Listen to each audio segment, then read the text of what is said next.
bro. How you doing? All good, all good. What are you saying? Bro, I have been cooking up a storm in Pokemon Champions. I've never Yeah? been more chuffed with myself than today. I think I'm finally comfortable now. I think I can boot up the game, see teams, and know exactly what's going to happen. I've finally gotten to that point. That's stage one. That's good. Stage one? Yeah, now you it's all well and good knowing what they're gonna do, but can you stop it? Well, today I've been successful in stopping it. Okay. I'll tell you what I was running today. I had Grimmsnarl, Kangaskhan, Blaziken, Toxapex, what's the leaf starter called in Hoenn again? Sceptile. Oh yeah, the mega version. Have you got the mega one?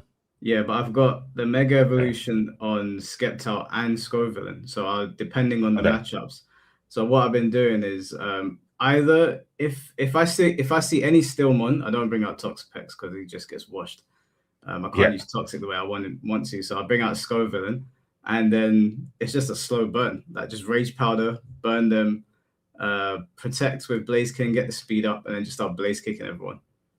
It's been working to a T. And then obviously I come up against a lot of Charizards. They use Drought. I guess Blaze Kick gets even stronger, and it's just been wiping through teams. And have you played against any Swampers?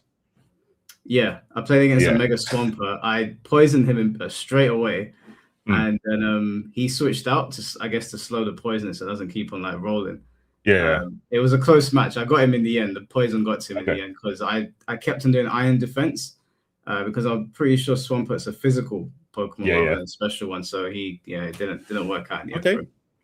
Yeah, if you can stop that, there's normally like Swamperts, Charizard, Floettes. What else do I see? That's kind of it for the most part. Staraptor.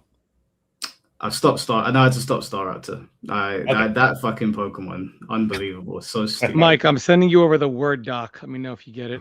Yeah, okay, cool. No problem. I just want to say this was really fun for me to really like think kind of like outside the box, not from what NRS will or won't do. Mm-hmm. You know, kind of design it from like an MK standard. And there's a couple things I want to say that I really want people to understand, whether they hear my idea or Mike's ideas. The truth is, really, we need a blending of all the ideas, right? Because you're always you can't just keep one train of thought. You know what I'm saying? Because that's what makes a great game, you know, many ideas kind of put together.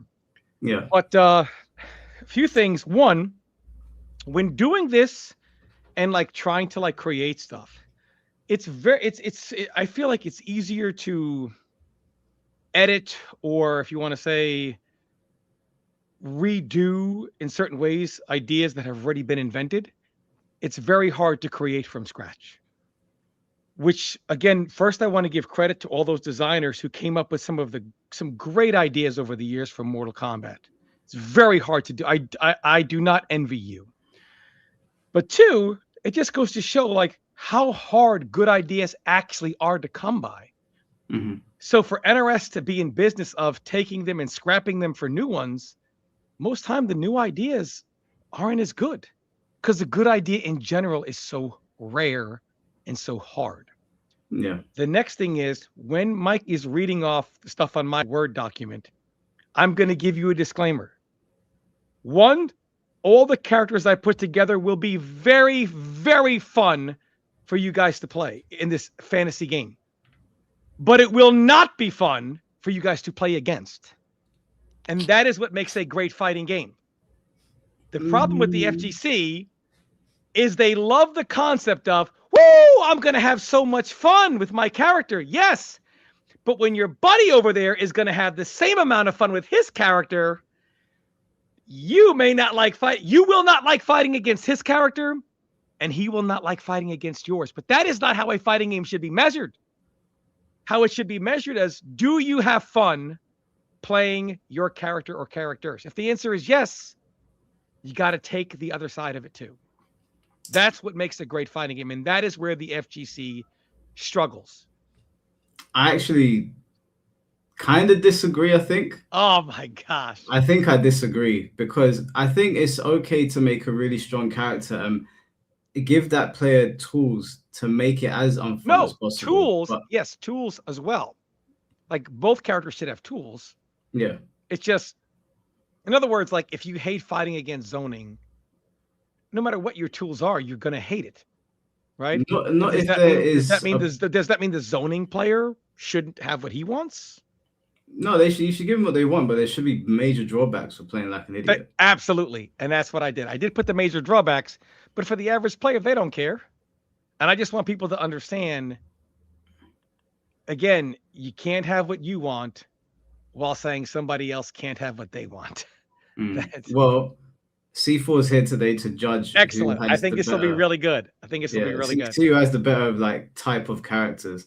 The only characters that I didn't do that for some reason Tom put on his list were Drahim and Darius. I looked and I was like, I'm not designing a moveset. You know what? Darius was hard for me. Darius, because it started out super simple. And then I'm like, well, all I did was just remade the 3D character. I mean, any monkey can do that. So it took me a while to really like how to make him his own character, but still give him the feel of what he was then. Okay. Well, yeah, C4. So we'll read out our ideas to you. And then you basically tell us which one's good and which Mike, one if you want to put the Word doc on the screen when we go over mine, this way they can read along. Yeah, I've got mine on my phone, so I'll just leave that there. I've got a couple questions. Did you guys do the same characters? Or did you do... Yes. You all did the same characters? Yes. Cool. Yeah. And I came up with like a little scoring system, but chat's going to have to help me on one of them. One of them's, I want to grade on uniqueness. By the way, C2, C4, by the way, the C4, I have a friend called C2 that I played Diablo with, so please forgive me. Slap me in half. It's just so you know, the sections where I say there'll be a visual indicator or timer, I put that in there for you, because I know you're going to ask me. So, well, I put that in there for you. Tom's buttoning me up. I'm a little bit biased, because I also agree about the fun part. I get fun out of stopping someone else having fun. That's my fun. So if someone else has fun in team mode and ranked, and then they come across me, if I can take that away from them, I'm having a good time. So absolutely. Yeah. Absolutely. So yeah, uniqueness. This one's going to be a bit difficult. How balanced the character would be in the grand scheme of things. I guess that will be over time. You got to understand, you got to judge how balanced they would be amongst all the characters we put together. Yeah. So I guess I'll have to be careful at the start to gauge how high the ceiling is for these characters. Sure. And the third one, this is where chat's going to have to guide me a little bit. How the idea of the character, how canon is it to the character we're talking about? So my history on MK isn't that good, but I'll assume like fucking Sub-Zero is not going to throw Kung Lao's hat, right? Like, of course. Yeah, it's got to like make sense to the character and their kind of like ethos or their personality. So yeah, they're the three things I'm going to try and base on. Okay. Tom, how long did this take you to put together? Quite a while. Okay, I want to preface this by saying I only had 1 hour to put mine together, but I think I did a pretty good job. No, I think I did a pretty good job. You already have I feel like a good base of ideas. And I think you make a very good point where you say fighting games have gotten to a safe space where, hey, they're selling better than they have before. Let's just keep the same, whether it's like your thing with MK projectile trades and even maybe the Street Fighter ones, like, as far as the clash goes, like there are so many things in certain fighting games, if not most fighting games, that have remained the same for decades. Yeah. And, it's the same tired of thinking rehashed because it was like this before. That's the only logic, right? So. Yeah. Okay. Well, so we're starting with Scorpion, yeah? Yes. Okay. Your favorite character. Yes, sir. All right. Let's hear the Mike Hollow ideas. I'm interested in your ideas first. Oh, you want me to go first? Okay, cool. Put your idea, put them down. I mean, this is a grand reveal. Don't let them read it. Don't let them read it. Okay, my bad. Okay, so mine's on my phone, so I'll read it out to you. Perfect. So literally, I had to put this together between walking the dog and getting here. Yeah, no, I got it. So because we've always known Scorpion to be a very very angry character because of what happened to his family. I wanted to keep him as like a super rushdown heavy character. I don't think it makes any sense for Scorpion to be like playing footsies and stuff and being defensive. So I want him to be high risk, high reward. the way that I wanted to redesign Scorpion was I wanted Scorpion to kind of use the stage to his advantage. So you see the way Spencer can sort of move around the stage using his bionic arm. He's sort of like he can use it to go up, to go across. We've seen Scorpion do that a couple of times, and we saw him do it in the movies, but they never really done it in the gameplay. So I thought that an interesting idea for him would have the ability to move in different directions with his spear. Sort of how, I don't know if C4's seen the movie, but he sort of does this Spider-Man thing in the Netherrealm where he starts shooting his spear and swinging across these pillars. Okay. I thought that would be a cool idea for him. I also thought that to redesign his spear, because I wanted to keep it as unique as possible, but you can't take his spear, you can't take Scorpion's spear away from him. It's like taking the Hadouken away from Ryu. Yeah. So to add to it, I wanted to give him an up spear, a diagonal spear, a low spear, and his normal spear. And my thinking behind all of this was that the up spear would be for when someone's trying to cross you up, jump over your head for a cross up. Obviously, it's high risk, high reward. So I don't want the spear to act as a combo starter. I want it to act as an opportunity for Scorpion to bring you next to him so he can begin his mix-ups, because he's a super high risk, high reward character. Yeah. So the up spear would act as a way to pull someone down so Scorpion can set up his Oki game. The diagonal spear would obviously do something similar but at a different angle. The low spear would purely be to catch someone who is blocking high and trip them up so Scorpion has enough time to move in on them. Okay. And the normal spear would drag them towards him. Now, in most Mortal Kombat games, when he hits the spear, he gets a free combo. I actually prefer the idea, because of all of his options, that he drags you towards him, but you can. It's kind of like he's got a lot of advantage on block, similar to how it would be with Heat, but not as absurd as like Season 1, where instead of getting a full combo, So it's opportunity, but not a combo per se. it's an opportunity to do something to your opponent, and instead of just giving him a fireball that essentially gives him a free combo. I never liked that idea. Sure. And then I wanted to change his teleport to be a hit grab. So I didn't want it to just be a thing where he does teleport, he hits you and he does a combo, or he does teleport and he just touches you and then he starts a mix up. I think a hit grab might be more interesting for him. Obviously, it would be death on block because it's high risk, high reward again. The hit grab I give him two options. It would allow him to, because he would basically teleport, grab you and sort of like hit you and stun you, give him the opportunity to go for a mix-up again to start some more offense. Or I thought an interesting idea would be he does the teleport, grabs you, and then EX or whatever you would call it. Okay. It basically would set him on fire so that he's now next to you, so that he can have you block, but the chip damage that is coming from him being on fire is going to be substantial enough to justify not having a full combo there. And then Scorpion go for his mix-ups. I thought the drawback to that would be if Scorpion's got a timer, basically, rather than just staying on fire and basically just running down the timer or whatever, that timer will eventually run out and put that ability on cooldown. Sure. So I thought for special moves that would be pretty good for him. I didn't want to give him a fireball because I don't want him to have the ability to play keep away. Yeah. I want him to get an aggressive, angry character. Yeah, Scorpion will have the ability to open you up from overhead or low, but he won't have any super long combos. A lot of his stuff will leave you standing so that he can then start another mix-up. And basically his drawback would be, although he's got the teleport to get in on you, he won't have any fireballs. And if your opponent can read the teleport, he's kind of stuck playing the zoning game. Sure. So that was my idea to change Scorpion around. It's not the most original with Scorpion, but I feel like sometimes the developers get away from what makes him really special. Absolutely. The other thing that I was going to say is that his normals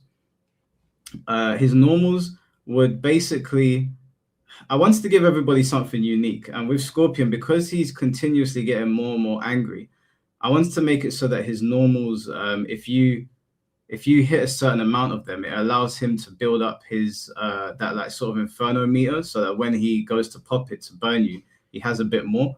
I also wanted to make it so that I didn't come up with any super moves. I'm not a massive fan No, of I putting didn't do super moves moves. either. Yeah, I didn't put any super moves in the game, but I thought an interesting mechanic for him would be that kind of like the Hulk, where the Hulk gets more and more angry and more incensed. The more that you hit him, the more meter it gives to that Hellfire thing that he can pop. Sure. So yeah, but then once that's gone away and he pops it, he loses it, and he can't really get it back. So it's like a you do it once, have your fun with it, and then it's gone. So before we do mine, let me also just say that in my story, Shang Tsung, because that's going to be relevant to, that's why I put some of the 3D characters. Shang Tsung uses the Kharacter crown to go back to deception. The kind of like that was like the pinnacle of everything with him, right? Him and Quan Chi had just killed Liu Kang. They just killed whatever, defeated all of Earthrealm's army. They kill Shujinko, preventing the Dragon King from being raised, and Shang Tsung is taking command of the Dragon Army, et cetera, et cetera. Onaga is still going to be the boss, which is why I wanted Scorpion to play very much like, some from his NRS stuff, some from his like MKD stuff. I wanted to try to incorporate everything in, but still, I wanted him to be recognizable as Scorpion with a very fresh touch on it. And someone should send this to Javier, because I think Scorpion is probably the best ideas I've ever had in this whole list is Scorpion. So, okay. Should I scroll down? Yeah, scroll down. And I'll go ahead and read them off so they can read. So let's do page 1. So yeah, I've done so what I started with Scorpion, let me bring my PDF up here. So his spear is just your standard spear. I didn't want to change that. Hits high, pulls the opponents in for a combo. I think that's such an iconic move that I don't want to change that particularly. And the EX spear, again, like I just wanted it to make just a better version, because there's so much else I'm doing with Scorpion. I wanted to overcomplicate him where depth is required, but not overcomplicate the simple things. I want the simple things to stay simple and the more advanced things to be advanced. So EX spear, just faster than standard spear, now hits mid. Nothing new from Mortal Kombat. Teleport is I gave him his 2-hitting teleport from MK versus DC, in which he has a very, I think it was like 8 frames. I don't exactly know how fast. Frame data is kind of tough because we'd have to test that out. So in MKDC, he does a teleport where it goes forward with a lightning speed punch and then to the other side. It's a very fast Punisher, which is something that Scorpion really doesn't have besides Spear. And this is much faster than Spear normally is, at least outside of maybe MK1. So it gave him a fast Punisher. So I made it so first hit, very fast advancing mid punch, 8 to 9 frames. That's what I means just impact, followed by a teleport high punch to the other side. Sorry, could I just? I'm so sorry not to interrupt your one. I just wanted to. I forgot to read this out. It's I just looked at it now. It's the only line I missed. Sorry, my mistake. The up spear that I mentioned. I wanted to do an homage to Vegeta with the up spear, and basically the up spear, when he catches you, it would propel Scorpion up, so he knees you in the gut, and then when Vegeta does the double axe handle, yeah, mashes you to the ground, and then Scorpion would sort of like appear at the ground with him like a flame teleport, and then he could start his Oki. That's what I was meant to put in there, but I so the way I wrote it, I couldn't see where I wrote that, and I forgot. But yeah, sorry, go on. No worries at all. So I have the spears just being standard. The teleport is the regular teleport is not meant to be like a haha, I'm over here. It's meant to be like a fast Punisher, more so. It's the mid advancing punch, about 8 or 9 frames. Then the other side is just a fast punch that knocks away. The punch can be ducked and punished, but is safe on block. You're also not jailed into that high punch if you're blocking the fast advancing mid punch. So the follow-up can always be ducked. When it hits, it knocks the opponent back. The EX teleport, same thing, same fast, 2-hitting move. Only, long story short, there's an uppercut launcher, which is also high, which can also be ducked, which is also safe on block. So again, you spend the bar for the punish into the launch. You don't spend the bar for just the quick punish. It's not meant to be thrown out. And because of the forward advancing movement, you can't just like throw it out like anywhere on the screen, because you have to go forward before you can do the punch to the other side. I also gave him an upwards directional spear, Spear is thrown up at an angle. When it hits, it pulls opponents quickly towards Scorpion. He kicks them in the face, which sends them flying across the screen. Kind of a get down here type of move. Because it's a spear, there's no reason to give it anti-air invulnerability because there's no physical hurt box on that. I also gave him his Flaming Skull, where he just kind of pulls the mask off, breathes Hellfire, hits high. It's safe on block. Kind of, you can use it like a safe way to end strings if you want to. Knocks the opponent back on hit. This is from MK4, obviously. The EX Flaming Skull now hits mid. This has armor, but it's unsafe on block, and it keeps the opponent standing and on fire next to Scorpion. I gave him his Air Throw. He must be airborne to do it. It grabs and throws the opponents forward or backward. You choose, and I more than likely will give this invincibility against airborne attacks. Then we have his Hellfire. His Hellfire is now a mid. It's blockable, safe from pretty much every single range outside of point blank and does 10%. I may change this to a low. Here's where we get to party time. EX Hellfire. Scorpion now sets himself on fire, making him a literal raging inferno. In this form, he takes damage while on fire, but also does more damage when his attacks are both blocked or hit you. So on chip and hit. As Scorpion is now enraged, many move properties have now changed, and he gains access to a new move, his Demon Dash. Enraged mode. While enraged, there will be a meter that appears to govern his time in enraged mode. That's for you, C4. I had a meter as well. That's not Demon You Dash. also said Vegeta, so I'm Demon Dash. Scorpion does a spinning dash attack similar to Bison's Psycho Crusher when he's in flames, with a range of about 1/3 screen. When this attack hits, Scorpion grabs you, spins you around, kind of like tosses you, and can either throw you forwards or backwards. He can also cancel out of this with EX Spear for 2 bars for a combo opportunity. Demon Dash is also now cancelable, giving him great cancel pressure off of several normals and strings. When you block this move, so you miss the cancel, you throw it out, he's minus 9999. He's going to get punished. Not the NRS special of technically punished. He's going to die. Now, about the cancel pressure. I thought I put this in there. Let me see. I might have put it in a different area. Enraged. Oh, no, Demon. So Demon Dash is cancelable for no resource, by the way, when you're enraged. So when you're enraged, you're going to have this Demon Dash cancel pressure for no resource. But you're losing life. This is governed by time. So it's just a way to give him like pressure without just saying he can always do it. It's going to cost him 2 bars, right? I mean, it's going to cost him a bar.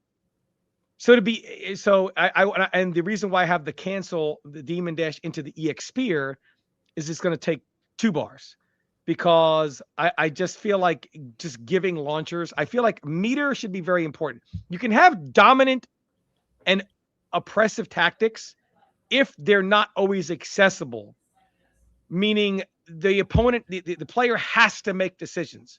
What determines a good player from an average player from a bad player is the decisions they make. If resources are given to them or there's no decisions to be made, then everything just becomes free. Scorpion's Spear when he is enraged. Spear while enraged will no longer pass through other projectiles. Instead, it pulls the fireball into him, extending the enraged time. This will, he will take the damage from the projectile, but as his enraged timer is going down, it will extend it a little further. It will never extend it past the cap. EX Spear when enraged, EX Spear is now on fire, and it will burn through the opponent's projectile with a visual indicator. So it's not going to trade through. And even though I guess it's quote unquote NRS projectile immunity, he's going to burn through it. Their projectile will immediately be set on fire and disappear. And the EX Spear will keep going. Go down to the second page, Mike. His teleport while enraged. Teleport no longer starts with the advancing mid punch. Instead, Scorpion will then immediately teleport to the other side of the opponent and it will be mid, and it keeps the opponent standing, leaving you at advantage. On block, it puts Scorpion into a ball state, so he'll always going to get punished. This attack recovers quickly when it hits, allowing for juggles on an already airborne opponent. Teleport can also be canceled, but you will be spending enraged time. So I wanted to make enraged time a resource, kind of like something that's, you want to use the enraged time for your pressure, but you have to, I didn't want to make this metered, because then you're enraged and you're spending only 1 bar to get enraged, and then you're using meter like, here I go, I'm over here, now I'm over there. I don't want to do that. I wanted you to just, the most dominant form you have is enraged. So how you spend your time while enraged should be very valuable, which is going to be a balancing tool. I don't want any idiot Scorpion player off the street, which is unfortunately is most of them. No offense to Scorpion. That's just how Sub-Zero players look at Scorpion players, man. I don't want them to just be able to scrub people out. I want this to be conscious decisions. I want Scorpion to be very fast, very aggressive, but I want the player to have to be calculated. EX teleport, whereas while enraged, same startup as normal enraged teleport. It's just a launcher now. Hits mid also. On block, it's going to put you into a ball state. This version cannot be canceled. So the EX version, you're going to commit to it. It's a launcher. It's a mid, and you're going to die for it. The regular one is not a launcher, but you can cancel it. Then I gave him his forward 1 normal. It's Scorpion's MKD/MKA weapon forward 1 attack. While not enraged, this attack hits mid, launches, and it's about -9, -10. So at point blank range, it's going to be like unsafe still, but from about like half to max range, it's going to be safe. Forward 1 while enraged is now an overhead, but is going to be much more unsafe. So he's going to get punished from all ranges. And now he's not a 50-50 character because he's not going to have any lows that are going to lead to a combo. Just his like down 3s and down 4s. So if you want to duck it, I guess, and try to poke out whatever it is, the forward 1 will hit you, but he doesn't have a true 50-50. Your throw while enraged. Scorpion's throw while enraged now changes. When enraged, he gains his throw from MKD, where he grabs you and and then knees you away. And after the final hit, you can cancel into EX Spear for 2 bars of meter and then pull them in. So this gives Scorpion he's almost like when he's not enraged, with the forward 1 not being overhead and being more safe and range dependent and everything else he has, he's a more footsie, punishment-based character. And when he goes enraged, he is just angry, just an offensive juggernaut. But to be that offensive juggernaut, you have to balance how much bar do you have, how much time do you have, and all these things really matter. So when you're not enraged, if you're just like, I'm going to throw this out, throw that out, do this, that, or the other, you're careless, you have to break too many times or break it all, you really lose access to this. In return for being a smart player and very resource conscious, you gain access to extremely powerful tools which are still only as powerful as your brain when you use them. And that's how I thought about Scorpion. Okay. C4? I know this wasn't part of it. Can I give you my idea of Scorpion and then grade your guys' ideas? Yeah. So when I thought of Scorpion, this is probably something that isn't good, right? But I always thought if Scorpion's this really angry character, when he does a spear, I thought he should go to you as like he's an aggressive character. I always thought an aggressive character dragging you to him was a bit more passive. So I kind of liked Mike's idea with the spear, like using it as a maneuvering tool. I did like that. But I also was thinking, well, I feel Scorpion would be cool if he's more like Red Hulk, where the more damage, the longer the fight goes on, the more damage he takes, the more aggressive he gets. But what Tom was saying, I like that. I like, oh, I'm in the, he did with an install state, right, Tom? Where he lit himself on fire like an install. Yes. Yep. So I was thinking, oh, when he gets to like 40% health, then he gets into this mode. You can choose to go into it or not. If you go into it, you become more unsafe, but you do more damage. Or you could do something like... I don't want anything handed. And MK has held people's hands for far too long. In any game I would ever make, I would never allow a shred of hand holding. No. What about this? No. What about when you get to 40%, you can use meter to go into the install? No, because what if you played smart the round before and now you have 3 bars and you have to wait until you get to 40%? Don't like it. Okay. Well, I think there's to me it goes with the character being aggressive, and he would be more aggressive the less health he would have. But I like the idea of the install. If Scorpion's meant to be this aggro character, you got 2 bars, you get hit. It's like, keep in mind, I will for watchability. You're like, he's got 2 bars. The opponent only doesn't really have any meter. Man, he can activate and go into this pressure, and then he gets hit. Oh shit, man! Is he going to take the 50% over breaking and lose those 2 bars and lose the ability to go into that state? All of a sudden, it looks like you have the match in the palm of your hand. You can go into Hellfire. The opponent really doesn't have much resources, and all of a sudden, just like that, you're hit. Are you going to lose the 50% to save the bar, or are you going to break and you're and now, you know, now your bar's all gone, all your resources? I want those decisions to have to be made, and I want people anticipation. I want to be able to have people have that oh shit moment, like where everything turned like that on one mistake, and I want the viewer to have that experience. Do you want that specifically with Scorpion? Or I have like with everybody. I'm very with consistent. everyone. Yep. Okay.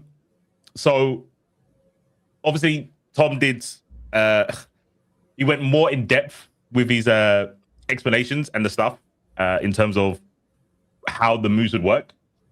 So I'll probably go with unique for him. But I do like Mike's idea of the mobility. I think that's really cool. Maybe I'm a little bit biased because I play zip characters. I play Venom in all Marvel games, and I like zipping towards people. That's what I think of as aggression. So I'm a little bit torn. I might have to defer to chat. I like Mike's idea with the mobility. I like Tom's idea in terms of the change of play styles in one character. He can play this like martial arts ninja thing, and then he can go to the install when he plays like an animal. Yeah, I did think about an install thing, but ultimately I think I'm up to here with installs. So I like the idea of Scorpion progressively getting angrier during the match, not having to pop something. So I think when we were talking about fighting games becoming very comfortable, they all sort of doing the same thing, just in different variations. And an install is like a super basic thing. If it was a passive takeover of Scorpion's moveset, I'd be more in favor of that. So as the life bar might be going down, Scorpion visually, you can see him, maybe he's like glowing a bit more, or maybe the mask is peeling and you can see the hellfire, the skull, or maybe like maybe when you get to a certain point, his demeanor sort of changes, maybe his stance, and he's become a bit more reckless with the way he's fighting. But just popping an install, it feels like if we're going for innovation, that's like layer 1. This has been done 1,000 times. What can we do differently here? And what might be a little bit harder to keep track of, even though there's visually you can see Scorpion has changed his demeanor. I would prefer that. Yeah, I hear that. I like your idea about I don't know how it is in NRS games about chip damage on block. I'm okay with it. Well, that's why I gave him. This guy says install characters tend to be stance characters. He's not really a stance characters. The install state is just an interesting take on his Hellfire, and it allows it to do something more than, oh, it's EX now, so it's more damage. You know what I mean? I didn't want to remove the move. I kind of like the Hellfire. I feel like if Scorpion was going to use Hellfire, an EX version would just set himself on fire and now he would be angry and do yada yada yada. I'll put So a poll in chat. Cool. I honestly like the fact that he can be played one way, but when he's enraged, he has to be played another. And I like the fact that he's more aggressive, cancel characters. It becomes more of a cancel character, which is what a lot of Scorpion players want to see, which is why I gave them those. I just don't want him to be able to be hyper aggressive. I gave him extreme aggression, but it was so extreme. I just know he can't have that without something. And I like the idea that he gains great power, but he also has to choose, when he uses his stuff based on now a lot of his stuff is no longer going to take bar. It's going to take rage time, basically. Yeah. They're not all going to be like this. Don't worry, chat. I will tend those on one side if I think one is way better than the other. But I like the idea of Tom. I like the rage idea, but I also like how Mike did building Inferno. I think that's cool. I think you should also be rewarded for your offense if you're playing an aggro character. So building your Inferno by hitting people, and I like the hit grab teleport. I think if you've got a teleport, if you've got a move that you tend to use for like anti-fireballs, I think there should be a big reward. If it's going to be super minus on block, I think there should be a big reward. So getting a hit grab, I think it's a good idea. So yeah, I'm split on this one, but it won't be like this the whole time. Yeah, bear in mind, I couldn't flesh mine out. I was literally typing this out as I was walking the dog, and I was like, okay, there's something here, but I need to sit and think about it a bit more. All right, yeah, we'll give this one to Tom then. So we're not spend too much time. Yeah, Sub-Zero. So I guess I'll start because Sub-Zero I did last stream, but I'll reiterate it for C4 and anyone else that wasn't here. Just before I do, let me just quickly read this out. Noxy, thank you for the 2 months. Hi, Mike, Tom, and C4. What's up, bro? Thank you for the 2 months. Appreciate you. Upside Down Smile, thank you for the 12 months. That's a crazy picture. Bless up, Mike and Lord Brady. Appreciate you, man. Thank you. Duke and Island, thank you for 16 months. Holy shit. Appreciate you, bro. And Caveman, thank you for the $5. How would you guys feel about Inferno Scorpion as an install state, maybe lasting 1 round and costing 3 bars? No. I am not a fan of installs. I don't mind it, but I feel like we need to come up with more creative ways to do installs. It feels like they've been done one way for like the past 20 years. The reason why is because what I gave him is so strong. I can't let it last the whole round. It'd be crazy. All right, let me do my Sub-Zero take. Now, again, I did this last stream, so I'll reiterate it. And you have some really good ideas, to be honest, with Sub-Zero. It's a good, interesting take, which what we're looking for. So if Sub-Zero is going to be Scorpion's rival, I think they should be opposites. Where Scorpion's hyper aggressive, I think Sub-Zero is going to be the super defensive character. And my idea of Sub-Zero was like a snowball effect, no pun intended, where he starts off as like he's very slow, and the opponent's going to appear way faster than him because he's very slow, very bulky. He's got very like heavy-handed attacks. But my idea for Sub-Zero was to slow you down over time. So every time Sub-Zero hits you, because he's cold and he's freezing things, as he lands normals, you get slower. So kind of like in Rebirth of Souls when Kira hits you with his gravity sword and you start to slow down. Sub-Zero would initially maybe struggle to keep up with super offensive characters, but a couple of hits here and there will start to bring them right down, change their frame data, make things that might have been plus on block neutral. I don't know if I'd go as far as make things punishable, but I'd definitely make it so that Sub-Zero is not eating so much pressure. And the goal in mind here is for Sub-Zero to eventually corner you. But before I get there, what I'll do is that I would not make the ice ball freeze. The ice ball would contribute to the freezing. So it would be a thing where he shoots the ice ball at you. If it lands on block, it's a minor amount. If it hits, it adds to you freezing or slowing down rather. I would take away his slide, and I would give him the move that you see in the cutscene, but I don't think they ever used it, where he punches the floor and it goes under fireballs, like this stream of ice, and it sort of explodes in their face. I'd give that 2 variations. I'd give it close and far. The close one would need meter to use it.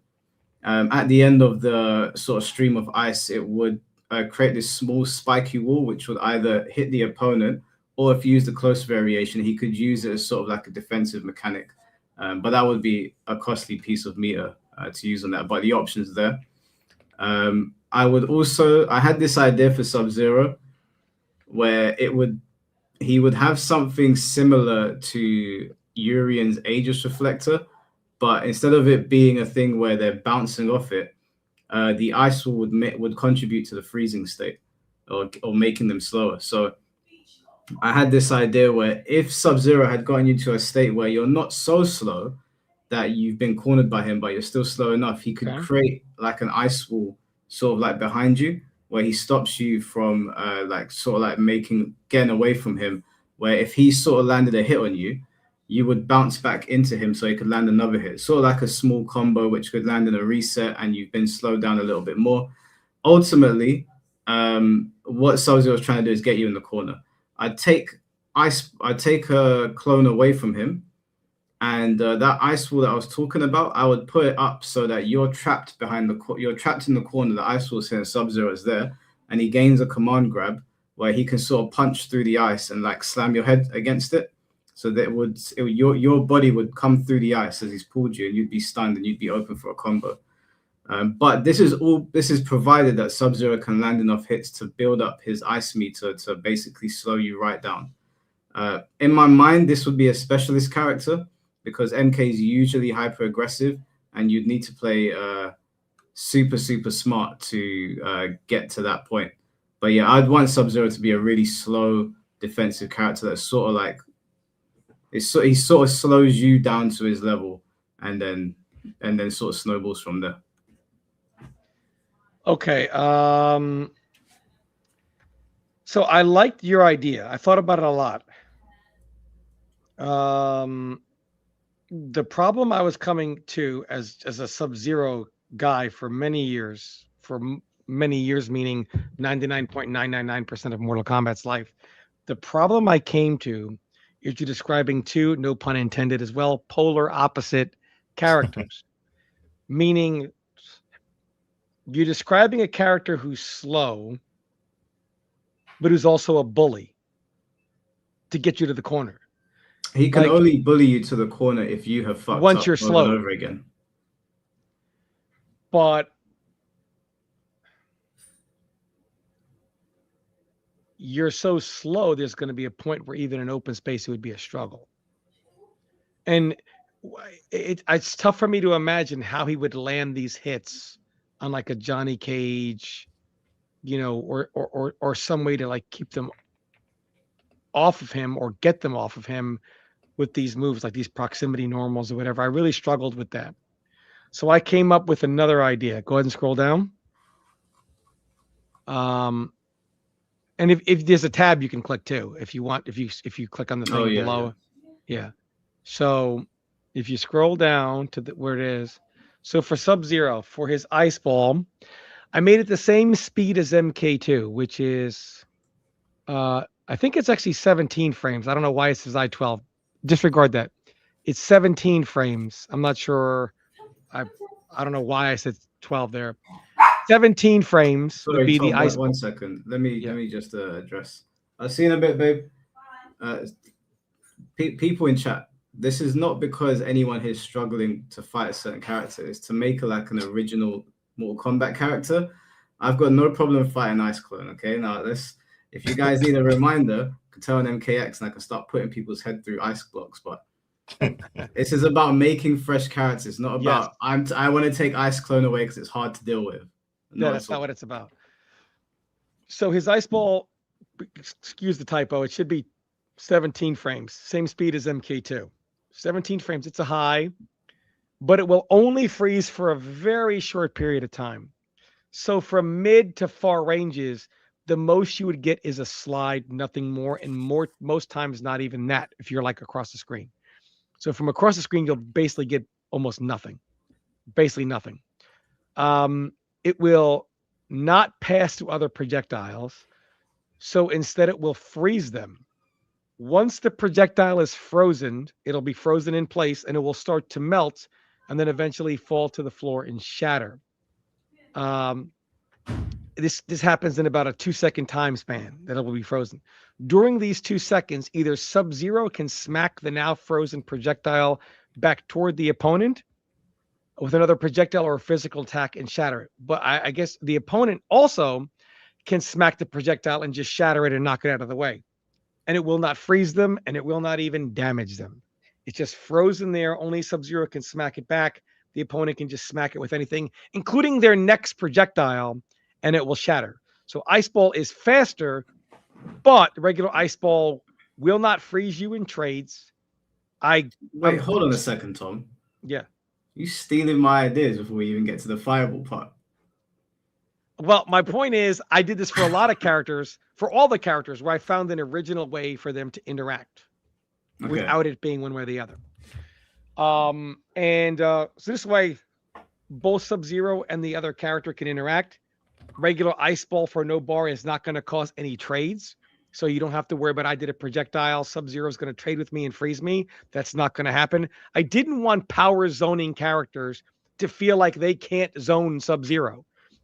So they're not going to get frozen by it more times than not based on where the Ice Ball, it's very few and far between going to come to a situation where Sub-Zero is going to smack it back. A lot of times the opponent can just smack it down or it's going to fall on its own. And while it's there, it's going to, if Sub-Zero does another Ice Ball, the Ice Ball will shatter it. Maybe the next Ice Ball will knock it forward, although I don't see why it will. It'll just kind of like shatter it, and the opponent's next projectile or physical strike will shatter it. Sub-Zero's physical strike will smack it back to the opponent. The EX Ice Ball is still 17 frames, but instead of freezing the opponent's projectile, now it passes through and continues forward to the opponent. When it hits, it will freeze them for a very long time, long enough for Sub-Zero to move in and combo even from full screen. Basically, it acts like what used to be the regular Ice Ball, but now it costs bar. I do like the idea of the trade, but I don't want to give Sub-Zero this power without the opponent feeling like he's still going to get something. So I didn't want to eliminate their projectile. See, the thing about some things about MK zoning that people don't understand, and I see this in comments a lot.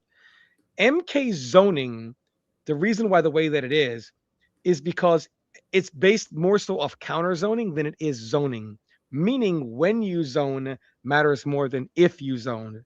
So take Liu Kang versus Cabal in MK9.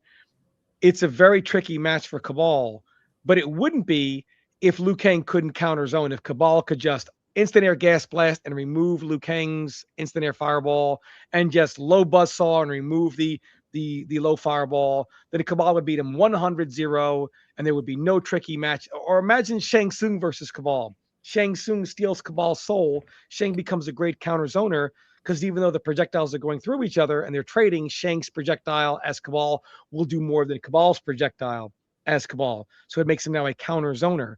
If they both went through each other, Shang would steal a soul and just have to rush him down like, it's the end of the world because he's about to, the morph is going to expire.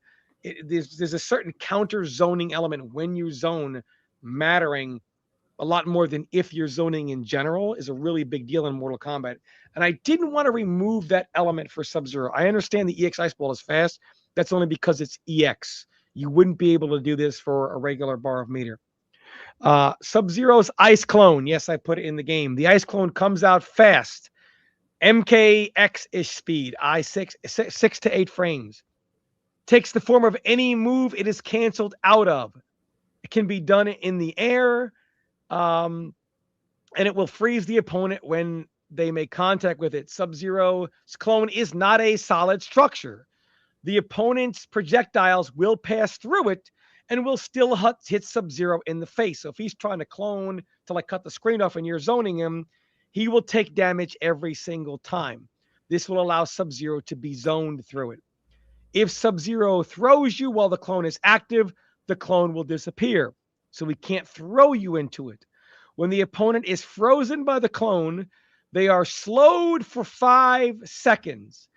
And during this time, they also have extreme gravity when juggled. The 5 seconds would be like if Sub-Zero like freezes you and just messes up, whatever, kicks you out of the air. He didn't think you were going to jump into the clone or whatever it is. You're slowed for those 5 seconds. However, what this also does is the high gravity, along with the damage scaling applied after the clone freezes you, will have all combos from a normal clone doing no more than 18 to 25% damage at most. So Sub-Zero will be extremely low damage if he's hitting you with clone or even ice ball or even EX ice ball. I'm going to give that freeze the same type of scaling. So it's going to have extreme scaling. And you know what? I forgot to put this in there. Even with the EX ice ball, anytime you are frozen by Sub-Zero, you are considered a block of ice. So while I guess if he freezes you and if he just were to smack you once to keep you standing, let's just say, or knock you out of the air, you'll be a little slowed for maybe the seconds as you're getting up. But what it also does is during a juggled state for at least 5 seconds, I wanted to make sure that no matter what he could possibly do to launch you, those 5 seconds are going to ensure that you are going to hit the ground almost immediately, which completely hampers his juggle ability, just to make sure that there's no razzle dazzle going on, or now he's doing extreme damage for a regular clone or even a 1-bar EX ice ball. So you're frozen and you're like a block of ice. And if you're juggled, so even when clone freezes you in the air, you'll be frozen for a little bit of time, but you'll start to progressively go down. And if he hits you while airborne, you're just going to immediately hit the ground. So you've got to be maybe he might get like a jump kick into a slide of like an airborne clone or something like that, whatever kind of juggle opportunity he can do. I put so many notes on this. The high ground. Yeah. Okay. Clone will also be very unsafe when canceled from most attacks, but it will be very safe when canceled for most attacks. So the regular ice clone will be more like 9 or other MK games. When canceled off of most, but not all attacks, it will be safe. But not all. Pokes like down 1, down 3, and down 4, and certain other normals and strings will be punished by armor and other ranged attacks. So if he's doing like down 1 clone and you've got a ranged attack, you're going to punish him. Down 3, down 4, same thing. These pokes in the clone and haha, I'm safe. That's over. So be it armor or be it like a ranged attack, he's not going to be safe off any of those. As well as more than likely off of quite a few of his strings. I would not make it safe. When clone is on screen and Sub-Zero has a normal does a normal ice ball, my mistake, has a normal ice ball make contact with it, it will freeze the clone into a solid structure and it extends the clone time by 2 seconds. So clone is on the screen, he does an ice ball, it doesn't go through the clone, it instead freezes the clone and makes it a solid structure, which is where a lot of his game plan is to corner you with the clone being solid, because that's where a lot of it comes into. As a solid structure, the opponent's projectiles can now shatter it. As a solid structure, it will also not freeze you. So when the clone is solid, it cannot freeze you. So even though most of his game will come from the solid clone structure, the opponent can't be frozen by it. I thought, what is going to piss somebody off about this? The most powerful clone will be the frozen structure one. If they're not frozen by it, and this way it's more strategy in making it work. So when it's a solid structure, which is going to be where the most dominating part of his game comes from, you will not be frozen for touching it. As a solid structure, opponent's projectiles can shatter it. It won't freeze them. And it will allow the opponent to break it themselves, even with physical strikes. So like 1 or 2 physical strikes will break the clone itself, and it won't freeze you. Sub-Zero can also shatter the clone himself, but if he shatters it, it does very good burst damage on hit and grants plus frames on block. The EX clone is now a solid structure, lasts 4 seconds. By the way, I didn't say that The ice clone has a 3-second, lasts 3 seconds, and it has a 2-second cooldown. The regular clone. EX ice clone is a solid structure. It lasts 4 seconds. It does not freeze you. It can be shattered by Sub-Zero and the opponent's physical and projectile attacks. So all you're doing with the ice ball is turning regular clone into EX clone. When Sub-Zero shatters the clone in solid form, it does very high burst damage, basically 15-20%. In solid form, clone acts like a wall. When the opponent hits it trying to break it down, their attacks don't pass through it. They actually hit it, and they lose their active frames on their attack because it considers it like it's hitting an opponent. So once the attack in NetherRealm games is considered hit or missed, the attack loses its active frames. And this will allow Sub-Zero to punish them almost like a whiff punish. This also goes for armor moves. Johnny Cage does an EX Shadow Kick. It shatters the clone. However, he's stuck there in the Shadow Kick motion because it's as if he hit the opponent, only I can still move. Sub-Zero, however, can use projectile attacks to break the clone and hit the opponent. So I can use my So if you break it, it shatter it with a projectile or your attack. It's not going to damage you. But if I physically break it, it will have a different animation and will damage you. I gave him a burst smash. Whole point of this is to just shatter the solid clone. It serves no use otherwise. I'm going to give him his slide, just the usual slide. It's fast, 15 frames. It's considered crouching on frame 4. However, he can't do a crouch slide because in my system, I've removed the NRS bullshit inputs. The slide is also minus a gabillion when it's blocked. When it hits, it just knocks you down for an impeccable knockdown. EX slide is more like his MK11 slide, where he slides you and he grabs you and can throw you one way or the other based on what direction. And you can choose what direction that he will be knocked. It's also minus a gabillion on block. It will be much faster, 11 frames. It also has 1 hit of armor. Sub-Zero's throw. When Sub-Zero throws you into a solid clone, it will cause the opponent to bounce off of it. This will, however, only allow for combos in the corner, as the opponent will be knocked way too far backward in open space for a combo. Then I gave him a string, back 2. Back 2 will be his Mortal Kombat DC normal back lunging punch, right? And I'm going to give him strings off of this, but he's going to have back 2 and a 2+4. Now, normally, back 2 will have a little bit of not normally, it has a little bit of pushback on block. So the back 2+4 string will be a punch to a grab like this, right? That's unblockable. However, in open space, it has guard pushback, not allowing the throw follow-up to hit an open space. In corners, however, it will connect, and the opponent will need to neutral duck it, which would allow Sub-Zero to do like his back 2 into his 4 knee and go into other stuff. If the solid clone is on screen, back 2 will smash it. So Sub-Zero, it will smash a hole even if they're not on the corner. But Sub-Zero's certain normals will smash, like instead of shattering, it will smash a hole through it. So back 2 will smash a hole right through the middle of it. And back 2 is a slower normal. It's not like light speed, like 16 frames, something like that. So it's mainly something you set up in the corner. You can't just throw this mid out willy-nilly in open space, as it's a little slower. If you do back 2 in their corner, it'll smash through the clone, you block it, and if he does the throw and you remain standing, the throw will grab you, and then so he's like smash pull, will grab you and pull you into the clone, shattering it, which will then give him a combo. Again, and I said it will shatter through it anyway, but it won't combo at all unless it's cornered. It won't even grab them unless it's cornered.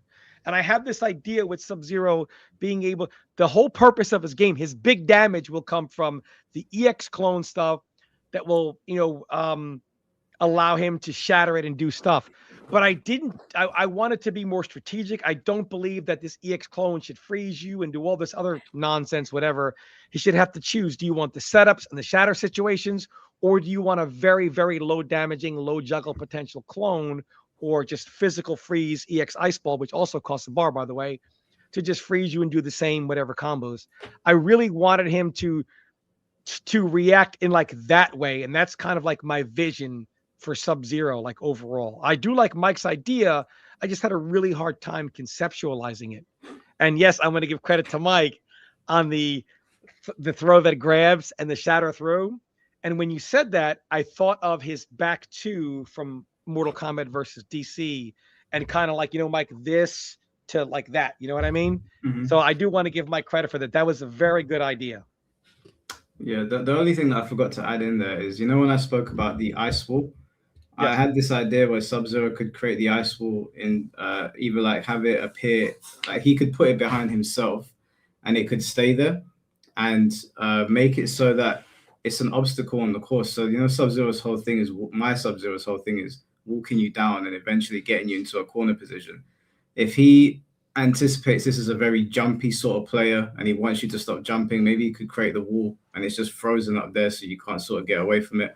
It would only have a one-time use. So the minute they touch it and they sort of fall back down into Sub-Zero, they'd get a chance to make another one.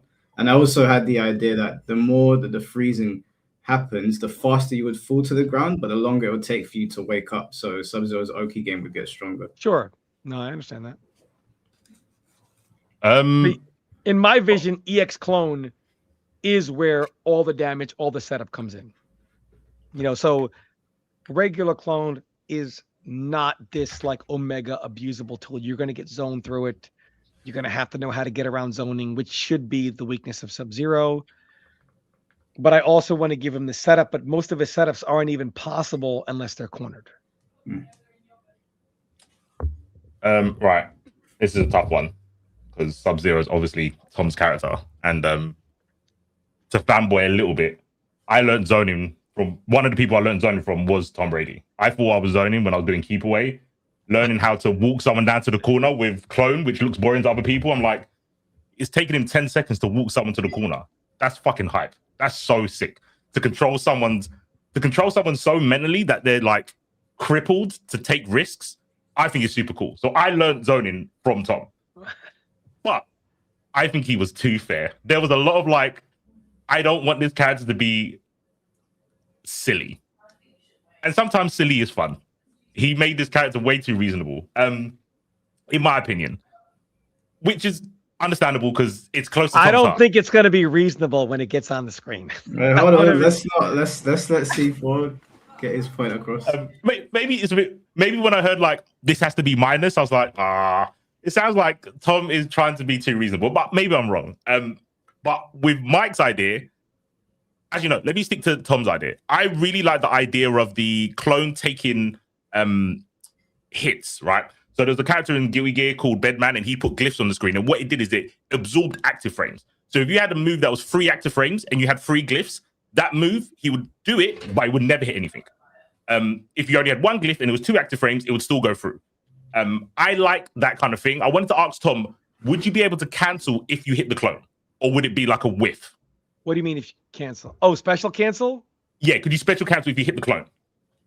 Yes, because it counts as you actually hitting something.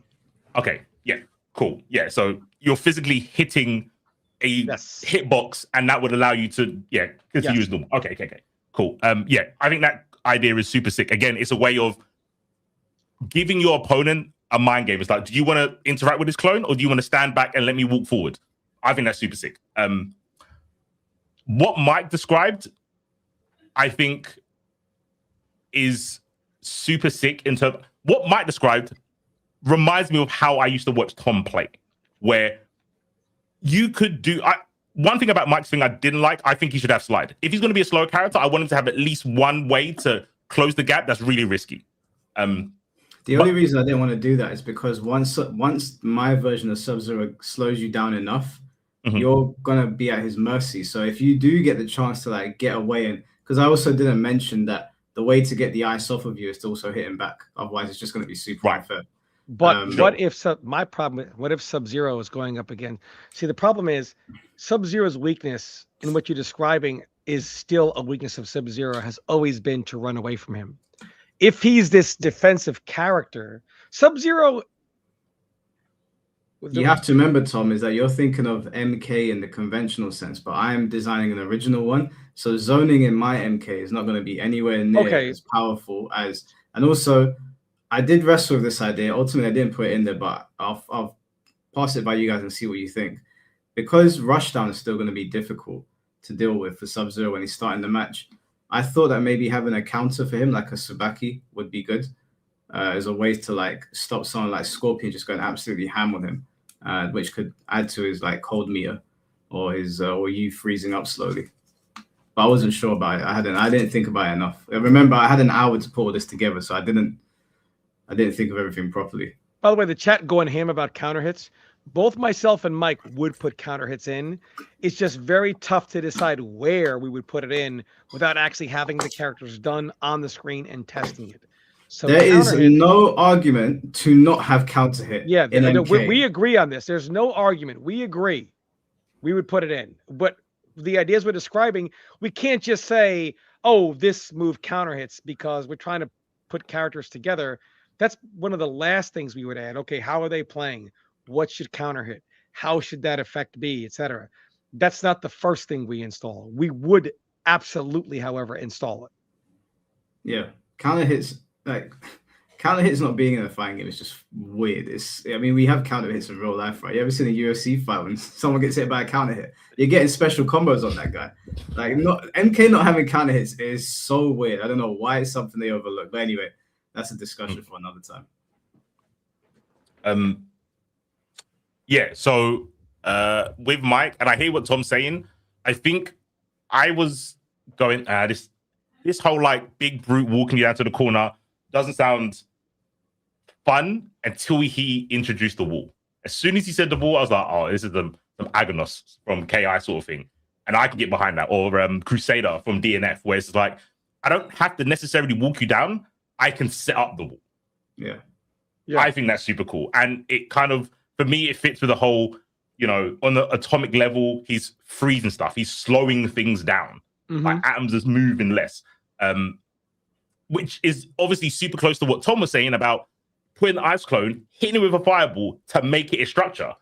And I was like, Tom, you're too fair. Fuck it. Just let them have the wall straight away. No, I want to knock you down and put a wall in front of you or behind you. And then they have to deal with it. So I'm going to go with Mike on this one. Even though Tom has the first and last one in Sub-Zero, he is judge. But this time I'm going to go with Mike. My whole issue with, well, not my issue, but in my vision for what he was saying is people are naturally going to run away from what he's doing.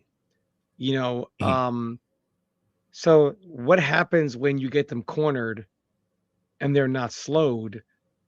You walk them down, going through whatever they're doing to stop you from walking them down, which is hard for you because you're slowed, because you're slower, and you get them in the corner and they're not slowed yet. That's what the wall is for. But, well, I don't know what a Scorpion would just, woo, I'm out of there. I'm not slowed, brother. Woo, I'm over here. Now I'm over there. Now I'm over here. Now I'm over there. And you would. Yeah, but that's why you never get it. You would never hit him. But that's why the wall exists. So slow he would never hit. But the wall, he'll just, woo, cable his way out of there. But that's the thing. The point of Sub-Zero being a specialist character like my one is that you would get that Sub-Zero ability would be purely around reads until he's powerful enough. Because if you've got a Scorpion player that's like, oh, I'm going to zip out of there, well, you could have created a wall at the beginning of the round that is like in that direction. It's cut off Scorpion's mobility now. Or if you think they're the kind of player that's just going to teleport, well, you teleport right and smash your face onto my wall. So it won't be so unfair that Sub-Zero can't get a combo from that. It's on the other side of the screen, but it'll just make it so that if you escape, there might be consequences if you're playing too linear. Okay. All right, cool. So we'll move on to the next character. Yep, Bushin Ryukat, thank you for the $2. Only issue with Mike's idea, Scorpion's heat cancels. Don't understand. I thought the cancels were Tom's idea. Yeah. He's talking about, I think, your spear in it, like, because you mentioned heat. He's confusing the two ideas, I think. Yeah, I think you got them mixed up. All right, cool. Let's do Quan Chi. All right, Quan Chi. Wait, 1 second, Mike. I'm gonna get a drink, but I'm gonna have YouTube on my phone, so I'm gonna be listening. Okay, cool. Cool. So my idea of Quan Chi is gonna be a character that I don't know what the name is for these. I guess they would count as installs, but they're not gonna be installs like a whole new fighting style or a whole new like system. Well, actually, no, system, yes, not new fighting style. Basically, what I had in mind is, you always see Quan Chi with relics. He's always got his hand on some sort of relic, or he's always looking for something. I wanted to make his whole thing based around him having to fill a criteria of accessing different ancient relics. So, like the first relic, the way to access the first relic is, how he can access portals as well. I'd have it so that he has access to one portal that you'd have to set up, maybe on a knockdown or whatever. And Quan Chi would get his first relic. His first relic would give him the ability to shoot his the skulls. I would make it so the EX skull is, the one, I think it was in Deadly Alliance or maybe Deception, where it bites you, sort of pushes you along and bites you. I would give him that. The criteria to get the next relic would be that that skull has to hit you in EX to bite you. You then gain access to the second relic, which is like an ancient weapon which increases his range. I was gonna make this easy. Like if it whiffs, then there's a lot of punishment there, but it's got a lot of range, so he gains range over you as well. In order for you to access the third relic, is you would need to use the second relic 3 times successfully. These 3 specific hits, like a signature attack, sort of like how they do it in Bleach. The third relic would be the ability to use several portals that change the environment around you. And depending on the portal that you open, it will have different effects on Quan Chi and his opponent. For example, if he gains access to the Chaos Realm, when he gains access to the Chaos Realm portal and you decide to open that one up, it would kind of be very similar to, I know you probably might not know this reference, but C4 will. In Pokemon, there's an ability called Moody, and it basically randomizes what the effects are going to be next round. And because the Chaos Realm is supposed to be chaotic, it could give me a buff, or it could debuff me, or it could debuff the opponent or give them a buff. But that would just be one portal. There would be like Nether Realm, which gives you access to damage over time, or there'll be Earth Realm, which give you different abilities. So each portal, and it would only be Earth Realm, Chaos, Outworld, Nether Realm, and Order.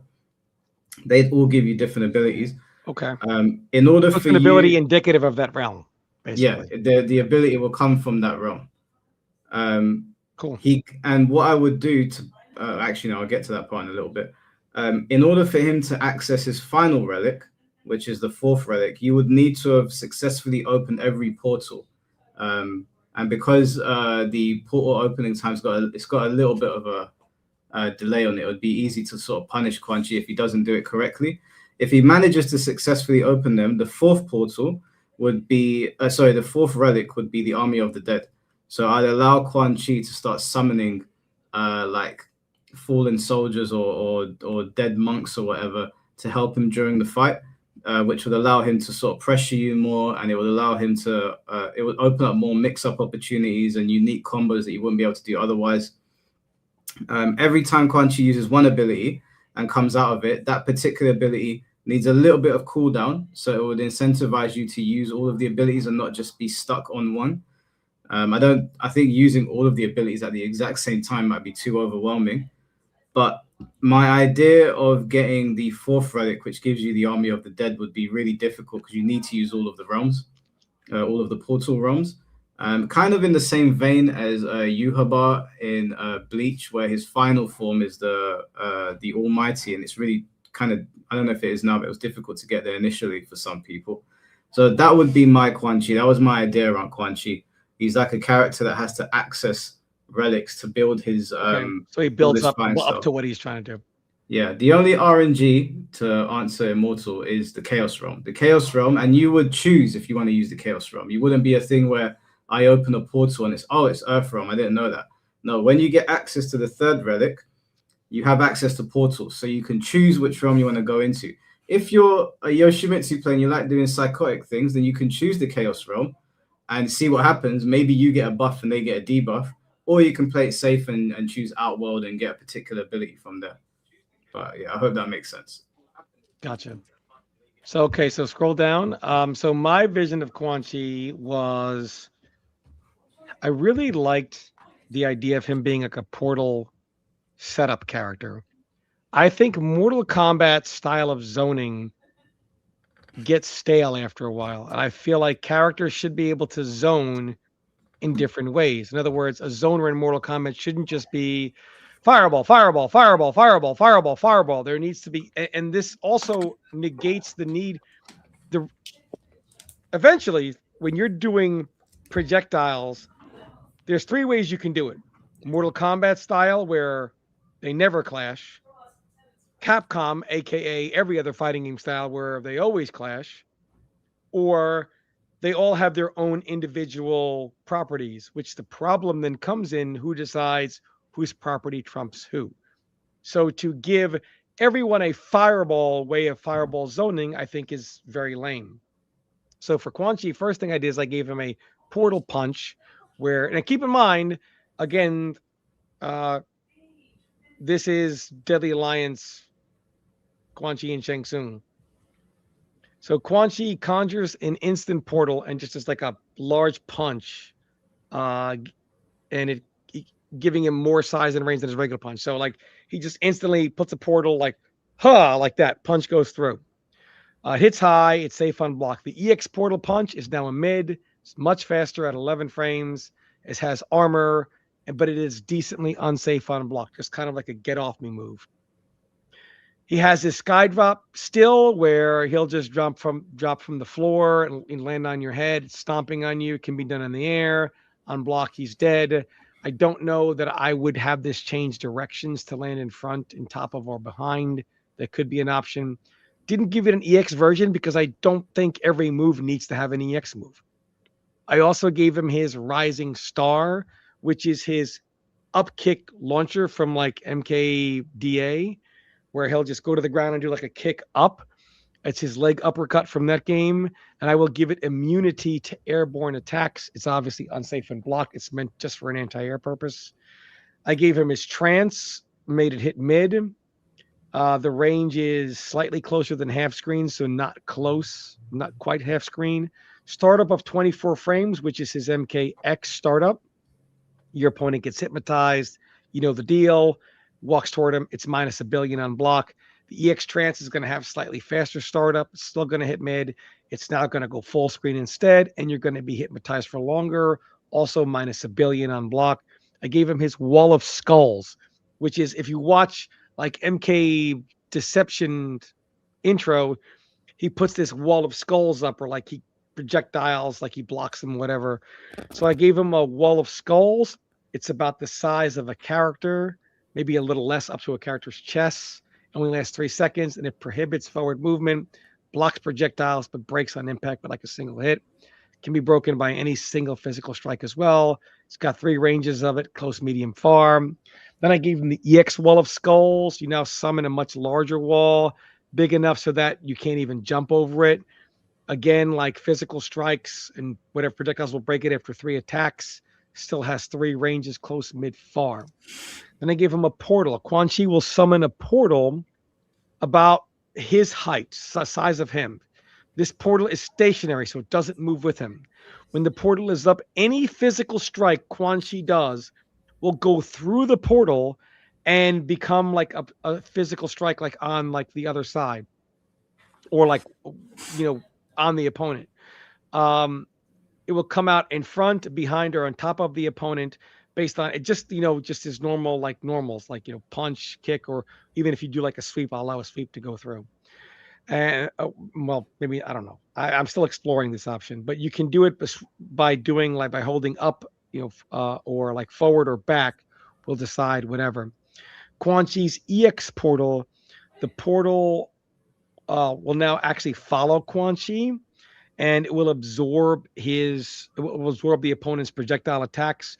When the portal is up, any physical strike Quan Chi does, any singular will still go through the portal just like before, and it can still be directed same way and port whatever. It's active for 10 seconds and has a cooldown of 5 seconds before it can be recast, because it's really stupid, right? Like it's following him. So that's what we're doing. And so it's kind of stupid, like how powerful it is, but it's got a cooldown.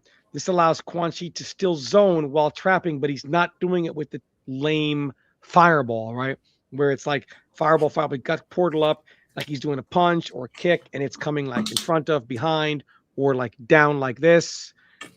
I thought it was an interesting way to zone without having to use like the MK fireball.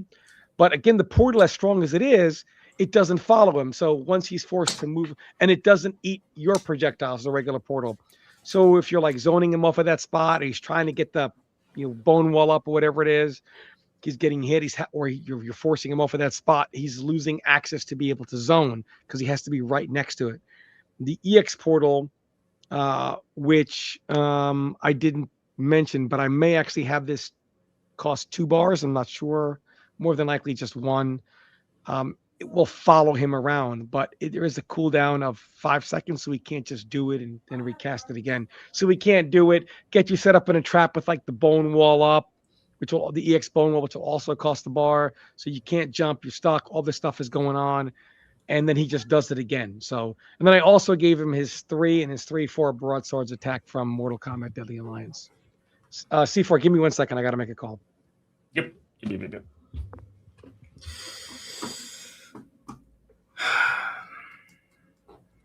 You good, Mike? Yeah, I mean, the point of this was to make totally original ideas. Okay. Well, like obviously Scorpion Spear has to be there, but these all exist already in MK. What, the moving portal? Or do you Yeah, mean the portal? The portal that he described, that sounds like the one in MK1. Where he puts like a limb through it and it hits you. No, that's one. I think that's one of his normals. But I think he can actually create portals in MK1 that can I think they move. I'm pretty sure I remember them moving around as well. Obviously, I'm not the MK guy. I believe he had a portal and it would do something to like your meter or something. Yeah, zap your meter or something like that. Yeah, I remember that. I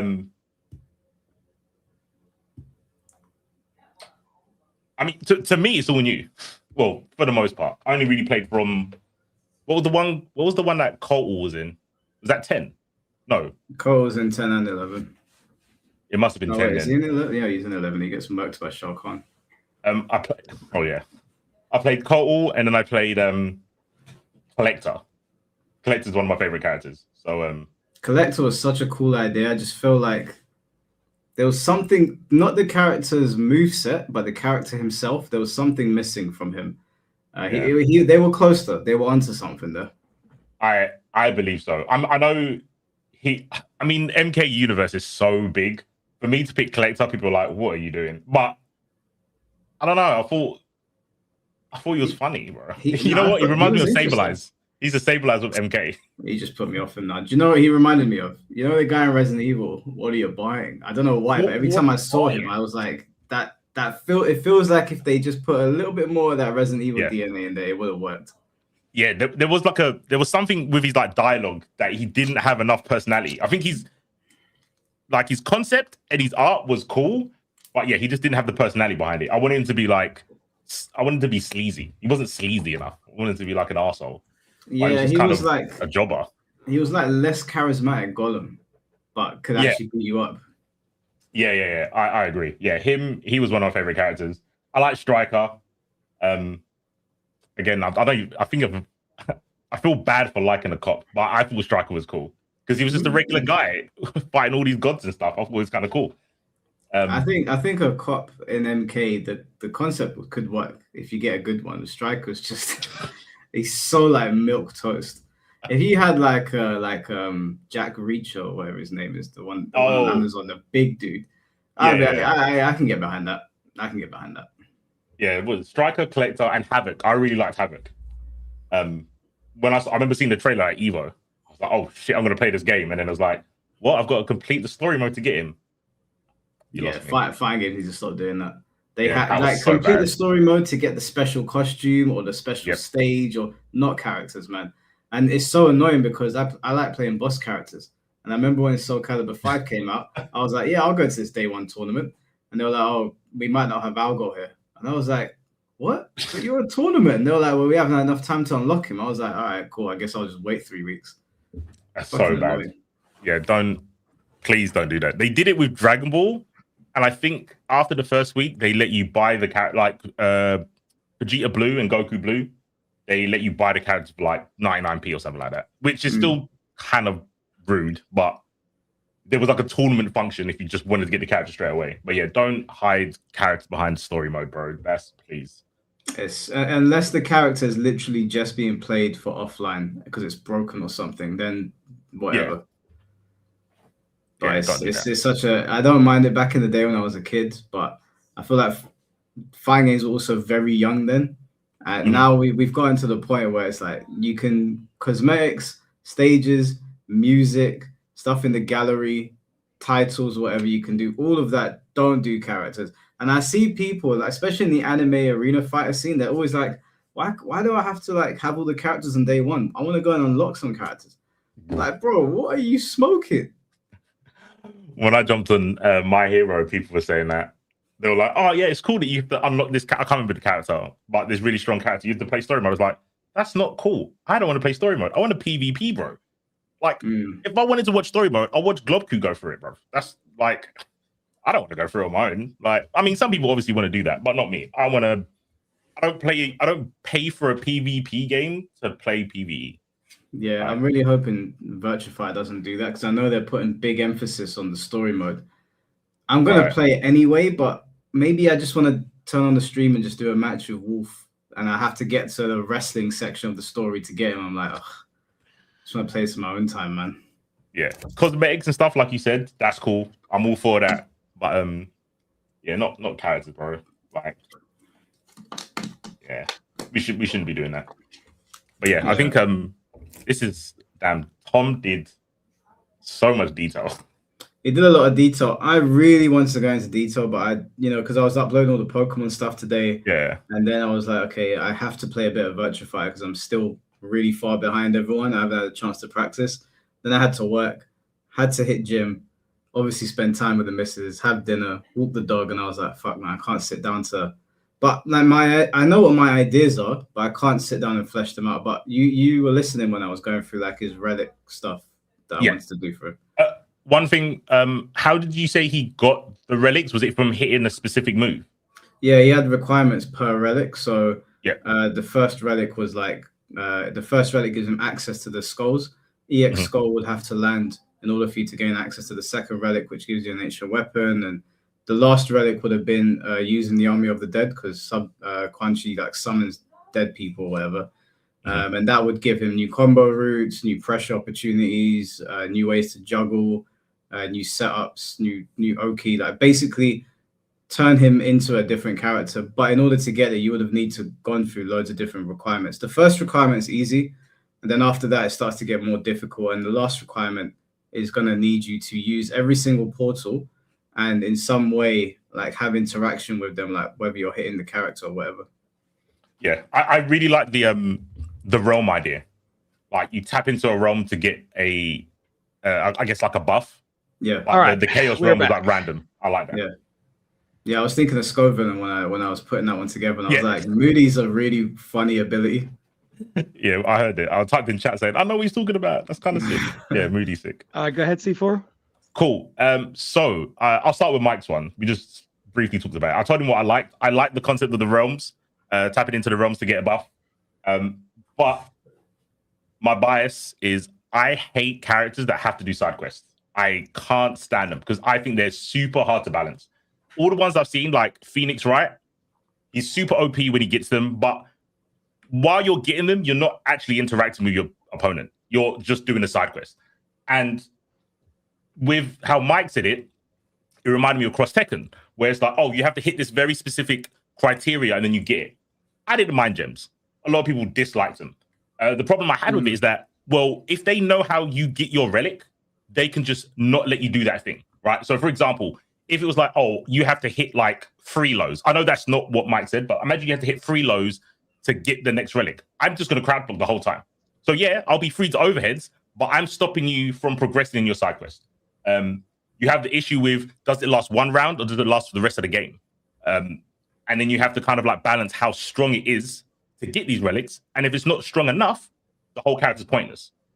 It's really hard to balance, and Mike didn't have a lot of time to, flush it out, which is understandable. Yeah. But the realm bit, I really, really, really liked.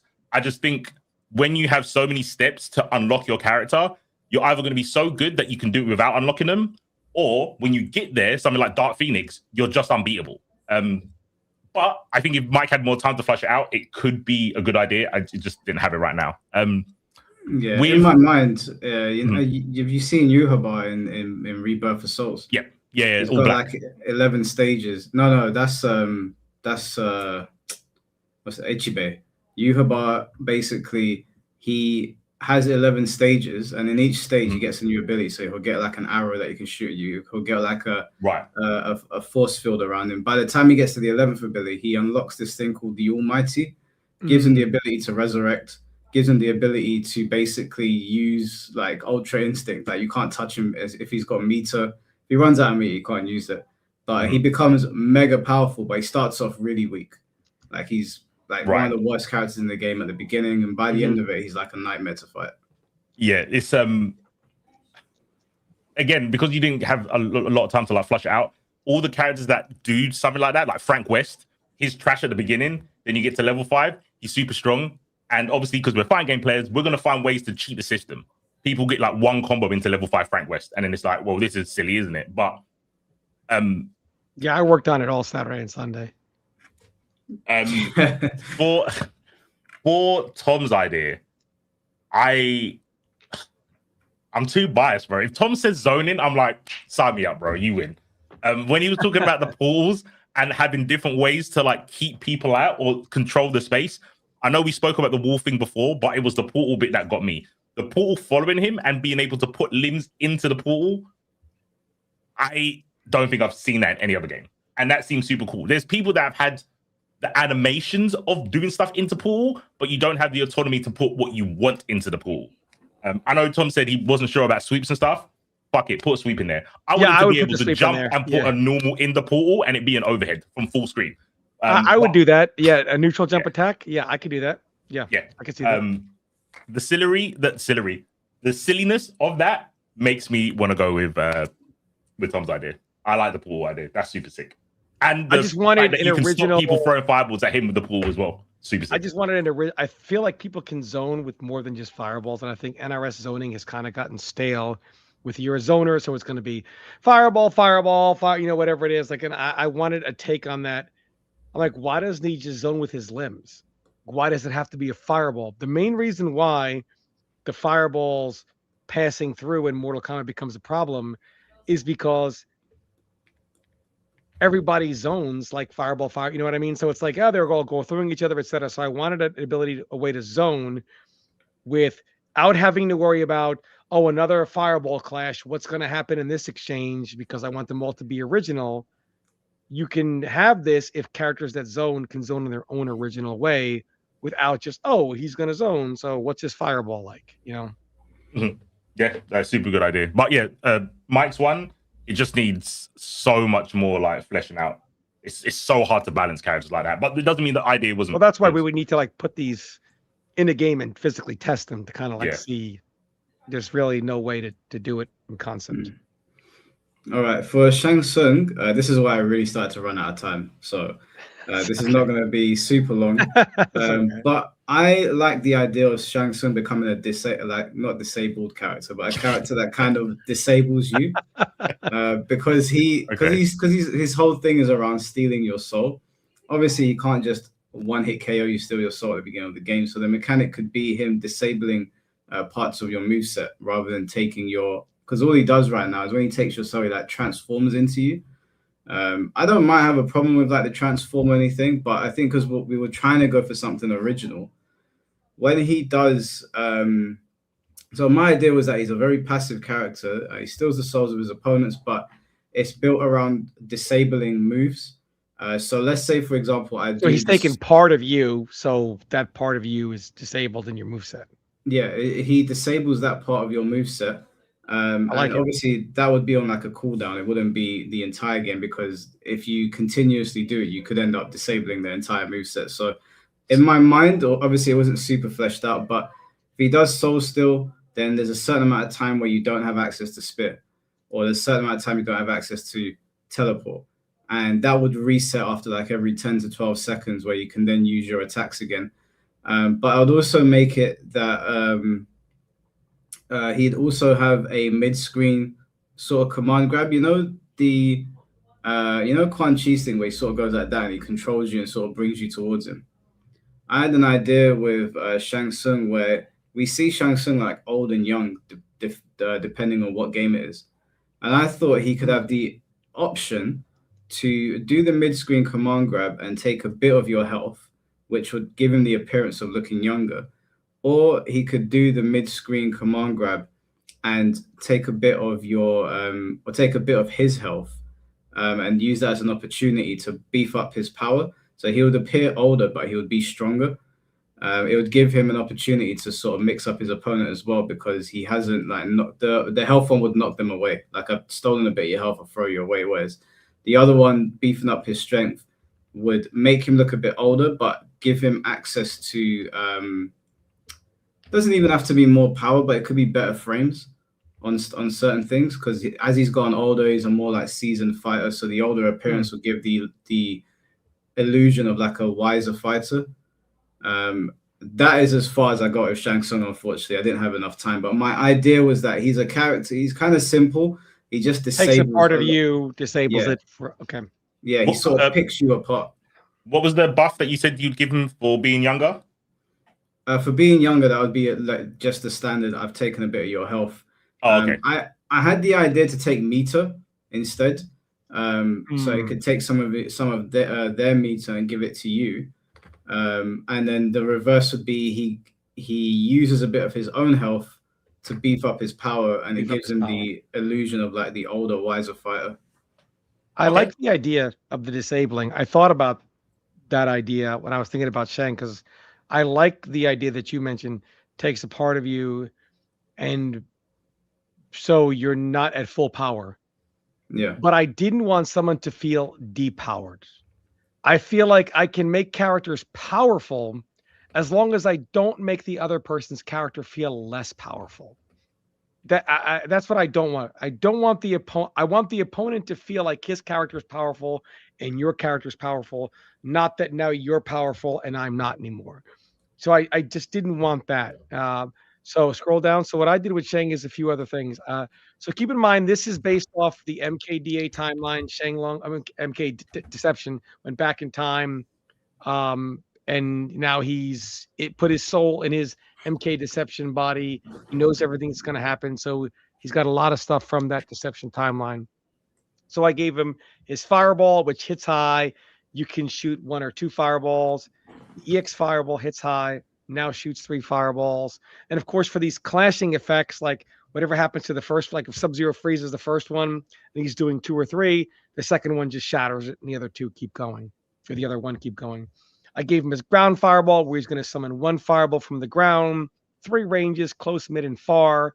I gave him, and it's going to be like a launcher type of thing, the usual from the way it is, kind of like a low launcher.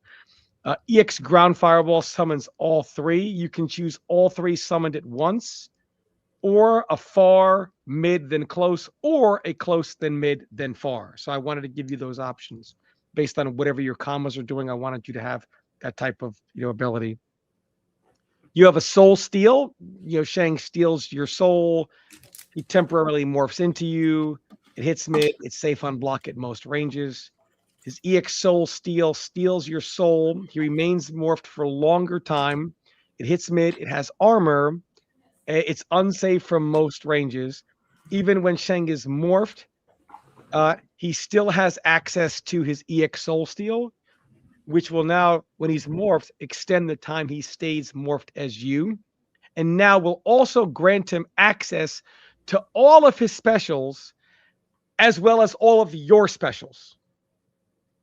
So he has all your moves and his fireballs, his EX soul steal, and his ground fireballs, EX ground fireballs.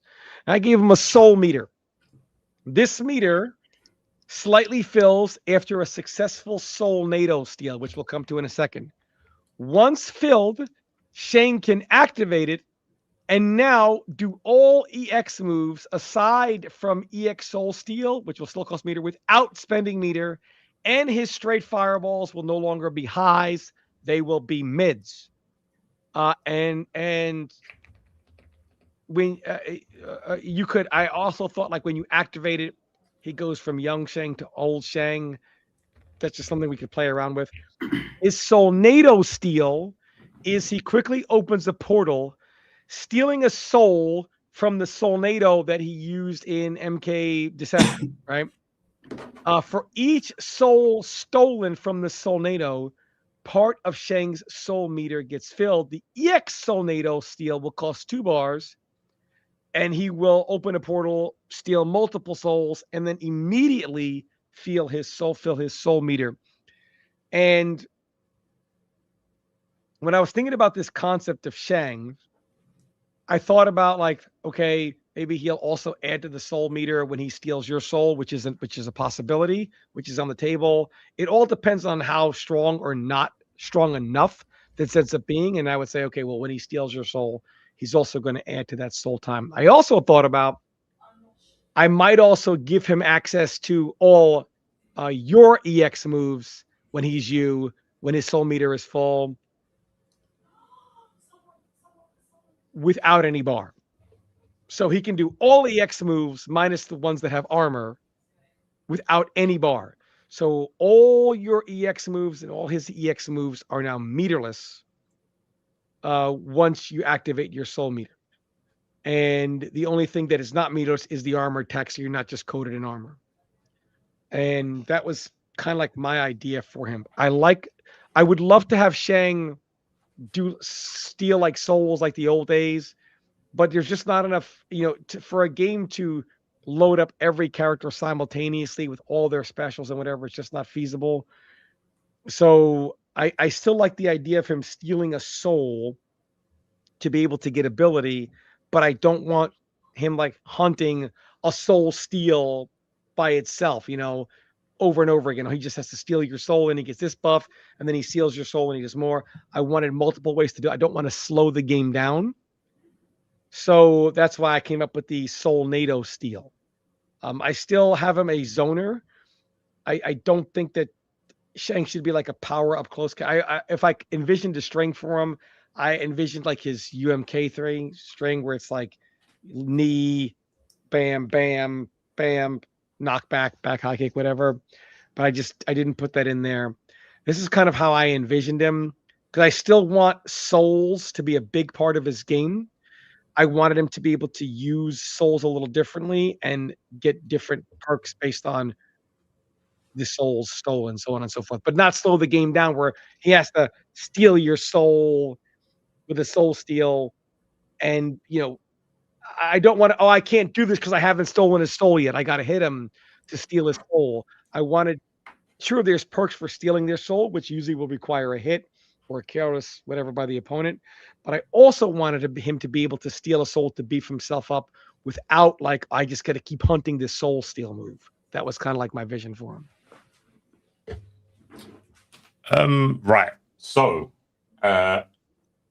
Tom's concept about you not just becoming your opponent's character, I think is really cool. When I think of Shang Tsung, that is it. It's like, I still have my abilities, but I can, when you was explaining like the EXO still and the meter, it was the case of I can use your abilities that are stolen from you and I can still use mine.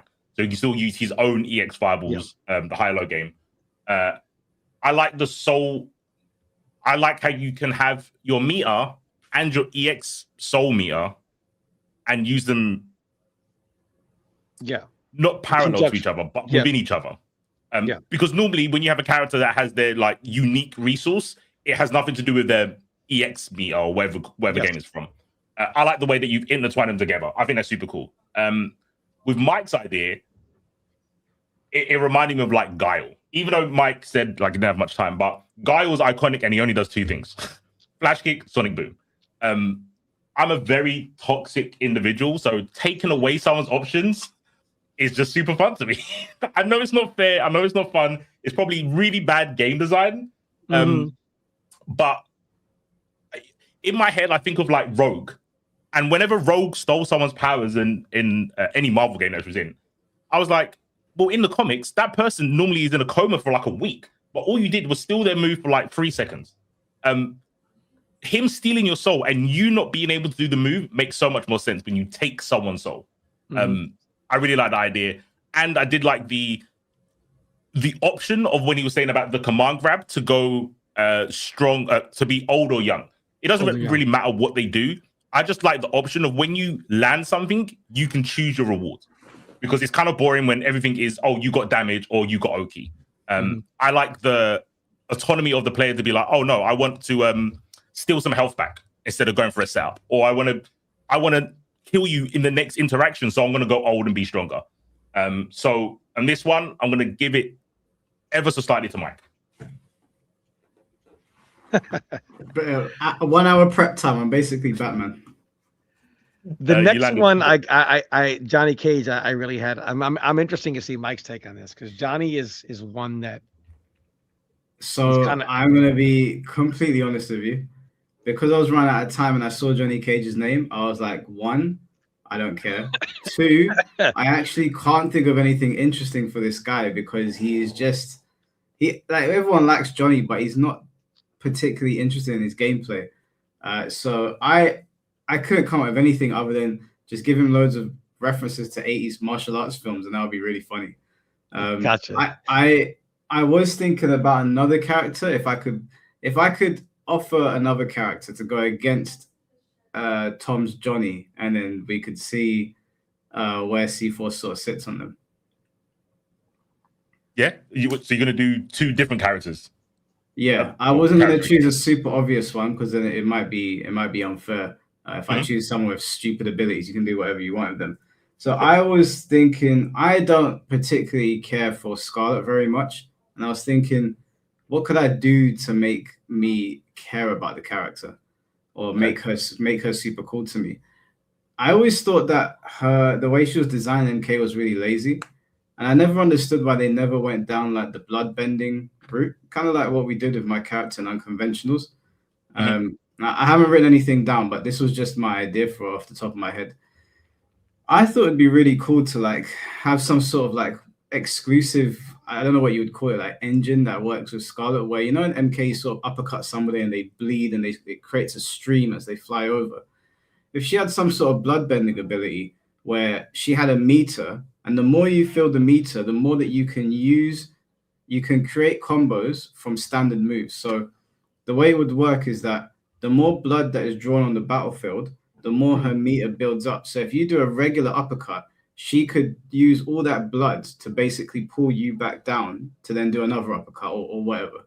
Or if you do like a move that maybe just is like a knockdown or regular stagger that pushes you back and they cough up blood, she could use that extension. So basically, the more her meter gets built up, the more extension she gets on like regular attacks.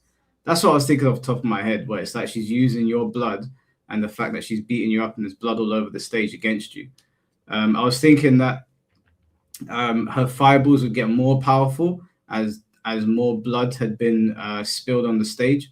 And I would have it so that she's not overpowered. The drawback would be if she's using your blood to create fireballs on the stage, the more that she uses it, the weaker it will get, because she'll have less access to blood on the stage, unless she started like fucking you up again. But yeah, that's literally what I just thought off the top of my head. Like, blood meter, get extensions based on the attacks you do. Like if you do 1-1-1, and the last hit like makes you spin around and cough up a bit of blood, you can get an extension with like, I don't know, you press 3 and she turns that bit of blood into like something she can grab and like force you to the ground.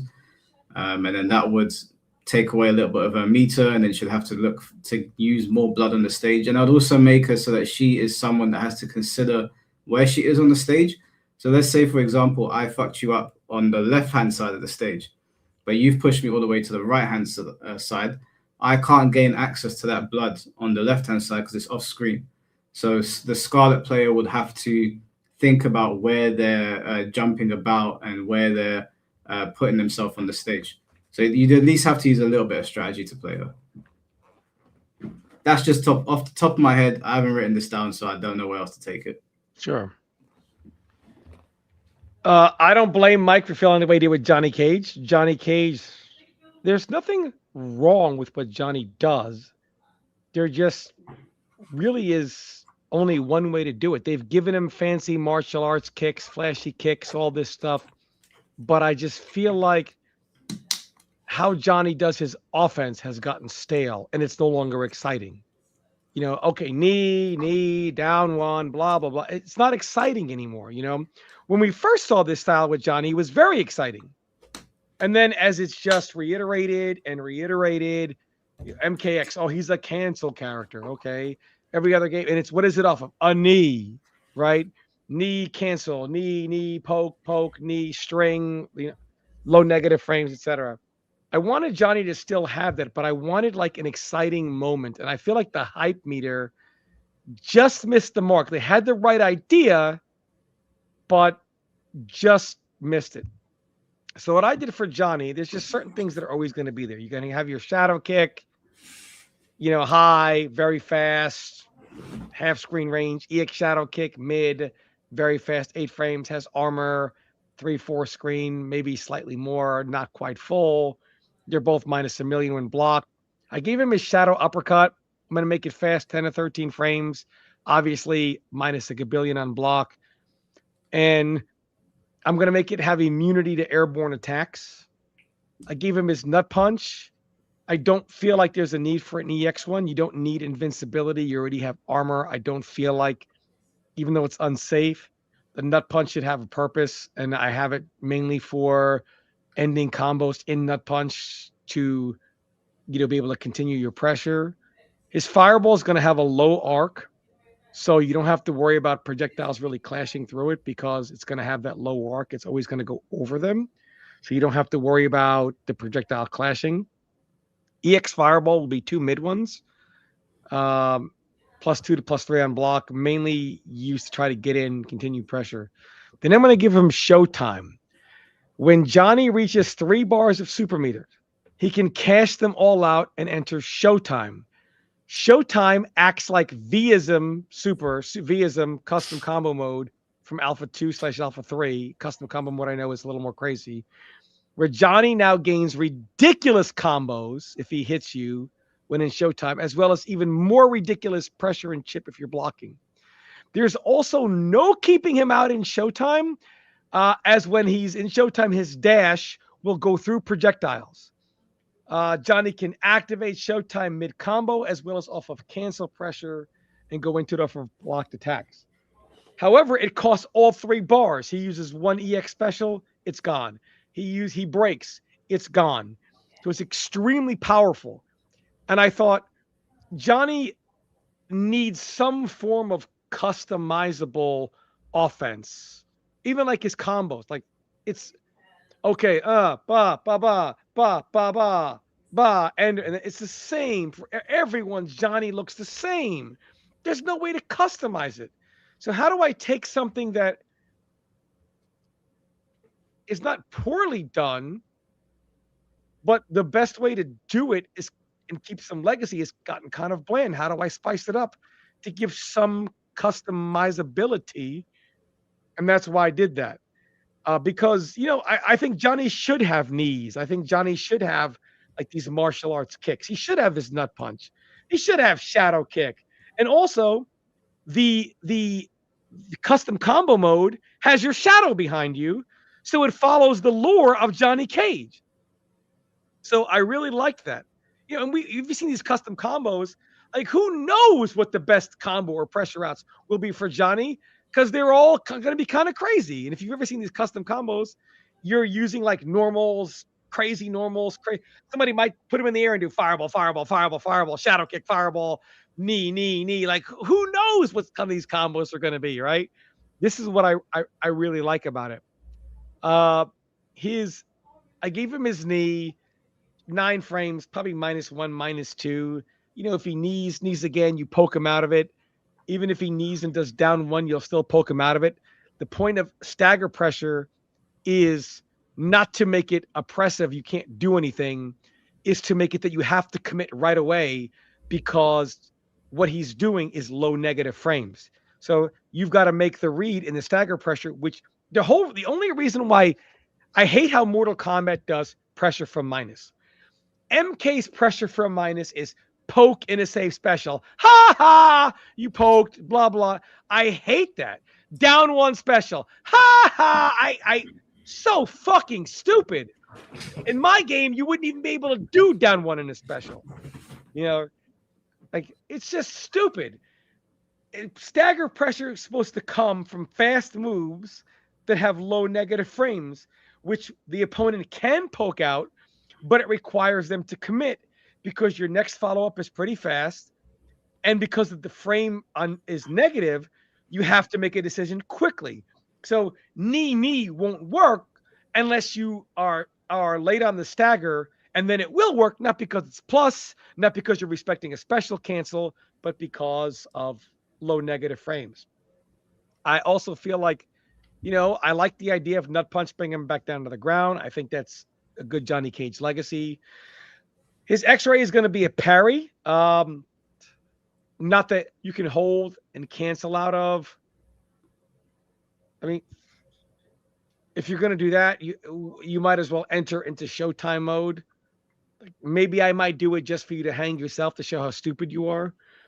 His X-ray is a parry attack with not much range. It has to, it'll even parry your X-ray as well. It only does 20%, but it leaves the opponent in a juggle state and puts Johnny in Showtime with at least 20% of the meter running down. So again, what are you going to do with this, right? And that's I wanted some type of customizable situation. I gave him his forward 3-2, kind of like 9, but not. I would change the animation of it. Special cancelable on block or hit, low negative frames again. I'd probably give it an armor gap in between the two. I gave him his forward 3-4-3, which is kind of like a knee into 2 mid kicks. And then I gave him his forward 4-3-3-3, which is kind of like a Van Damme style, like 1 like straight kick, and then he brings his knee up, and then just 2 other like up kicks there. Final attacks have pushback. The string can't be special canceled, etc. And I wanted these kicks to be like fancy Van Damme style of kicks. Johnny Cage, like Mike said, is kind of one of those things where it's like, what do you do with him? He is, kind of playing with, how he is. He's going to do knees and, low negative frame stuff. And that's kind of and that's how he should be. But there needs to be something about him that is more customizable for the player, but the crowd can get excited on. Johnny has 3 bars. It gets hit. Is he going to break? Is he going to forego that? Is he going to take the 50% damage so that he can? And what if he gets hit again? Right now he has to break. Now he's out of Showtime, down on life. How is this Johnny Cage player going to come back? Right? But now he has the 1 bar because breaker's only 2 in my game. And then he can pressure into stuff and maybe EX Fireball to keep more pressure. But then now he's really out of show. He got no shot of building it back this round. So I wanted that excitement for what's going to happen, instead of the same old tired, this is what he's going to do. And that's just kind of like my idea for Johnny. I'm probably going to have to defer to chat on this one. I thought this was going to be an easy win for Mike. I thought the whole Scarlet thing, it's almost been done. It's unique. And when he said like about the blood staying where it is. So there will be a case of like, oh, if I'm just doing, if I've got you in the corner, I've done loads of damage, then you jump out the corner. Now Scarlet's kind of mid, like she's back to being a normal character, right? Her goal is to keep you where the blood is. And I think that's kind of a cool way to put another spin on space control.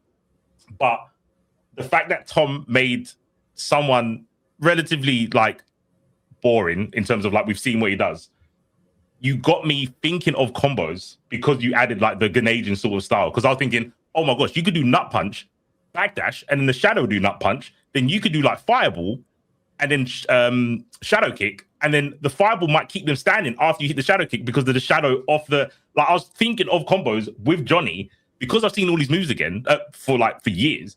But adding that custom element to him, I think is a genius way of going, well, if you're bored of seeing the same Johnny stuff, come up with something interesting there. What does Showtime do now? It's not Showtime. It's called Star Power, and it allows him to chain the specials together. Like he could do like shadow kick, you know. It's not that interesting. Like, the Vism having like a Canadian is super sick. And most characters that have that don't have a fireball. I think Zero is like the only one I can think of. They gave it to Duplicate in Invincible Versus. There's a character in MBCI. Gamora. But his regular fireball isn't going to be very good because it's going to be that arcing whatever, so it's not going to be great. And I gave him a good EX fireball because make a choice, because if you use it, you're not going to be able to enter Showtime. Yeah. So it's I also like the all or nothing sort of game plan. It's like, okay, you can, like you said, you can use the meter to use fireballs or to like, you know, clutch out a round, or you can go, well, if I get into Showtime, I win because I have insane pressure. So you got two different win conditions. So I like Mike's idea for the uniqueness in the character. I like Tom's idea for the uniqueness of solving a problem, which I was like, you can't make Johnny cool, bro. But he did it. He did it. So I'm gonna go to chat. They can decide on this one. I like them equally. Whilst they're deciding, let me just read these super chats. Tom, thank you for the $5. Honestly, making Scarlet have blood weapons like Cody's knife from Street Fighter would be cool. Yeah, like I came out with that literally on the spot just now. I like that idea that I'd she have to uses the expand blood it. because I like the idea of that style of zoning. I don't like the MK fireball. You know what I mean, Mike? Zoning, right? They all kind of zone in some way or another like that. Yeah. There's a character called Carmine in Eunice, Mike. You should see that character because they use their own blood and they'll throw their blood at you and it will take their life. But if they do a fireball, the fireball will drop to the ground if it doesn't hit anything, and then you've got a puddle of blood, and then you can move the puddle of blood. So you can summon it towards you or summon it away from you, and then make a trap come out of it and stuff like that. So I think that's cool, but the way you said it about MK stages are pretty long compared to other games. Yeah. The fact that I could play and go, I remember there was a speck of blood over here. So if I do this really long combo to put you to the corner, I can get like a meaty blood puddle or something. I think that's super sick. Tom, thank you for the $10. For Scarlet, 3 blood weapons, a javelin for long range and zoning, whip for medium range for commando throw setups, and blood dagger for blood bleeding effect and pressure. Now, I actually, like, my problem with MK characters is that they're not focused. They're doing too much. I'd want my characters to be focused. So for Scarlet, she would be a very like space control heavy character. I don't want to give her the ability to mess you up close screen, mess you up mid screen, mess you up long range with all these different weapons. I'd want to make, in my mind, she's a very footsie heavy character, and she's getting a lot of footsie extensions or like combo extensions from managing her meter properly, or like walking you into certain areas like C4 was saying. Do you remember like in Smash Bros, Snake would like leave a mine on the floor and sometimes you'd forget and he'd walk you into it and you'd blow up. Like that was my idea for it. I didn't want to do anything that was too close to something that I'd seen before. So I wanted to move her away from that. C4, you're gonna have to make so the next is what Liu Kang chat's gonna decide, I guess. No, C4's got to decide. He's got to make his choice.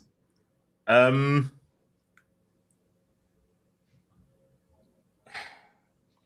because I have to open up another tab and create another poll. That's just okay. All right. If I'm forced, I'm gonna go with Tom because he made a boring character super interesting.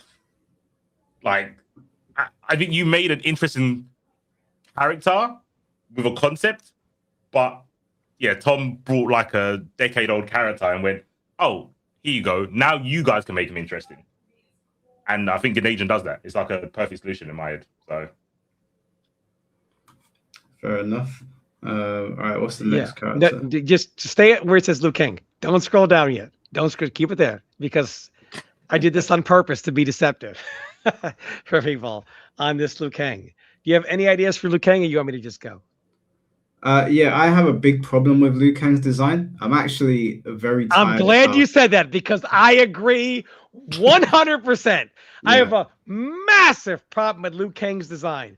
Liu Kang is the definition of what Mike and I say all the time, the same tired way of thinking recycled over and over and over again. yeah. So like I said, when we got to Johnny, I didn't have anything like laid out, but um, in my mind, well, the Liu Kang that we have in pretty much all MK games is he just feels like he's doing too much. Like he's a really good zoner. He can fly across the screen at you whenever he wants. He pressures you. His stagger game is way too powerful. I'm just like, what is this? What is he supposed to be? And when I Jack think of of Liu all Kang, trades, master of none. So what is his, is he zoning you? Is he counter zoning you? Is he pressuring you? Is he a fast punish character? in my Yes. mind, I when I think of Liu Kang, I'm thinking of Bruce Lee. And when I watch Bruce Lee films, Bruce Lee's like philosophy on fighting was to keep everything simple and like don't do anything that's too like theatrical, get to the point. And whenever I'd watch Bruce Lee fighting, he was always heavy on counters, always heavy on like evasion and counters, like doing like don't do 10,000 moves, do the one kick over and over again.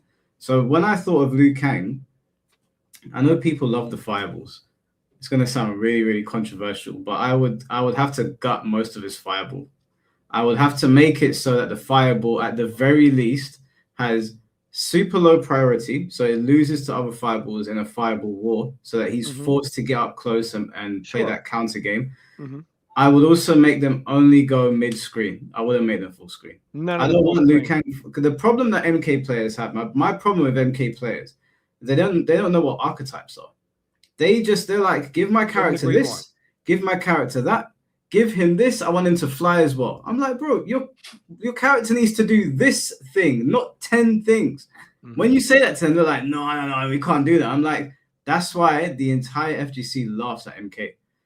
And Liu Kang needs to be a focused character. For me, in my mind, Liu Kang would have his own unique mechanic, kind of akin to what you see in up close game style counter hits. Yeah, up close, like you know how Steve used to be like really renowned for being a counter hit character. Like I would make Liu Kang someone that has his own sort of like. Do you remember in C4? You remember in Budokai, they had that mechanic where like you could sway, sort of sway out the way. Yeah. I would give something like that to Liu Kang, where it's obviously going to be a lot harder than what you do in Budokai because you just press X there. But give him the ability to sort of sway around people's things and then give them one powerful, like concise blow, like the way Bruce Lee used to knock you down and then he'd stare at you. And in my mind, Liu Kang would do that. He'd like smack you in the face, you'd fall over, he'd do like a funny animation, like walk backwards a little bit, like sort of brush his nose, and then you'd get back up and he'd start again. And he would be this close to you. You'd start throwing at him and he's again going like this. And imagine Ninja Killer getting his hand on that character. It would look so good. 100%. So my whole thing with Liu Kang would be look at Game of Death, look at that reference for Bruce Lee, and build upon that. Or look at what's the one that he fought Chuck Norris in? Was it Way of the Dragon? Yeah. Look at those films and look at how Bruce Lee fights there, up close, in your face, read your movements, hit you with a powerful strike, nothing too fancy, waits for you to get back up and starts all over again. I'd make him a very hard-hitting character, low on combos, entirely built around sort of counter hits and swaying and getting you to miss a lot and frustrating your opponent. Okay. Before you move it down, let me just say this. I agree with everything Mike just said. I don't even like the Bruce Lee reference. I'm tired of it. I'm tired of every game having a Bruce Lee character. I'm tired of it. How dare And you. I was on the phone with Burrito Voorhees and I'm like, Liu Kang this and the fireballs. And I was like, I'm so tired of Liu Kang. I'm tired of his Boy Scout. I'm tired of it. Fire God Liu Kang. I am the master of the realms. And I said, how can I get rid of this? Scroll down, Mike. Oh my God. Because he's zombie Liu Kang. There is no more Boy Scout Liu Kang. He is a zombie, completely mindless, cannot keep control of whatever. Keep in mind, Shang Tsung went back to the Mortal Kombat Deception timeline. So we are zombie Liu Kang. We are done with Bruce Lee, and he doesn't even have some of his stuff because he's a zombie. He forgot some of it. Like, he can't even do the fireballs. He doesn't remember he has a fireball. He's as kind of like how zombies are blinded by, like, your Walking Dead zombie. You are Resident Evil. You're primal, the need to feed. Liu Kang has one need, Shang Tsung. That's it. It's all he sees. He's not as conscious as he should be because he's struggling to control like that in his zombie body. Zombie Liu Kang. Because of that, I gave him a fly kick, hits high, fast startup, 15 frames, travels almost full screen, minus a billion when blocked. No EX fly kick. I'm so tired of this garbage of, this, and now it does more damage. Or now it just, some moves don't need EX versions. I feel like NRS sometimes struggles to find a generic EX purpose. Or now it combos, just a generic EX purpose just to give a move an EX move. You know what this move is for? Fast punish for the most part. Point blank period. If somebody's ducking, it'll fly over their head. Classic style. But there's no reason to give him one. I gave him his bicycle kick. It hits mid. It's got a very fast startup. It's got very short range. I guess I didn't put that in there. I meant to put it only has about the range of maybe quarter screen. It's mainly meant to crush lows. So as you're coming in your zombie form, and it's going to be massively unsafe because Liu Kang's a zombie. He's angry. You're poke, keeping him out. I'm a zombie. Right? You're going to poke me with down ones, down threes, down four? I'm just going to bicycle kick you. I don't care that it's minus 100. I'm tired of dealing with this. I am going to bike kick you even though it's minus 1,000,000, right? Because it will crush lows. So instead of the patient Liu Kang, he's very impatient. What zombie, you ever watch any zombie film? What zombie is patient? None of them. Then I gave him his EX bike kick. Same property, just now it has armor. I want people to have at least one armor attack.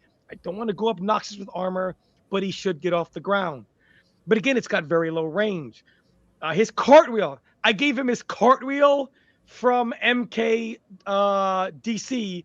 It's cartwheel into uppercut. It's a launcher. It hits mid as far as the first hit. Safe unblock, but the uppercut is high and can be ducked and loop punish. So the cartwheel itself is mid, but the uppercut is a high. You can duck it and kill him. It's not made to be thrown out, but he may just throw it out in a string anyway in case you hit a button. Like, he's doing a string. The players are like doing strings, and you may hit a button, so they're going to throw the cartwheel out. Why? Because the players, like Liu Kang, they're also mindless. They don't care. I don't give a shit. Let it be unsafe. Then I gave him Rekkas. Liu Kang can do 3 fast mid punches. These attacks cannot be delayed. Regular record, there's no delay. He doesn't think fast enough to do. He's a zombie. His thinking is slower. Final attack can be canceled into EX Rekka only. The Rekkas are safe on block. They're not launchers. They're just 3 bam, bam, bam punches with decent range. Only the final attack can be special canceled. On hit, the final attack will leave the opponent standing. Now there's EX Rekkas. Faster than normal Rekka startup. EX Rekkas can be delayed as well in between each attack. It's safe on block. The final hit can be canceled into any special. So Liu Kang's EX Rekkas can be canceled into something else. So Liu Kang can do something like whatever into regular Rekkas, into EX Rekka, and then if he wants, he can, but he has to spend the bar in between. I'll probably allow you to armor after EX Rekka into another cancel. So after EX Rekka, if you want to do another EX Rekka or another regular Rekka, I'll probably put an armor gap in there as well. Just so, but he can block. So there's that kind of guessing game. Do you want to continue to take the pressure or do you want to armor out? But he can bait that. This gives him combos like whatever into Rekka, into EX Rekka, into cartwheel. So Liu Kang can be like, blah, blah, blah. The crowd, bam, bam, bam. I may even when he EX Rekka, like get angry. Who knows, right? And then like, bam, bam, bam. And then cartwheel. So he'll have long combos, exciting combos, and just something that looks different than the regular Liu Kang. Oh, launch you, air fireball, air fireball, air fireball, and fly kick. Enough of that same shit. I'm so tired of seeing it. I'm so tired of it. So that's gone. Chain stance. He's going to have his chain wrapped around him, and he's going to use it kind of like Jackie Chan and or picture Go-Go in Kill Bill, where she's got it wrapped around her and she can like throw it out and bring it back in. So it's wrapped around him like that when he goes into chain stance. He can move in chain stance. Chain stance 1 is about 17 frames. It's a straight chain attack, range of about 3-4 screens, safe at most ranges, becomes unsafe at about 1-4 screen, where from that range it can be punished by fast specials. That's going to hit high. This gives him like some range, quote unquote, zoning. It's not meant to be a zoning tool, but it gives it to him without it being a projectile, without it being a fireball. There's no air version. Chain stance 2 is a projectile reflect, where you can just reflect your projectile. Liu can reflect all normal projectiles back towards the opponent. The reflection projectile has extremely fast speeds going back to the opponent. So it's almost like a MK9 Kenshi type of speed effect. Chain stance 3 is a little slower, 20 frames. Liu Kang hurls a low chain attack at you, and can like grab you and like pull you in, and then it stomps on you, on your face. Very Bruce Lee-like, right? Safe at most ranges, because it becomes unsafe at about 1-4 screen. It'll be punished by fast specials, hits low. Chain stance 1+3 is an unblockable throw where Liu Kang turns you around, kicks you, and then like he hooked Shang Tsung on the pyramid in the MK Armageddon intro, he will hook you back with his chains and then pull you back down, landing at his feet for a hard knockdown. Because in my game, not every knockdown is untechable. This will be an untechable knockdown. Of course, you can duck it. Then chain stance 4, Liu Kang will spin both chains, kind of like, again, he does when he first fights Shang Tsung in Armageddon. He's spinning them like this. They're unsafe, minus 12-ish on block, no real pushback, hard knockdown, very strong attack. Does about 20% burst damage, but he's dead for it. So I wanted Liu Kang I want to get rid of this, like, a Boy Scout Liu Kang. I'm so tired of it. I'm so tired of high fireball, low fireball, air fireball. And like Mike said, what is he doing? Is he a zoner? Is he a pressure character? He's neither. He's a zombie. So I made him Zombie Liu Kang. So I didn't get to finish mine for Tom Pot Top. There was only a few things I did get to mention. I'm sorry. No, that's okay. You know, when I was saying that he's a counter-hit character, I thought a cool thing to do with him is, you know how Bruce Lee would give you like one bang around the face and another, and then sort of like reset. I thought it'd be cool if you land counter hits that you don't just get the cinematic animation. You have to input them like sort of like a just frame to get the first punch, then the second punch. And I thought that could trigger like a sort of cinematic thing where Liu Kang he sort of resets the situation. I like the Bruce Lee archetype. I'm a big fan of Bruce Lee. I don't really like zombie Liu Kang, I'll be honest. I feel like the zombie thing can be better used on somebody else that isn't Bruce Lee. So I would prefer like I said, I wouldn't say that he's slower, but he's more based around counter hits. He's not based around fireballs. His fly kick from across the screen, that has to go. He can have a drop kick, but not like that. It has to be closer to something that is at least mid-screen and much easier to see. That shit is so stupid in MK1 or MK11. Yeah, I think I'd make a lot of his counter hits lead into something, but you'd need execution to do it. And then it would trigger like a reset state where Liu Kang, he's not going to be a character that has any Oki, to be honest with you. He'd be a character where, like in Game of Death or Way of the Dragon or whatever film, every time he knocks you down, he sort of gives you a cheeky stare, goes like this with his nose, and then stands back up, and you just stand back up to fight again. I would make it that a unique thing to Liu Kang.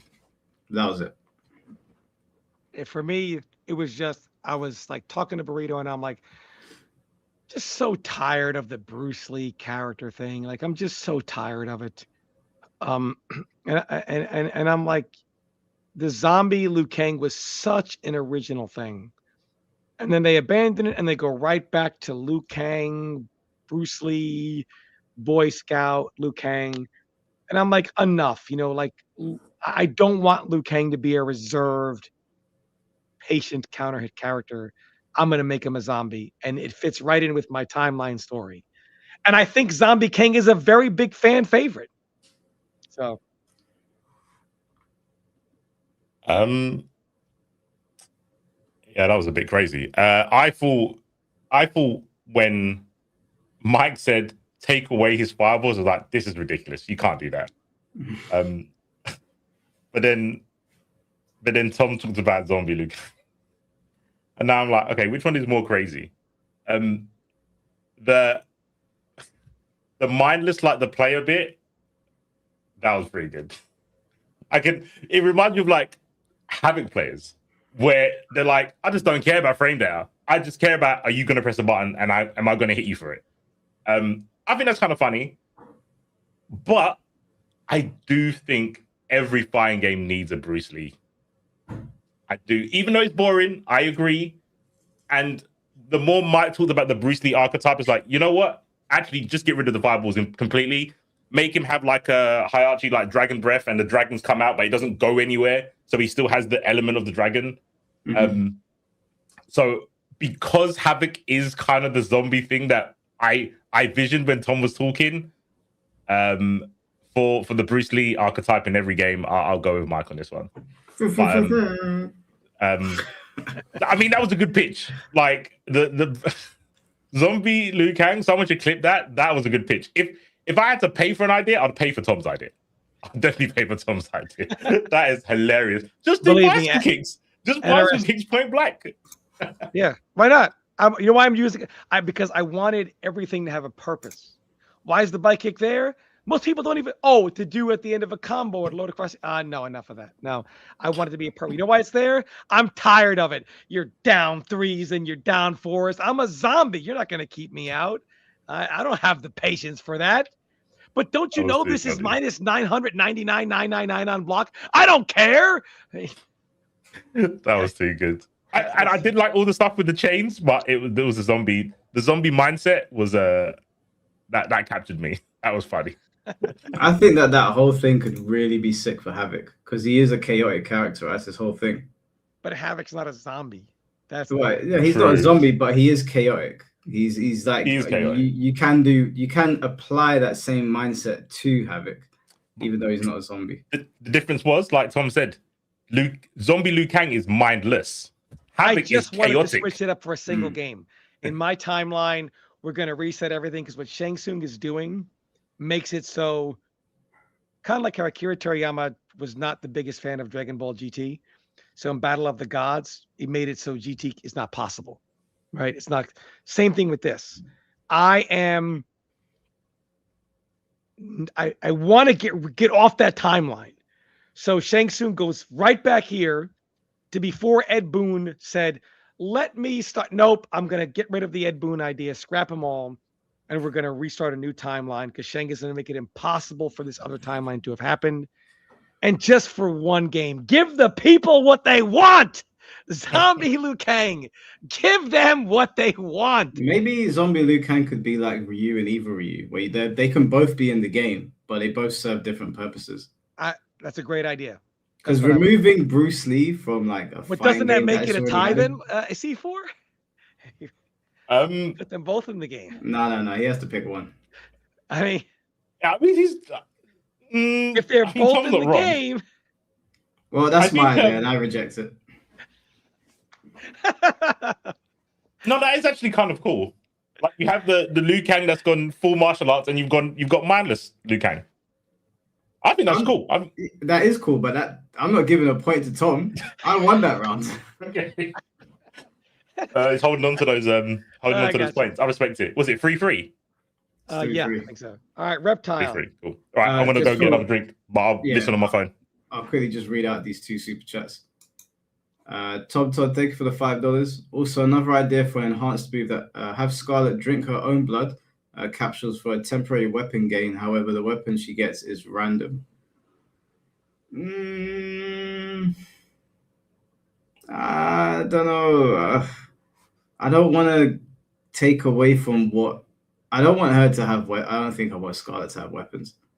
I don't think I want her to have weapons. I think MK players have got a really, really bad habit of I'm going to use wanting the their bathroom real character. quick while you read this out, Mike. All right. I think MK players have got a really bad habit of just wanting to give their character everything. And I think it hurts the game.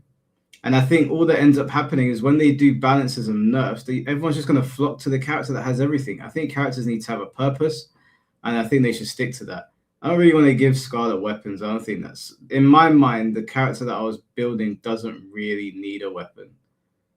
Yeah, there's no balance. And this is NRS's fault. They've trained their player base to be used to that stuff. The characters need to be focused. If you're a grappler, you're a grappler. Why are you shooting fireballs? Grapple. You don't need a fireball. You're a grappler. If you're a zoner, why are you in my face doing insane pressure? Makes no sense. They need to be purposeful characters. Jambean, thank you for the $20. The thing you mentioned earlier about archetypes in MK could not be more true.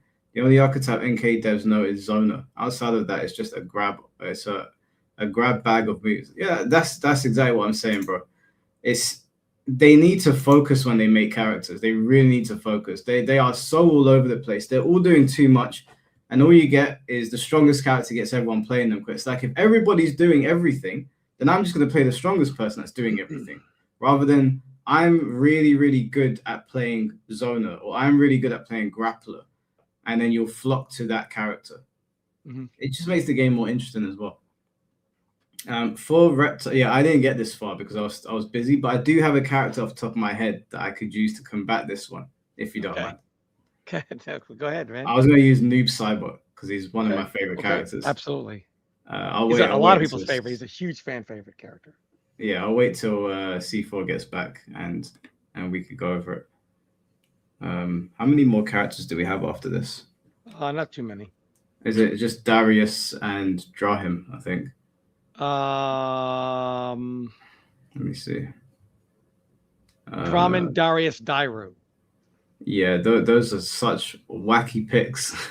Well, it's 3D era in my storyline, right? Okay. So I gotta include at least some. Oh, C4's listening. Okay, cool. So yeah, I wanted to use Noob Cybot.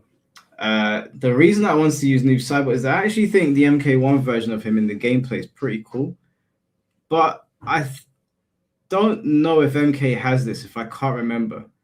But MK doesn't really have a character that poisons you, does it?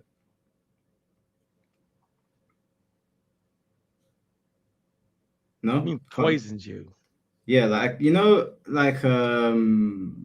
what's that character called? Aki in Street Fighter. It actually can poison you over time. I don't think MK has a character like that. And I always thought that, Noob Cybot's like this he's this dark energy. He almost looks like if he touches you, it's infectious. No, Reptile's not really poison though. It's acid, right? It's not the same. It's not the same thing. No. Yeah, it's not the same thing because that just does damage over time. When I say poison, I'm not talking about damage over time. It will make more sense in a second. Yeah, I know what you mean. That's why I said no poison. I know, and I know you mean the difference. Yeah. So I always thought that the little scythe or sickle, whatever it is that Noob Cybot's got, I always thought the point of it could be something that he could sort of like infect you with.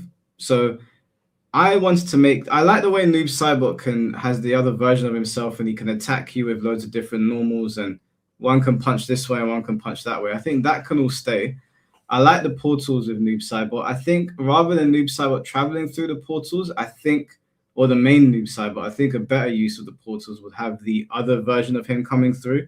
So I would give him a command grab because I'd want him to be an up close, sort of like bully character. I wouldn't give him a projectile. I'd take projectiles away from him and make it so that he has a command grab that is high and low. So there's a portal that appears above you, and one of the Noob Cybots comes down with the sickle and sort of like hits you in the jaw and pulls you up through the portal. And that could that basically you will come back through it or you'll come up from another side, and that will give Noob Saibot a little combo. And he can also do the same from low. The trade-off is that if you duck and they do the command grab, he's like -1,000,000 on whiff, and if you block low, then he's -1,000,000, and you can punish him. I would also make it so that every time you successfully land a move where Noob Saibot hits you with the point of his sickle, so you know how, I don't know if you've ever played Smash Bros before, but there's a character called Moth, and Yeah, I know Moth. He's got this ability where if he hits you with the point of his sword, it does like more damage and knockback. I would make it so that if you manage to successfully space them and hit them with the point of the scythe, it would start to build this meter. And if you build the meter enough, Noob Saibot can basically summon that clone of himself outside of you.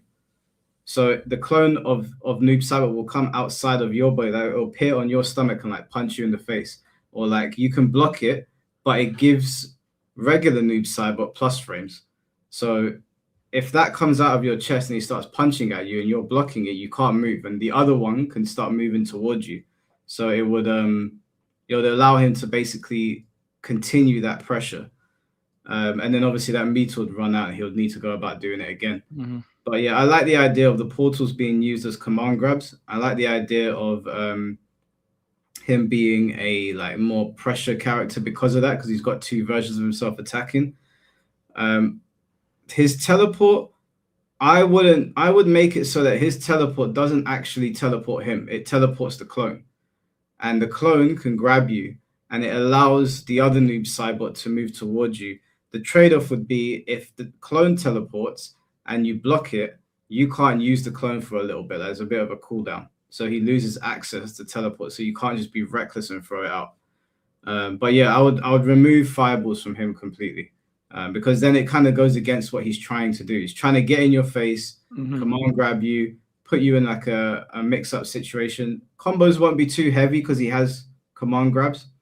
And then obviously the sickle will do extra damage if it hits on the point. So you have to have good spacing with Noob Saibot.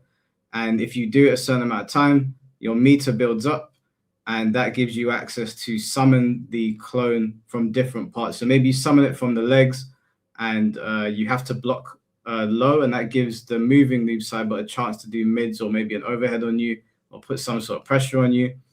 If it summons from your front, then you have to block. If it summons from your back, then it's sort of like it's pushing you towards the other Noob Saibot. So I thought that would be a cool way to do Noob. Yeah, gotcha. Okay. So with Reptile, for me, I wanted Reptile. I think most Mortal Kombat players can at least admit, if there's a specific character where players who play him don't want to block ever, it's Reptile. Reptile players will know a dash doesn't have armor in past MK games and wake up with it anyway. They don't care. Reptile players in general do not want to block anything ever in life. That's maybe there's Honeybee, who's probably the most calculated of all of them. I would say Honeybee is more of a cerebral, player. But for the most part, Reptile players, man, you could not get a better character. A dinosaur-brained lizard cannot be more indicative of the community that he represents. And not all, but your average Reptile player, we all know it. There are high-level ones, but even they know. Even the high-level ones know what he looks like at, even like decent level to, lower. Of course they don't want to block. So I wanted him to have a mindless play style that still requires a brain, but it appears as if it's mindless. So I thought, how do I do that? So that's why I came up with this design for Reptile. So you got your normal acid spit, where you'll shoot a stream of acid, range of about half screen. When it collides with another projectile, the projectile will kind of like splash through it, still keep going, but result in a dot puddle on the ground for like 1.5 seconds. So it's going to cause a splash as it travels through. I'm trying to avoid that. You know what I'm saying, Mike? This projectile is going through each other and nothing happens, no visual cue. no effect. EX Acid Spit is a faster startup. Its range now goes to 3/4 screen.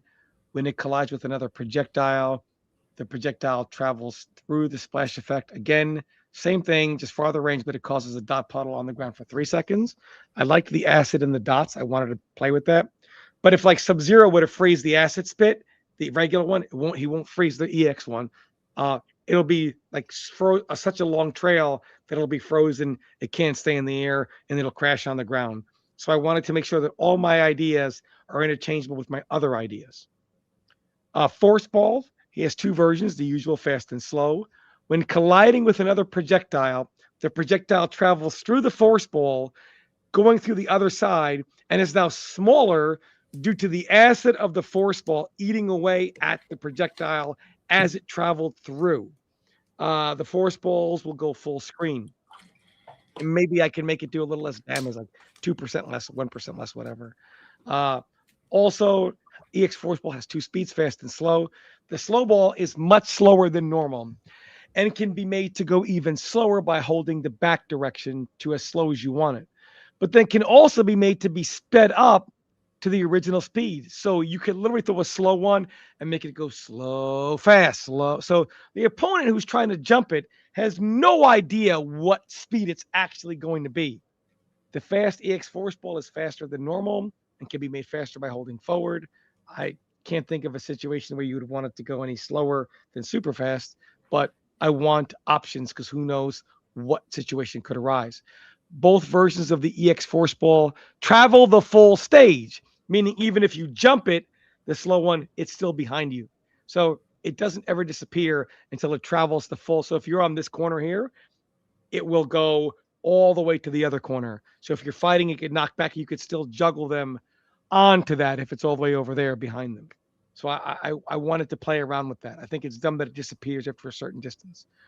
From far ranges, it will be possible to have both force balls, EX Force Balls on the stage, depending on the order done and the speeds chosen. I gave him his lizard slide. I like that he turns to a lizard. His MK1 slide goes straight for screen, considered crouching from frame 1. When blocked is -1 billion. EX lizard slide goes full screen, has armor. It's a little faster. Invisibility, I gave it a fast startup like MK2, where it's 23 frames, I believe, from startup to actively invisible. I think it's 33 in MK2, so it's faster than his MK2 invisibility by 10 frames. Same thing, cloud of smoke, Batman style, boys.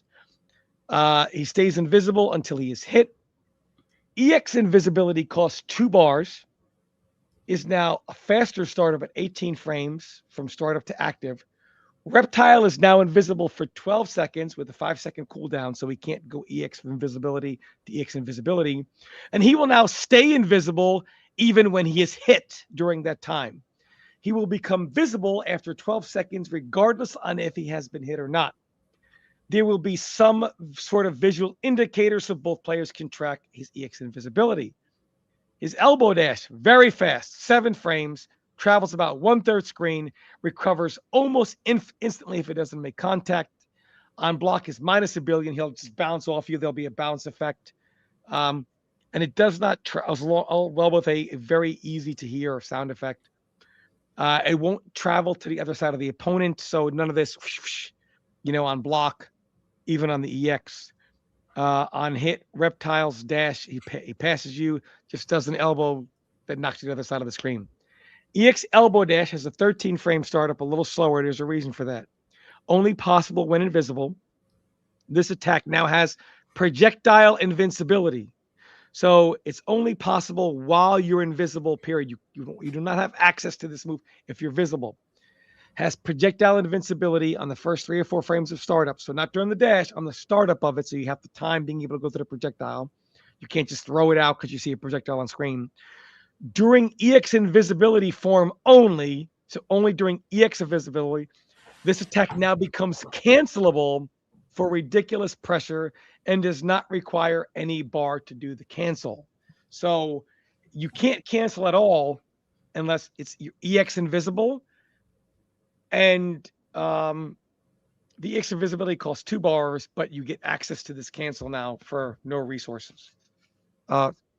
your throat, Reptile douses the opponent in acid. Then it kind of kicks away, grabs them, acid on them, kicks them away. The acid applies a small dot. You can cancel out of this for a bar out of the kick and just leave them standing with that small dot going with them in front of Reptile with Reptile at advantage. During EX invisibility only, the acid he applies has a much larger dot, and the cancel to keep the opponent standing no longer requires bar, but requires EX invisibility time instead. And that is my Reptile. So again, you want to now for somebody who's thinking, oh my, now there's no 50-50s as far as high or low, but you have that throw situation, but you can duck it and kill him. Now, he will still be invisible, so you have to practice to punish based on where he is on the invisibility time. However, as much as somebody thinks, oh my gosh, he's invisible doing these cancels, can you imagine doing this tight cancel window when they can't even see their character's animation? They have to do it entirely by sound, which if they're off on the cancel and the actual EX elbow dash hits you or you block it, he's dead. So it's also very difficult to do just from a timing, situation. And it's completely like Reptile Lizard, like, blah, I'm invisible, blah, blah, right? But there's an execution barrier, and you have to practice it because you actually can't see your own cancels. Okay. C4. So I thought Mike was going to win this one when he was describing noob. And he was like, oh, yeah, after a certain amount of time, you can make the noob clone come out of your chest. I was like, oh, he's got the face hugger in there. That's actually super sick. I think visually that would be insane to watch. That would be super funny to watch. But the concept of Tom's character, where it's just like, the thing that's sick to see, you won't see it. I think that is actually fucking genius. Like the whole countering through projectiles and then canceling the strike. So you can just basically just dash through a projectile. But obviously everyone's going to know that you dashed through the projectile because, well, they might think you jumped. No one knows bar the player until they hit the person. So you might be able to see that it was a jump in or it was like a grounded move. If it was a grounded move, you're like, oh, he dashed through the projectile. But we never saw it. But they knew you need omni awareness to do that because you can't see where you are. I thought you have 3 bars. You're maybe 3-4 screen away. You turn invisible. Somebody throws a projectile at you. You know where you are relative to the projectile. EX dash through it, right? Now you're still in normal invisibility, right? EX dash through it, right? And then go regular EX invisibility. Because the invisibility and EX is 2, all 3 bars are gone, but you don't need the bar for the resource, right? To do the cancels, right? So, but you don't see any of it. That's what I wanted to do. And one, you can appreciate if some guy's like, oh, anybody can move with Reptile like that, and they go invisible and they try to have that level of execution and precision, they'll be bouncing off people like EX, it'll just come out, right? They'll just bounce off you because it's not easy, but it's also it's very good pressure. Yeah, no, I think it's, I haven't thought of a character. Obviously, invisibility has been done before, but rewarding a player for being invisible and having their spacing on point to punish things, I think is really sick. I like the fireball, as well. Obviously he's already had slow and fast fireballs, but the fact that you can make it go slow then fast, I'm a zoner, so he just tapped into the thing I liked. I do think Mike's thing is cool with the whole hitting people with the tip, no pause, of the sickle to gain that advantage. It reminds me of Testament, where she can put a stain on you, and then when you hit them again, they explode and you get longer combos. I like that both ideas reward people for spacing, but I think Tom's is more, as a commentator, I'm I don't even know how I'd commentate that. How do I commentate something that I can't see other than the conclusion is, oh, they got hit. Like that is cool. I'd have to rethink how I'd commentate that. That sounds sick. How does this? I just want to ask a question. How does this differ from the current invisibility? In that EX invisibility, it lasts regardless on if he's been hit. It's on a timer, whereas regular invisibility lasts for eternity unless he never gets hit. This has a timer of 12 seconds, whether he's hit or not. He can't chain it from EX to EX like after it's done, because he's going to build bar while he's pressuring you, right? So I don't allow it to chain. It does cost 2 bars because it's very powerful. I slowed it down because there's no it gives him access to a cancel for EX elbow dash that he otherwise cannot do unless he's EX invisibility. And his EX elbow dash in general is there for both invisible and EX, but the cancel feature is there if you're EX invisibility only. And then his throw, where it costs 1 bar normally to cancel out of, when you're during EX invisibility, the cancel costs invisibility time instead of a bar, and the dot is significantly increased. Okay. You look sad, Mike. That looks sad. Yeah, you look sad. The noob idea was good. You just went up against the reptile idea. Well, the only thing is that this is a pre-existing idea. You've just changed it up a bit, right? Well, I want to don't think keep there's some ever been a legacy. character that's been given new tools while invisible. So Reptile doesn't gain anything when he goes invisible. Regular invisibility, he gets access to his EX elbow dash, which will just by default go through projectiles on startup. But then EX invisibility, he gains even more. But the EX invisibility, he can't be taken out of it even if he gets hit. It's a set amount of time. Okay. And then he gained access to EX elbow dash. He gains access to sick pressure and a significantly higher dot, which now is not going to cost him bar, but time while he's invisible. All right. What the next character? You're then draw him, yeah. Yeah. Okay, I'm definitely not doing draw him. So I was sitting here thinking of who would I do instead of draw him, and I was thinking of Bo Radcho. And we don't. So I've got a bit of a wacky idea for Bo Radcho. So let me land with this one. Remember, I haven't written anything down. This is just what I thought off the top of my head. I'm trying to keep it as original as possible, but I will still keep in the fact that he pukes. But what I'll change is I would make it so that you have the ability to drink. You can have 1 drink with Bo Radcho. If you drink with him, because he'll start off as like his fat version, and I'd want his fat version to be an homage to Sammo Hung. And then if he drinks and vomits, I'd like for him to lose weight, and he looks more like Jackie Chan. So the 2 drunken styles. I'm not fat, Boraicha. Oh, that's wait, hear me out. When he vomits, he's slimmer and he looks closer to Jackie Chan. When he drinks again, he inflates and he becomes like more heavy-handed, like Sammo Hung. So you'd have 2 different styles of you'd have Jackie Chan and Sammo Hung in the game without putting 2 different characters into the game. Because I think I've seen them both do drunken style, but they do them differently. So I haven't really thought of it because I was thinking of it while Tom was talking just now. But that's how I would change Bo Radcho.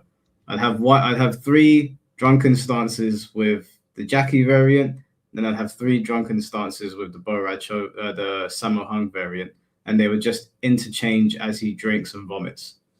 That is very painful to hear because I like my Boraicha, one of my second favorite character in MK, as obnoxiously, disgustingly obese as humanly possible.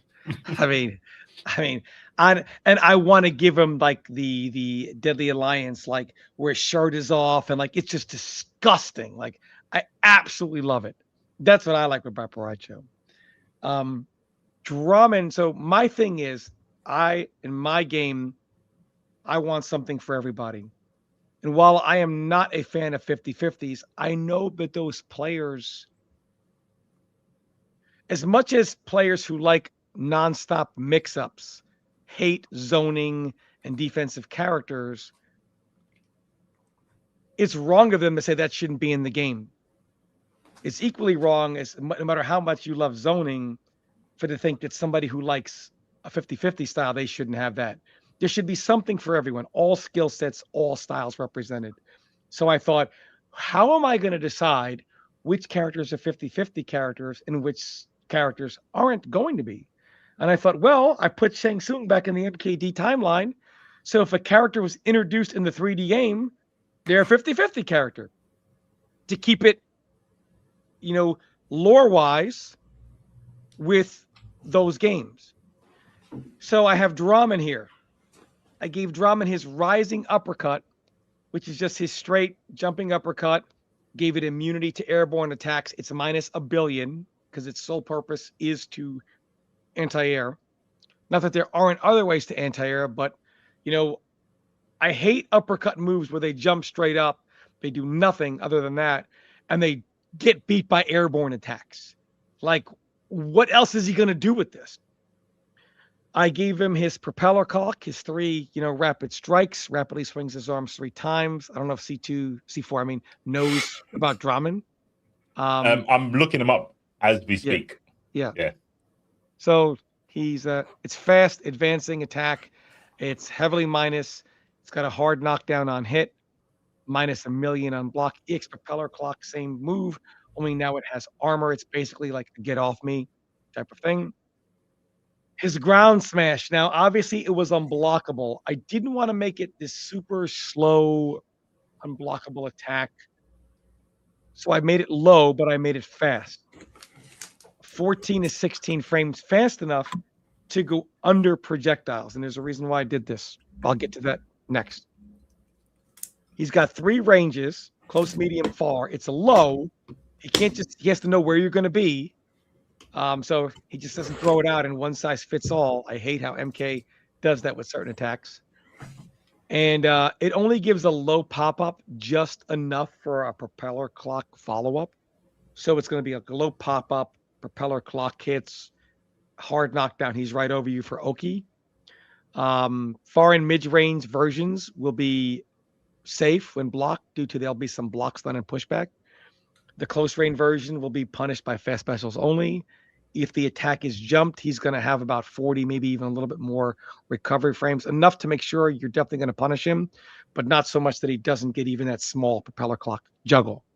His EX ground smash is 2 bars, now unblockable, pops up much higher, and can OTG. So if you do like delay wake up, it'll OTG you. Range of about half screen, covering both in front and behind him. Also, he recovers much faster, allowing for better juggles. And if you jump it, it's still going to be very unsafe. Minus 40, minus a lot of recovery frames. His ball of flies. So he's got a slow ball of flies, 28 frames, maybe even 30. It's very slow. He kind of leans back, makes it predictable. It can lead to full screen frame taps when used with his far ground smash. So here's how I made him from range. So in MK Deadly Alliance, what he does is like the ball of flies, run away, ground. It's a noob trick. It only works on bad players who don't understand how he works, can't react to the ground pound, etc. In this game, though, I wanted him to be able to use ball of flies, but I didn't want to make it a fast projectile. And I thought about like, how can I make it useful by making it slow, but without like him just getting busted in the face by everything because it's so slow. He's never going to get it out. So I thought, okay, you can't just run away and like zone him all day because he's going to, and you'll have bad, like Quan Chi obviously would be a good situation because once he gets the portal up, Draman can't use the ground pound to go under like whatever because Quan Chi's going to pepper him with mid. So it's going to be very difficult for him to approach, and he can't like use his traditional ground pound, whatever.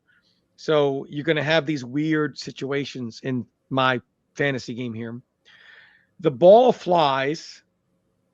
The way he stops you from stopping him from getting it out, he's got this quick ground pound, which goes under projectiles. Now, obviously, if you're a zombie and you have a low chain, it won't matter, right? But for the most part, he's going to be able, like zombie Liu Kang, for the most part, he's going to be able to do this to stop characters from zoning him to death. In doing so, and he's a 50-50 character, so you don't just want to be like, and he'll have like his quick Iron Club 4 as a quick poke. It's for you to get off him, so you can't just like be mindless on him. But as a way to kind of like this mind game where you're trying to zone him, but he has this ground pound. And if you don't want to zone him, he can try to get the ball of flies out. But if he's wrong, you're going to bust him in the face with projectiles. But from full screen, there's this ball of flies. You're full screen away. You're running away from him. Ball of flies comes out. And it's going to have a slower travel speed too. Like not super slow, but not like light speed. So you go to duck it because it's a high, but you can't neutral duck it because he will do the full screen ground pound and launch you. So you can't do that. So what do? You block it. But in blocking it, since it's a little slower, he's already recovered. Now you have to block the full screen ground pound check. But you're waiting for that before you can move. But then he might do another fly ball, which now you're kind of stuck in this range trying to get around this. And then he checks you again. So when do you move? When do you not move, etc. At the same time, Dramon's trying to use this ground pound, which he kind of has to use more in advance, not on reaction. And if he's wrong and you guess jump it, he's going to get full combo punish. So that's kind of like how that range game is going to work. Up close, I gave him not his throw because he's going to have a generic throw. Not generic, but I mean, like, it's not going to do anything special. It's going to be a throw, knock you far away, etc. But I gave him a forward 3+4 attack. It's an overhead throw. Well, it's not a throw, but it's an overhead. In Mortal Kombat Deadly Alliance, which where Drama comes from, throws are not unblockable. They're overheads. So his throw is like a mix situation up close. So I gave this his overhead, made it an overhead, and it's where he steps on you and does the pound and pops you like straight up a little bit, right? And it's unsafe, like the game, like MKDA, but I gave him his MKDA blockable but overhead throw, which he can go into combos, etc. off of. Then I gave him his Iron Club Low, which is a back 3 sweep, which is a hard knockdown, knocks you face first. It's safe on block. So he's got you in a situation. Now he's up close and he's back 3, back 3, back 3. You go to duck it, up, forward 3+4, bam, bam, combo, and with the hard knockdown, back 3. You can armor, but he can block it, punish you, etc. I also gave him his power up, where he could do his forward 3+4, like MKDA, and while you're bouncing, power up, which is a quick taunt, and now he's doing back 3, back 3, back 3, and it's just damage is increased by 30%. It's got a 20-second cooldown, though, so we can't waste it. So you go to do it, and they armor you. Bad news. You're not going to do it for 20 more seconds, and the amount of damage that the attacks do lowers by the amount of, so let's say the power up effect will last for like 5 seconds. Maybe at first it will do the full 30% increased damage, and then maybe like 1.5 seconds in, it drops to like 20% or 22%, and it's lower and lower until that timer expires, much like, again, MK Deadly Alliance. So he can just take the damage, or he can take the Oki, but there's risks to that as well. I also gave him his backdash from the game. So backdashes are going to be cancelable. You can backdash block, much like MK9. Draman will have his quick double backdash. It's going to be a fast startup. So he might be able to backdash out of situations where other backdashes don't, because I didn't give backdash invincibility. However, it's going to be very fast, which will allow him to backdash out of situations others won't. However, it can be baited because it's a double backdash, to which he can't block at all out of the backdash, making him vulnerable. So it's kind of like an interest. I wanted to keep the spirit of the characters. I don't want the characters to be unrecognizable from what they were, but I want them to have an interesting style of play. But I also want to keep the spirit of 3D Mortal Kombat, even though it's 2D, which is very difficult to do. So I thought these characters will be the 50-50 characters, but I want them to require some type of thought and setup. But then when they get their situation, they can kind of ram the 50-50 out. So that was kind of my idea for Draman. Okay. I don't know if there's many Draman fans in the chat. I didn't know who this was, so I looked it up. I saw some matches while Tom was talking. I'm going to be 100% biased. The 3D guys, the 3D, but I didn't want to alienate like the MKDA play. I don't like a Mortal Kombat game. The problem, and Mike said it best, Mortal Kombat has no legacy because they're always out with the old and with the new. But it has its own 3D community, which the MK may never be 3D again. But I don't want those people to not recognize their character. I think about Darius or Ashra in MK1. No one from the 3D game says, oh, I recognize Ashra. They're like, what is this? Or Darius assist. They're like, what moves are these? These aren't Darius's moves. I want to bring them in and keep them. I want to bring all the MK communities together, not bring them in with like a bait and switch and them saying, who the hell is this? So that's why I did it. Commendable, but that character is fugly as anything. And you said 50-50, and my eyes glazed over. I was like, this is the ugliest character in the ugliest mix. I can't eliminate them from the game. I can't eliminate them. I can't. I become a hypocrite if I say you 50-50 zealots or whatever who hate zoning, who hate defense, who hate cerebral based play, and then what do? Eliminate 50-50s from the game, which makes me the opposite of what I accuse them of being. Like, I don't like your style, so that shouldn't be in the game. Like I said, commendable, Tom. You're a better man than I am, because to me, I will gatekeep the fuck out of these people. I can't stand people that would pick such an ugly looking motherfucker.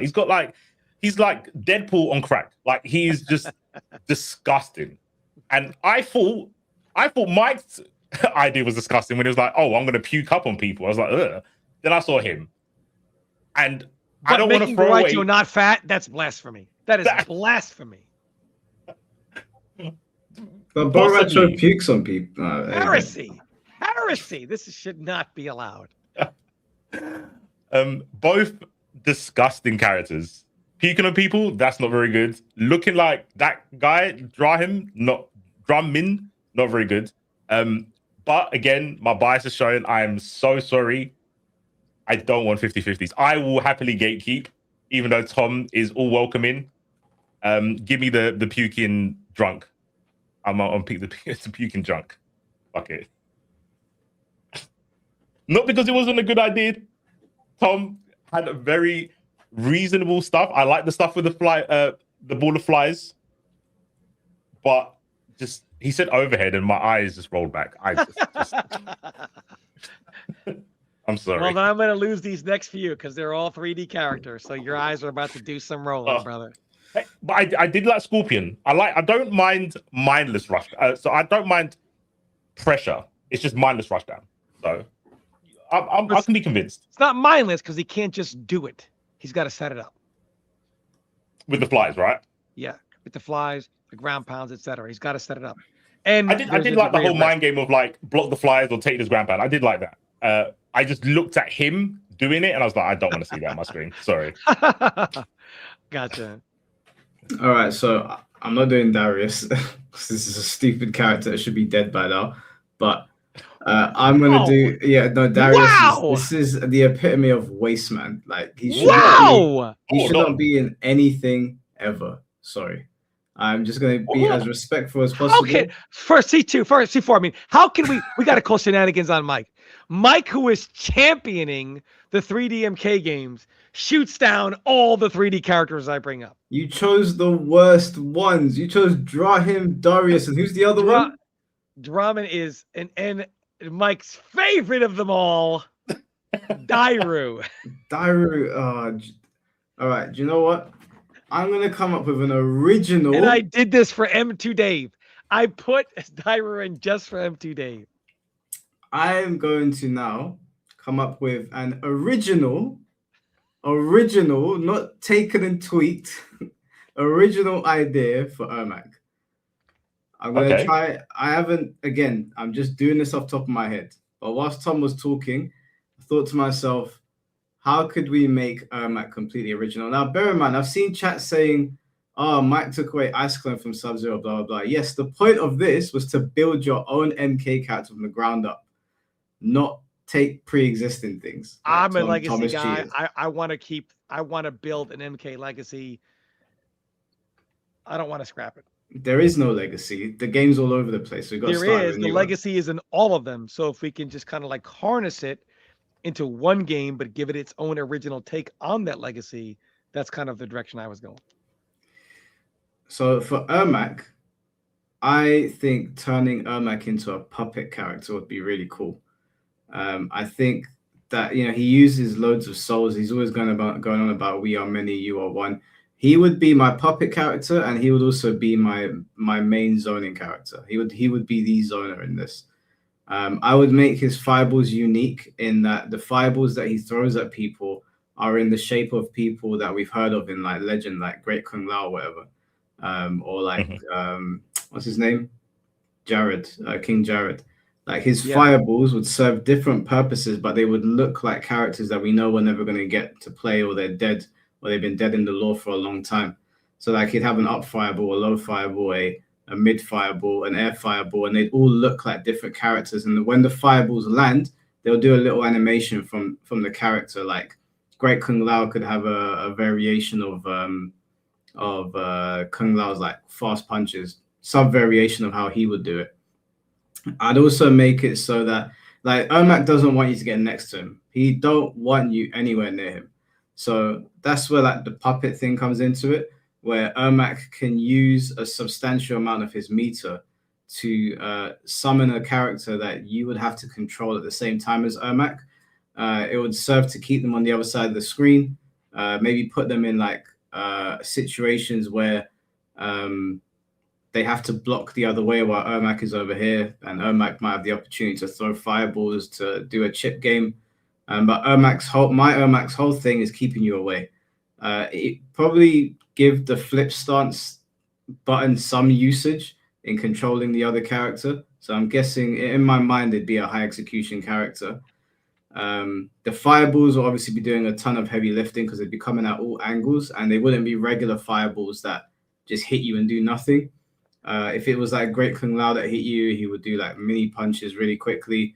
If it was, I don't know, who's a dead character, like who's a dead character, not King Jared. The Great Kung Lao. No, I just did that one. Let's say like one of the Sub-Zeros is dead. One of them is dead. His fireball would be like maybe the Ice Slide. The Ice Slide would be the low fireball. Since my Sub-Zero doesn't have Ice Slide, the low fireball would be the Ice Slide, and it would cause a knockdown or cause them to flip over. I would do stuff like that. So the characters that are never coming back, they would be represented in Ermac's fireballs, and then he would have one specific puppet style character that he could also control to keep you away for like full screen, not a command grab, but like maybe a hit grab. Stuff like that. Obviously, it's not fleshed out. I just thought about it on the spot. A puppet character, yeah. Yeah, I'd like a puppet character, and I think Ermac would be good for that. I And like puppet character idea. I would take away his teleport. I don't think he needs to teleport. Or rather, I wouldn't give him the teleport that goes into a combo. I'd give him a teleport to escape. Because he's a zoning character, if he teleports to escape so that he goes back to the other side of the screen or goes to another part of the screen, that's fine. But I don't want to give a character that's just keeping you out, and the minute you get in, you teleport and get a full combo. I think that's a little bit silly. So I'd give him a teleport, but a teleport that just allows him to escape. Sure. I like the puppet character idea. We are many, you are one. A play on that, right? Not so much from your idea, but I'm just tired of MK doing high fireball, mid fireball, low fireball, like air fireball. Like I like the idea of the souls. I just don't like the MK. You know what I mean? How they don't know what to do with the fireball. What do they do? It's a low. It's a mid. It's a air fireball. So, but I like the But puppet this would trick be idea. the zone. Not everybody's going to be doing this. The problem with MK is Sure. everybody's doing it. Everyone's Everybody's doing low, mid, high. yeah. And in this game, not every same thing with me in the same game. Like you're not going to see. So yeah, I agree with you on that. It's everyone's doing the same thing to everyone else. Darius, even though Mike Hollow hates Darius, thinks it's a waste of space. Yep. I have to represent my brothers from the 3D era. You know, Mike, who has betrayed us, who claims he loves 3D MK, has turned his back on us. Scroll Tom, down. even though I love the Attitude Era, not every wrestler was good from the Attitude Era. They're all better than John Cena. So let's scroll down to Darius. Now, Darius, I wanted to capture the 3D era. We all know that you had your three stances, so like he had leopard, he had one other stance, and he had gauntlets. And this guy says too much autistic detail. Well, you can always put on MK1 right now and play plenty of non-detail. Don't know if you're interested. Or you can play MK11 and do down one backdash. I mean, not too much detail there, so yeah. I wanted to incorporate that from the 3D games,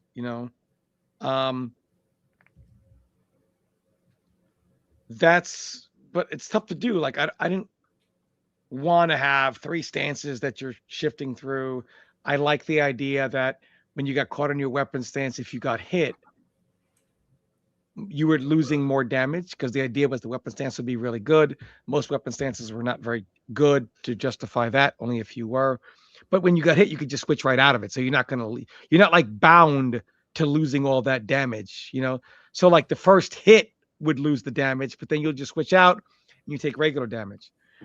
Again, I know C4 does not like 50-50s, but Darius is like one of the faces of not even 50-50s, but faces of just irritating moves. I didn't like how I hated how they put him in MK1 and didn't give him not even a single special that he has in MK history. And then didn't even make him, like, if you were going to make like a cameo that's going to be like a Vortex mix cameo, it should be the cameo that comes from the 3D game. They didn't do. So they put him in there and it didn't even like represent anything that Darius represented. So I didn't want that to happen. For his throw, I gave him his backbreaker throw from MK Deception. It picks you up, backbreaker, results in leaving the opponent close to him, and the knockdown cannot be tech rolled. This will lead to throw loops and other 50-50 attempts.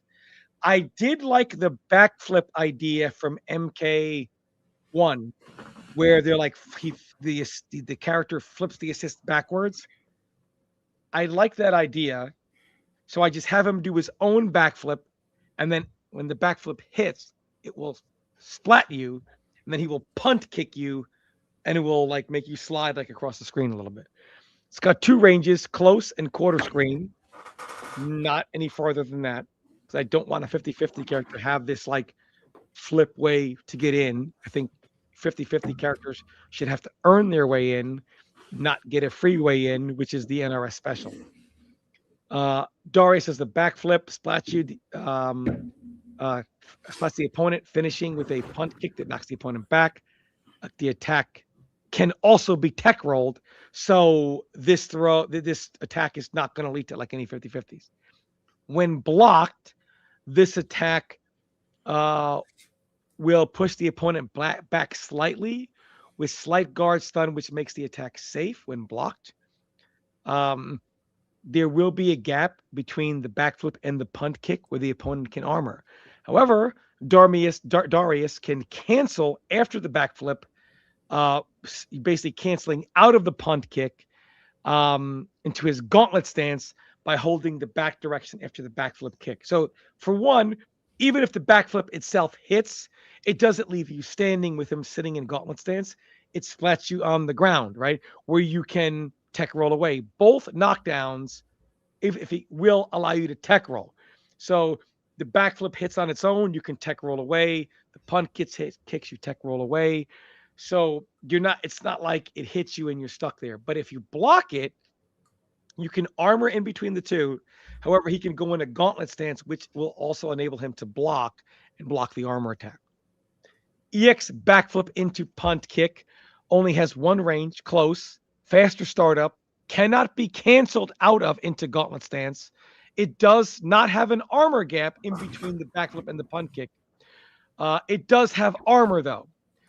So this is his armor attack. When this is only done at close range, you can't cancel into gauntlet. He doesn't have the armor gap, though. This attack will push the opponent back slightly, but no longer has the guard stun, which will allow for a fast special punish. I gave him his spin kicks from Deception. I think he had some variation of this, but not really. When the assist grabs you and spins you around in MK1. One spinning circular kick into another spinning kick where this one spin kick is horizontal. The next one comes around vertical and knocks them up into the air. And then Darius just kind of grabs you for a backbreaker out of the air. And this attack is minus a gabillion bazillion, but it ends with the backbreaker throw, which is not techable. So if he wants to end juggles with this, he can. But it's going to be a little slower than EX spin kick. So some juggles you cannot end with this. So if you want to end with that and not spend a bar, you're going to have to come off some damage for the Oki. EX spin kicks are 3 spinning kicks that leave the opponent standing and will also restand against an already airborne opponent. When this attack hits, Darius can enter his gauntlet stance by holding the back direction. When blocked, Darius has a bounce back animation, leaving him minus 99999. So a couple things here. I wanted this to be a situation where there are combos that you have to forego damage in order to, if you don't want to spend the bar, don't have the bar to get the spin kicks, because they have the regular spin kicks because they have to be higher in the air. However, if you want to do damage, you're going to have to use your EX spin kicks to where you don't forgo damage and it keeps them standing, but it's going to cost the bars. I don't want this to come off with a resource. However, what I don't want is the NRS special where you block something that's supposed to be unsafe, but there's a cancel after. Da, da, da. Now it's safe and you got to guess this follow-up. None of that. When you block all 3 kicks, you're not going to cancel because there's going to be a bounce back effect. He's going to die. There's no possible way to cancel into anything. Next, we have Gauntlet Stance. Darius can go into his Gauntlet Stance from MKD, where he has specific attacks only accessible from this stance. Gauntlet 1 is his lunging overhead special attacks from MK Deception. An overhead. However, it is safe on block due to pushback and guard stun when blocked. Causes an untechable knockdown when it hits. By pressing back 1 instead of 1, Darius will take a step back and then do it. So he'll kind of like slide back and then do this. Before delivering the attack. This is to punish players from mashing down 1 when you enter gauntlet stance up close. So this is, you enter gauntlet stance and somebody's like pop, pop, pop, pop, pop, pop, mashing, so you can block an attack and get you out of that. However, you can bait this, and when he does this, you can see it, neutral jump, it attack whiffs, and you get a full combo punish. So I wanted some mind game there. Gauntlet 2 will be his low lunging punch from MKD. Safe on block due to pushback and guard stun. I know this is killing C4, but these are not devastatingly damaging attacks. So these are 50-50s, but they're not devastatingly damaging. And they're only accessible when you're in gauntlet stance. And you have to be more close range for these to work. It causes, again, untechable knockdown when it hits by pressing back 2 instead of 2. Once again, you can come back and do this to punish players mashing down 1. But again, this can be baited. Neutral jump punished. Gauntlet 3 will be his Gauntlet overhead launcher from MK Deception. It's an overhead, full combo punishable when it's blocked. And if he is hit while in Gauntlet stance, I don't know why I hit 2 T's there. I meant to put 1. He remains in the stance because this is not the 3D games. You can't switch out. And he will take decently, if not significantly, increased damage when he is in this stance because he's in his weapon stance. There's no switching out of it. So he's going to pay the price for it. And this is to when you're in your Gauntlet stance and you're doing your game, you're going to be able to do like Gauntlet 1, Gauntlet 2, Gauntlet 2, Gauntlet 2, Gauntlet 1, maybe throw, but you know, whatever. But keep in mind, they have access to wake up attacks here, so you can't just ram it out. And you can nickel and dime them, you know, low damaging overhead, low damaging overhead, low damaging low. But if you want to go for you're going to have to hit them 1 billion times for this to kill them. But if you want to go for the mustard here and put some serious damage on the screen, you're going to have to take a significant risk, which is now compounded because you're in your weapon stance. However, you can cut combo short after doing this by ending with your spinning kicks into the backbreaker. But if you say, you know what, I don't even want them to have the ability to get off the ground with armor because there is still that option in Oki, you can spend the bar for the 3 spin kicks to keep them standing, keep the pressure, keep you in Gauntlet. I want everything I do to flow into everything else. I didn't give him a projectile because he's a obnoxious 50-50 character, so he should be able to work to get in. I wanted to keep the spirit of the character, you know, as much as humanly possible. Okay. I think Mike's idea was, I don't know, I feel the idea would have worked for Noob as well with the puppet character. I feel Noob could also be a puppet character and it would feel like, maybe I just don't like Ermac that much. I used to think he was cool, but then I realized it was the I am many, you are one. It just reminded me of Venom saying we are Venom. It's like, I kind of heard it before. It's the idea, like I never thought about it, but has MK not got a puppet character? I'm guessing Ferratora doesn't count. Kenshi and MK1 was a puppet character. I wouldn't call that a puppet character. Ish. Sonic. The kind of puppet character I'm talking about is like Carl Clover. Kenshi's like not close to like Carl. It was like the puppet did a sequence of moves, right? And you just select when he does the sequence of moves. Yeah. Because he would just stand there until you let him attack. It was very dialed in. It wasn't like free flowing. Cool. So yeah, I think the idea is good. I didn't preface this earlier, but I play a 50-50 character. I play Leo Whitefang. But what Tom described was a 50-50 character with accountability, and that I can get behind. Leo has a stance where he can't block, but that's where all these 50-50s are. And I'm like, well, I earned it. I conditioned you enough to not press buttons. That's a you problem because I can't block in this stance. I can't jump. So it's on you if you get hit by my high-low.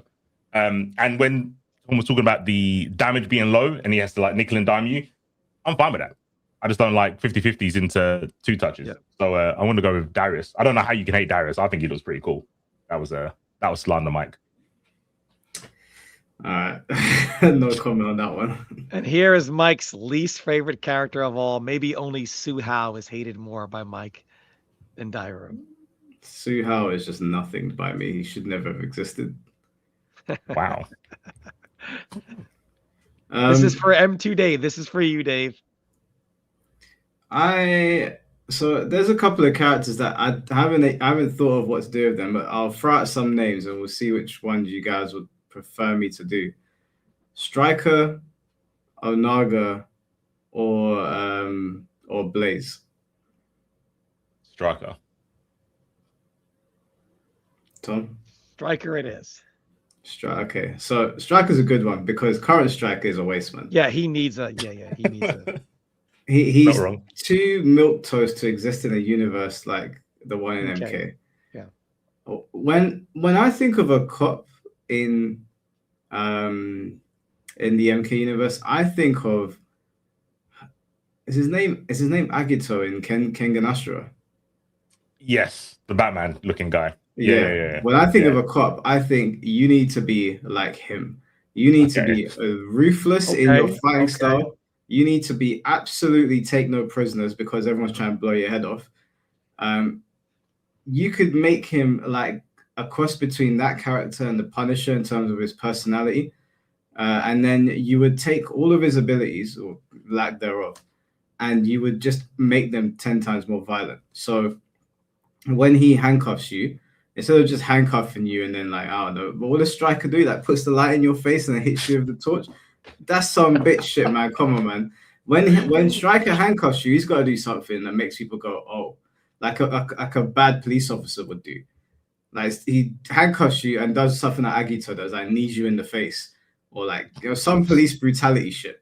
He's got to be a nasty police officer, like a really nasty one. I would switch out the what they call the police bats. What they called the little batons? The baton. I would switch out the baton for a not what's it? You know, I don't know what it's called. A nightstick, but an electric one. So like he just whacks you over the head with it, and it's got like stun properties. Like a cattle prod almost. Basically, yeah. Damn. I would make it so that he is he's not. He doesn't make it obvious that he's there because he's a corrupt police officer. So he would have a silencer pistol rather than having like a gun that he walks you down with. So in game you'd be getting shot, but if you're not paying attention, you're like, damn, what did I get hit by? I didn't even hear it. I would I'd make it so that he was, and I would change up his story, scrap his whole story.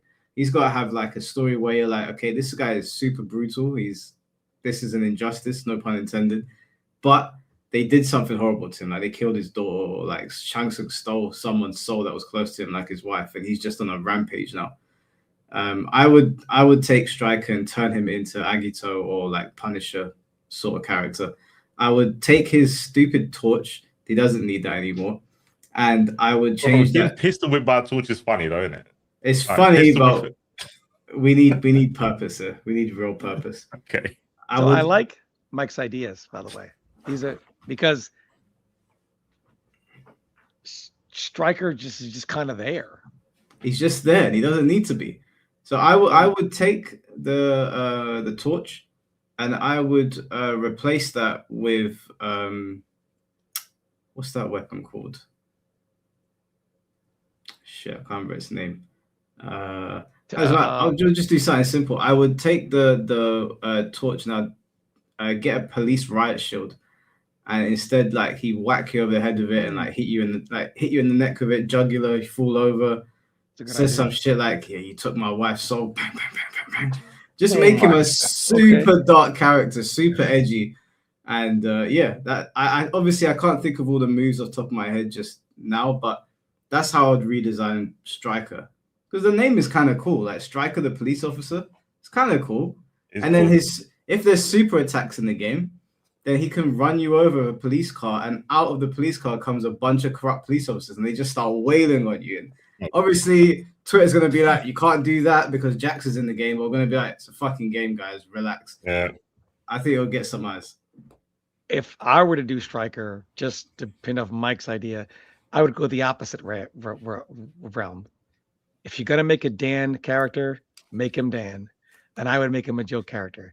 I'd have Striker do all kind of crazy stuff and say the dumbest shit. Planting evidence, police brutality. I have him say First Amendment right violation. Like I would have him say some crazy stuff, you know. Not in MK, man. Like this dragons flying everywhere. I would make him as joked of a character that he already is, right? You know. I kind of like it. I want his fireball to be pepper spray. That would be hilarious. Yeah, that's what I would do. But right. Tom, just think about him interacting with someone like Scorpion, and you're going police brutality and pepper spray and Scorpion. It takes you out of the whole illusion of MK. It's comic relief, isn't it? I don't want comic relief in MK. Body cam off. Johnny Cage is on. Yeah, like he'll do the flashlight, and before he X-rays you, body cam off. That's so much better, bro. That's so funny.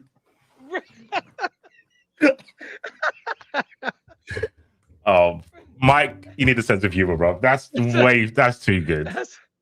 Wait, does that count as a bonus point for me? But the thing is, is that the character's got he's funny, but he's got no depth. He's not gonna go anywhere. He's just gonna be the joke character of MK. Oh, you've got so many characters. Just have a Joker. Johnny Cage is the Joker. Yeah. Oh, he pepper sprays you, and like you can't see, and you're helpless for a full combo, but he still goes, "Stop resisting!" Like how much, right? But like you're not resisting. You can't resist, right? That or like he does like a tackle move that handcuffs you and starts punching you in the back of the head, but you're cuffed, and he goes, "Stop resisting," and he's. I think you're missing out on a gold man, Mike. This striker sounds super funny. Not in my MK, man. I love the X-ray body cam off. This version of striker might actually be worse than mine in terms of being dark. At least my one is purposeful. This one's pretending to be a good guy. Planting evidence.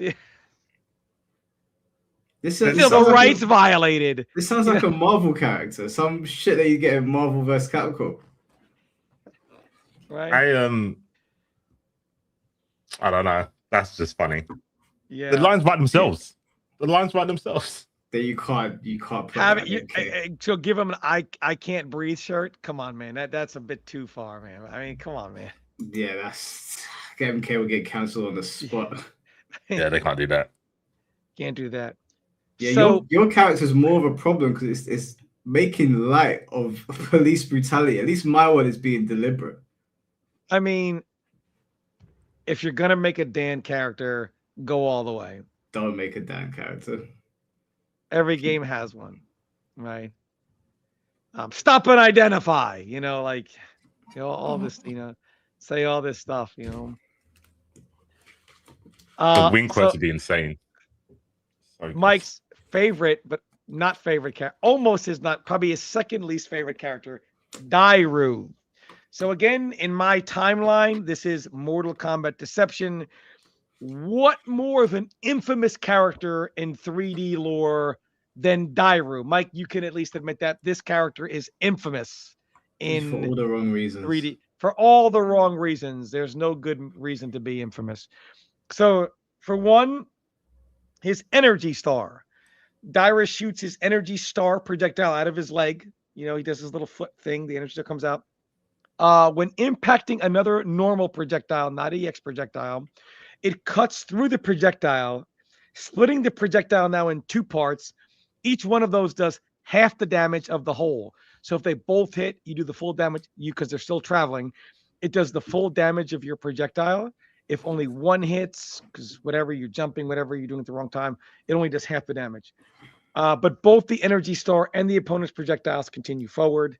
Again, just kind of an interesting way to do it. I wanted something to where projectiles don't have to clash or go through each other, but kind of like your own thing. Dairu EX Energy Star can now direct the Energy Star. It has a larger collision. It can be directed up or down. The straight version, so like if you're going straight, you can direct it. It just does overhead. So the straight, if it's directed down, it's going to be low. But again, but if you jump it, it'll hit, whatever. But again, it's EX cost the bar. When impacting a normal or EX projectile, it cuts through, because it even cuts through both of them, but it splits them both in two. So keep in mind, he might still get hit in the face, because it's not going to be the fastest projectile. It'll probably be somewhere around 20 to 24 frames. So not the fastest. So more than likely, he won't be able to block, but you will. And we can adjust their recovery. Again, this is just something we have to just play with. His tombstone drop. I don't know if C4 knows what that is. I'm looking at footage of him now. So the tombstone drop was an unblockable 3-frame launcher. It was the worst thing ever. I've made it. He literally goes like this. Yeah. He slams into the ground over and over. He slams himself and you pop up. Yeah. So okay. I made it a 7-frame startup, but I made it blockable, and it's mid, not low. Has 3 versions: close, medium, far. when Tombstone drop is jumped, Dairu will have about 40 to 50 frames recovery. In my original notes, I said Dairu will have so much recovery, he will not be able to block until the Andromeda galaxy collides with the Milky Way in about 4.5 billion years. Just to emphasize how there is no world in which you jump it and are not awarded with a full combo. Even from like half screen, you jump it and land, you'll reach him in combo. So it is a risk, but it is very powerful. And it is, when you block it, it's going to, I needed you to be able to want to jump it, right? Because if you can block it and you can advance on him, like why would you even jump it? Why would you even, you know what I mean? Guess, right? You can just block it. When blocked, the ground shakes, causing the opponent to have pushback and a good amount of guard stun. So you can't block it. If you want to punish him and stop him from doing these tombstone drops. Now, so it'll go under projectiles. It is fast, but also it's a very fast punisher. And because it leans back, it's going to be able to get him out of certain pressure situations. So you're doing poke, poke, poke, and he's just like, goes down out of your range of your jab, low profiling some other attacks, whatever. So it's not going to be this obnoxious, unblockable, whatever tool. It is blockable. You have to be careful when you zone him. You'll want to be able to jump it, but you are heavily rewarded when you do. His damage will also not be on the obnoxiously high end. It'll be on the mid end. You're not going to see this character doing 50, 45% combos. He'll probably top out somewhere around 33%. Stealthy Shadow. So this C4, he did this attack. It was unblockable, and he would just immediately switch places with you. And you're like, what? Where is he? Right? Because a cloud appears. So this Stealthy Shadow will have it'll be a smoke cloud. That amber color smoke cloud. It's just trading places from MKD. It causes a fast puff of smoke to appear. It's got 3 ranges, close, mid, far. It is blockable. When it hits, Dairu appears either in front or behind you. You choose which way at about sweep distance. So you're still not right next to them. Only the close version will be punished on block by fast specials. So it's not going to be safe, but again, it's blockable. So EX Stealthy Shadows cost 2 bars. It's now unblockable, hits all ranges. So for almost your entire bar, it's kind of like a position switch. But again, I'm going to allow people to jump it. So if you jump it, he's going to be minus like a billion. So you spend the 2 bars, you're not going to break, and it's over. So that's kind of wanted to do it. I also gave him his 1-1 forward 3 in his weapon stance, Autumn Dow, which is kind of like a double swipes into forward 3, hard knockdown splat. Dairu, however, will have no armor attack. So when he is knocked down, he cannot escape pressure. However, he has this fast tombstone drop, right? But it's super fast, so he can tombstone drop through your pressure if you don't time your frames right. However, you can just neutral jump, right? And just land and punish him for it. However, tombstone drop is fast and has some good profiling. So if based on him delaying or not delaying his knockdown, he might still be able to get up and TSD under your jump in unless you do it extremely deep.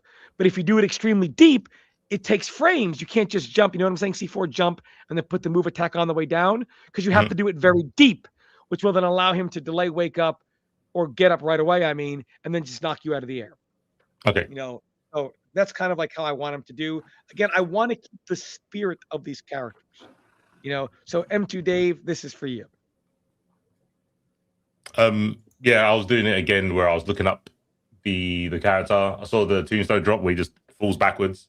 I think I was watching old MK. I wasn't watching the 3D one.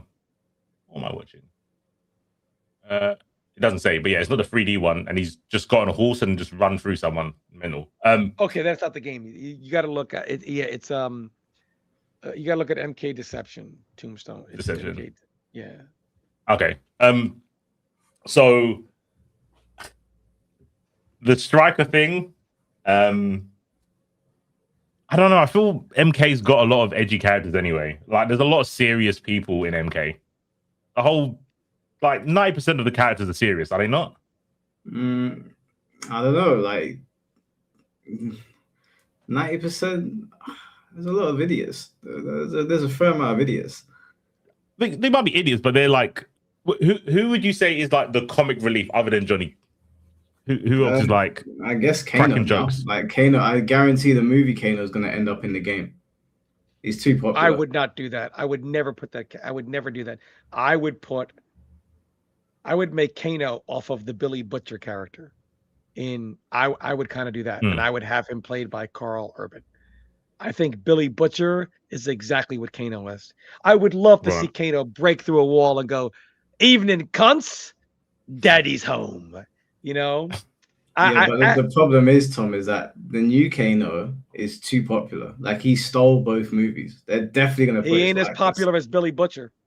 But Billy Butcher's not an MK character. He's not. And because I can't put him as a guest character because they missed the boat on that one, I would put Kano. I would inspire that from Kano's design. Wait, so who would be your... Actually, no, just let's see if we'll judge this and I'll ask you a question. Okay. Yeah, so... Comic relief striker is pretty funny, but also I didn't know that this character, what's his name, Dairu has one of the sickest abilities that I've ever come across. So I watched JJK a couple of months ago, and Boogie Woogie, where he claps and he swaps places with his opponent. I think that technique is so sick. So yeah, I'm getting to Dairu. I didn't know there was someone in MK that had that ability. That's so sick. So yeah, that one goes to Tom. But that's right. Do you know what, Tom? You cheated on this. These are all pre-existing attacks. I don't want to remake MK from scratch. You said it yourself. They're sitting on gold. I just want to melt the gold down and make it into something valuable again. How was I going to compete with attacks that the developers already made? I came in here with fresh ideas and I got bad. It was new to me. They're good takes. I don't want to remove MK's MK feel. Like, I could say, you know what? Here's my take on a Mishima. No more electric. That will immediately get me shot. Me saying those words. And I could say, here's some original ideas, but that ain't gonna fly. I don't care how good the ideas are. That ain't gonna work.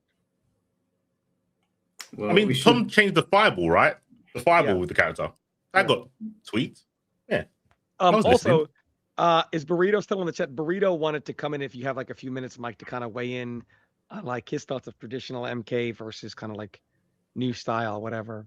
Yeah, you can send him the link if you want. Yeah.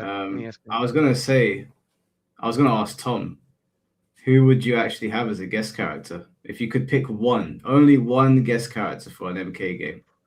Ooh, one guest character for a Mortal Kombat game. Who would I put in it?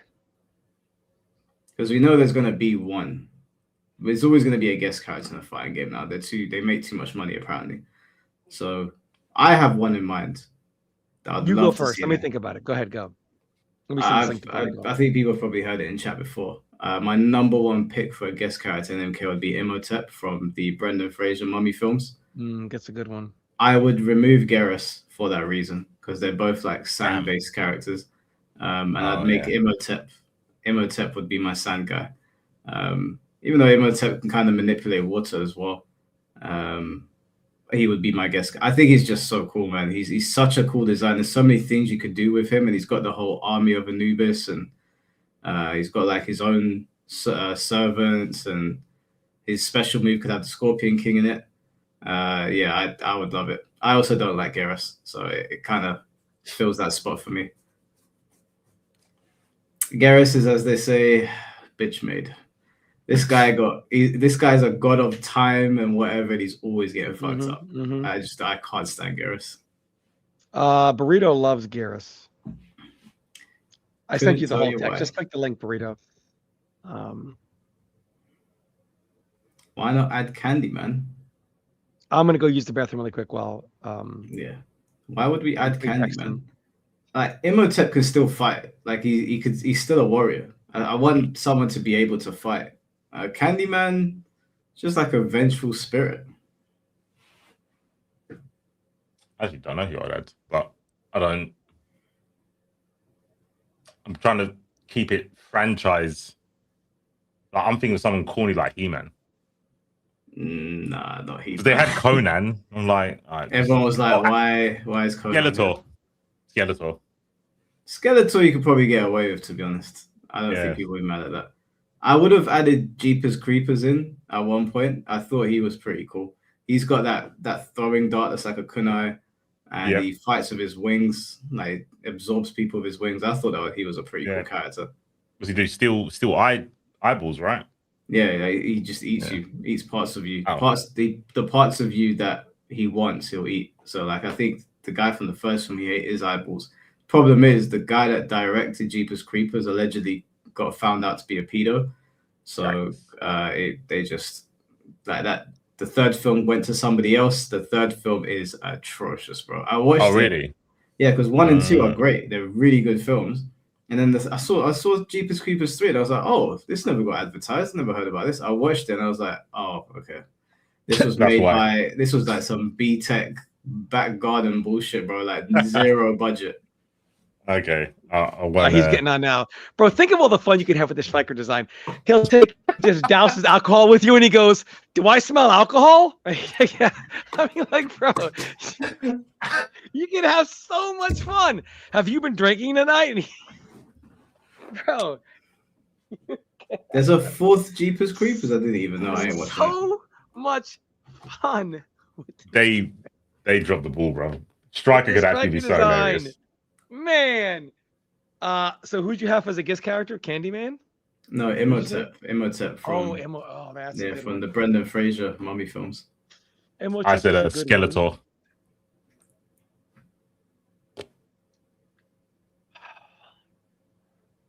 Pennywise. Pennywise would actually work. Do I want it to be more of a hero or a villain type character? That's the question. Have you watched the TV show? Yeah. Bro, watch it. It's so fucking good. The reveal of Pennywise in that is one of the best reveals for a character that I've seen. You know he's coming. You just don't know how they're going to show him. It's so sick. And I don't want to spoil it. Just watch it. Don't do the whole what you and Chad did of Obsession. No, just please enjoy the entertainment. You know what? I would put He-Man in there. I like the He-Man game that came out of the game. Bro, by the power of grace, and he'd be a grappler. No. Tom, I said He-Man, and then Mike said no. And I went, okay, what about Skeletor? And he went, nah, okay. Let's see. What's wrong with He-Man, bro? Who would I go with? I don't want to do another horror or 80s action star. I feel like they have kind of like they have seen that they've run out of ideas because they just picked one idea and just kept going down the road. And yet they've missed the right boat. They missed Freddy versus Jason. They missed, they have Rambo and Terminator, which is good, but they missed a few of those. What about Marcus Phoenix? You couldn't really do him, right? Because it'd be an Xbox exclusive. Gizzle. Anyone? Maybe put Darkseid in the game. Put a DC character in. Put in Darkseid. Darkseid could work. No superhero characters, man. I don't want another horror one. I don't want. As much as I'm a big Michael Myers fan, unless they're bringing up an MK game where we get to design it, I don't want them to embarrass him. He deserves better than being put in an Ed Boon idea. I mean, like it's the same tired way of thinking. They'll just give him knife stance and no, I can't do that, man. How about Alucard from Helsing? I could do Alucard. I think he'd fit right into the MK universe. For MK9, I used to say I would have my choice in MK9 was Mumra. But that was an interesting idea. It's not a bad pick. It's not a bad pick. I honestly can't think of a better person than Spawn, and they've done that. I think Spawn, they peaked. You could do Blade. Blade would fit, but I don't think they'll ever get Blade. No. Yeah. They bring Burrito in here. I can jump off then. I'll lurk and learn. Also, you- stuff. in the Or- comments, if you guys in the comments when the video goes, when you guys watching this, if you like stuff like this, we can do like another round of like more characters to make it like maybe an even 20. If you like Do stuff you know? like that. I would like to see C4 and someone from the Marvel crowd do something like this. I think that would be quite funny. Oh, that'd be really cool. Yeah. I've already got 5 characters. I did this like as soon as Token got announced. When I was on my I was on my Wolverine hated. I was like, I hate how they've done Wolverine through the years. This guy's got adamantium in his body. He shouldn't be moving fast and crossing you up and shit. He should be slow. I was like, Yeah. I'd rather have Beast. Beast is big and slow and does basically what Wolverine does. He could wall cling. He could do some meta game move where he's being intelligent. I've got loads of characters down. So they've done Wolverine like that in Token though, right? Yeah. He jumps off the walls and stuff. Oh no, he doesn't jump off the walls, but he's a tank. He's got armor and stuff now. So he can't hold on to. Am I remembering something wrong? Yeah, no one can. Not even Spider-Man can.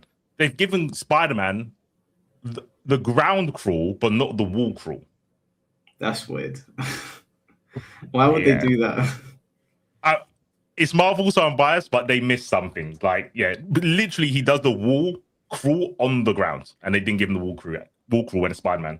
Penny can hang onto the wall, but Spider-Man can't. Maybe it's Penny that I saw. Speaking of Marvel, just for you go, did you see what happened with the film? Nah. The upcoming Doomsday film. No. Oh, okay. It was really bad. Someone at Marvel's getting fucking fired. Oh, was it a leak? A bad one, like really bad. At first, I thought it was AI. And then I was looking at it, I was like, I don't think that's AI. I think that's. And then someone was like, no, it's not AI. And I was like, shit, I turn it off. It was really like if it doesn't get taken down, like it's a. I mean, you've already read the comics and stuff. You're probably gonna recognize what's going on, but I saw it and I was like, man, if this gets out to the wrong people, they're gonna get in so much trouble. All right, I'll lay off Twitter for a couple of hours then. Yeah, I'll do that. They're sending it around in group chats. I got sent in one of my group chats and I was like, I deleted it straight away. I was like, don't send me that shit. All right, I'll be careful before pressing play. I haven't heard about it. I've been practicing for Evo comms. So I've been distracted. Okay, all right. Oh yeah, I know you got Evo coming up. So you're flying out on Thursday? Yeah, Thursday like midday. All right, cool. All right, yeah, I'll message you then, bro. Cheers for jumping on. Cool, no problem. Pleasure as always. Take Always it easy, Burrito. In a bit, Tom. Take it easy, chat. Later, guys. Peace out, man. So, Mike, on Evo, I want to share my thoughts on real quick the game I'm most excited to see. Do we have the final Evo numbers? Like, yeah, we do have the final Evo numbers. What's the lowest game this year? Virtua Fighter. Really? Yeah, VF Revo is the lowest game. I'll bring it up now. Hold on. Oh, wow. Can you guys hear me at all? Or yeah, we hear you now. We hear you. Okay, now. cool. Honestly, I'm really looking forward to watching MK. Oh, what a shame it's not there this year. No, okay, just a joke, MK guys. Just a joke. Come on, yeah. Wow. Numbers for almost everything is down. Down, yeah. The economy, man. The economy is going to squeeze the FGC like out of existence. That's Yeah, it's a shame. Yeah. I think Street Fighter's down like 1,500, maybe 2,000, something like that. I think, yeah. Yeah, it's not good. It's not good. But like from what I heard about Evo ticket prices and everything, it sounds ridiculous. Yeah. It sounds like WrestleMania. I was like, why would I go to Evo? I wouldn't even go to WrestleMania for those prices. It sounds so dumb. I don't know why I wouldn't pay for that shit. So Burrito, you've heard all the ideas. I mean, I know you've got your own suggestions. You wanted to talk to Mike about like MK stuff, No, it just depends on how much time you guys have. But obviously, I'm joining really late. But yeah, I know there was a time like Mike was talking about the projectile clashing mechanics, and how they don't clash in NRS games and how it's like he thinks it's like stupid or whatever. That was like one of the things I like mentioned in one of his videos before, but yeah, it just depends on what you guys want to do from here because I don't know if you guys plan on Yeah, I know you wanted much to talk to you about that, Mike. So you want to but give that's him up your to you take on the guys. projectiles? You want to give him your take on that? Because Mike has always asked, can anybody give me any reason why they pass through each other? Yeah, sure. I'd like to hear it.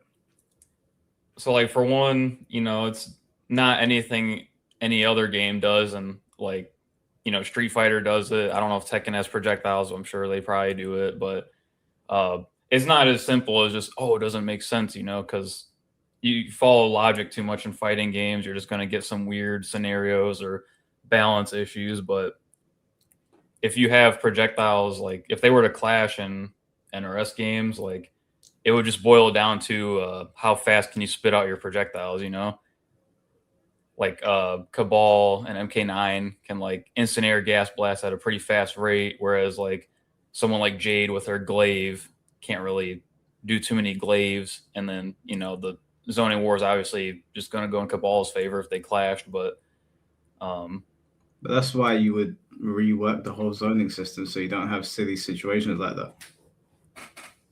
But if you make them clash, you just make it like every other game. Like I think there's like some niche scenarios in our NRS games that you wouldn't see if they did clash, But my whole argument was not to make it like the other games. Like when people hear Clash, they think that I'm talking about Street Fighter. But we spoke about in the last podcast, and I said that MK has so many quirky and unusual fireballs that you could actually do something really cool with them to change up the flow of the fight.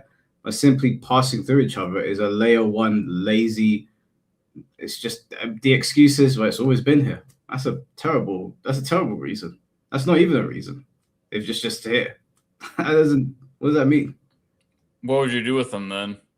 Well, like we were saying last time, like you got Sub-Zero's ice ball. If someone's throwing a projectile, why can't his projectile freeze the other projectile, and then that becomes a different kind of projectile? Or if you've got like Scorpion Spear, and he was saying, who was it? Liu Kang with the chains. You could do something quirky with the two chains clashing with each other.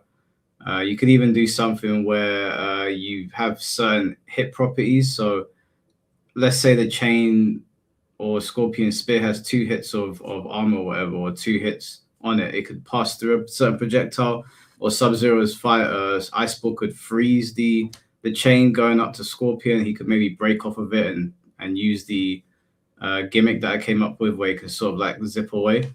I just feel like they've got so many weird and odd projectiles that you just passing through each other is like the better projectile here wins. There's no nuance to it whatsoever. The only argument is, I can jump over it or I could teleport. I'm like, okay, well, you could do that anyway if the projectiles were clashing with each other.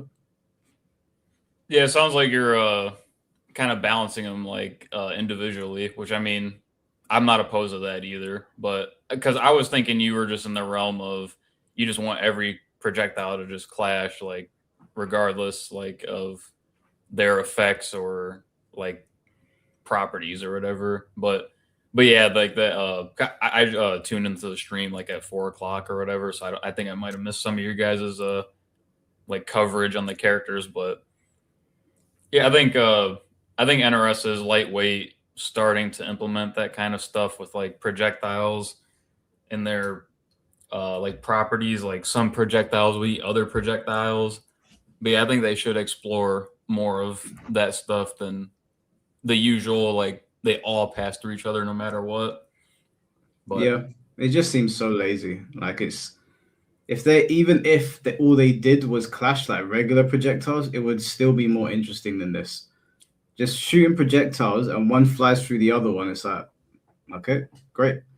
There's nothing to it whatsoever. Zero.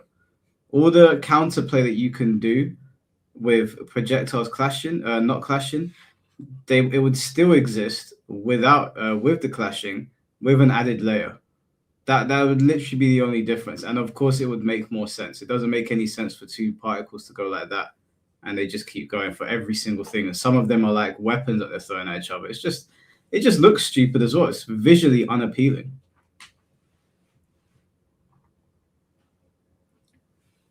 Yeah, I mean, I don't know. I don't know. I guess I'm just biased because I play NRS games, but yeah, I think like what you were saying a second ago about like certain projectiles having certain durability or HP values or something that's like something I would like for them to explore in the future game, whatever it is. Yeah. And then I didn't really put too much thought into it, but I didn't know if you guys were going to talk about other characters, whether it's today or in a different episode. But like the Garrus slander's got to chill, man. My boy Garrus, dude, he's freaking awesome. I mean, he wasn't written well, but you know, because he is a jobber. Like, even though he's as powerful as he is, but he's cool. Like in the gameplay department, he's like probably one of my most probably like one of my favorite NRS designs they've ever like made. Like the sand clone stuff and the command grab setups. I think it's really cool. It would be cooler on a character that was cool, but unfortunately, Garrus is not that guy. He's just got a cool moveset. Like time manipulation and sand, that's all well and good. But you could put time manipulation and sand on a Rugrat. It's not going to be cool anymore. That's what Garrus is to me. He's a super uncool character with a super cool fighting style. In the story mode, like, are you just saying that just because of his story mode presence is really like weak, or do you think like even like animations and like his everything about him, everything about the character, even if you take away story mode and you just have Garrus on his own, he's lacking some flair. What? He's very, very boring. Dude, and then you get the story mode. And you get this guy who's like a time god. He's like an elder god or something, some super god. And he loses constantly. I'm like, bro, how are you losing? You have control over time. Literally the sands of time. And you keep on losing. Absolutely sourceless, bro. Get him out of here. Yeah, from a story mode perspective, I'll give you that he's a jobber. But dude, like, you can't tell me the MK11 trailer he had. Like, I don't like the game. But the trailer, like the opening trailer for Garrus, Raiden pops up and their intros play out. What the hell does he say?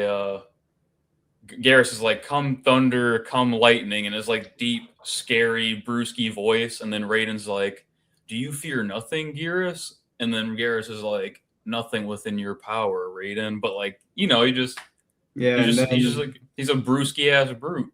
And then he lost to Nightwolf. So. Well, that's a story mode thing, but I'm saying outside of story mode, you really don't think he's that cool? No, I don't. I think he's not, like someone said it perfectly in the chat. He's no Zasalamel. That's a cool character. Garrus is like Tesco value version. Like he's Fisher Price. You know, if he doesn't come back, no one's gonna miss him. But apart from you, but you can take his fighting style. You can take his abilities because you know he controls sand as well. Like we all know that's cool. Like Gaara was super cool in Naruto. So you can take his abilities and you can put them on somebody that we actually give a damn about. But Garrus, in my opinion, unless they redesign him, that ship has sailed. He can go for all I care. I think he's the coolest newcomer from MK11 onwards. Or actually, there was newcomers in MK1, but yeah, I think he was by far like the coolest newcomer in MK1 or MK11. Sorry. Well, the bar's pretty low of MK11, to be fair. Don't know if that's a. Well, his competition was the Collector. Yeah, Cetrion, Collector. I guess Chronica if you count her, but she's not playable. Yeah, it wasn't great. I really hope they change the story too. I do like that's why I came up with the going back to the Deception thing. Shang Tsung has all the full knowledge of the future. They kill Shujinko.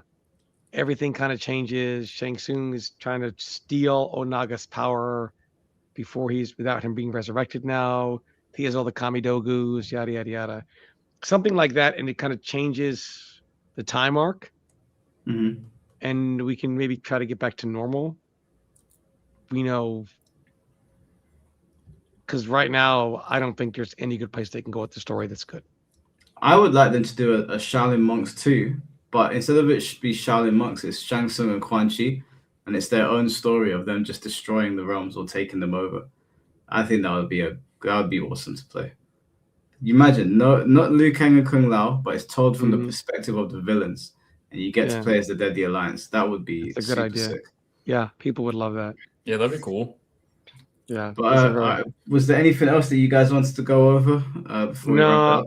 Yeah, I'm good to go. And again, in the comments, if you like stuff like this, we could, do one where it's a little more well thought out. Mike can, we can actually have like whatever, some more characters.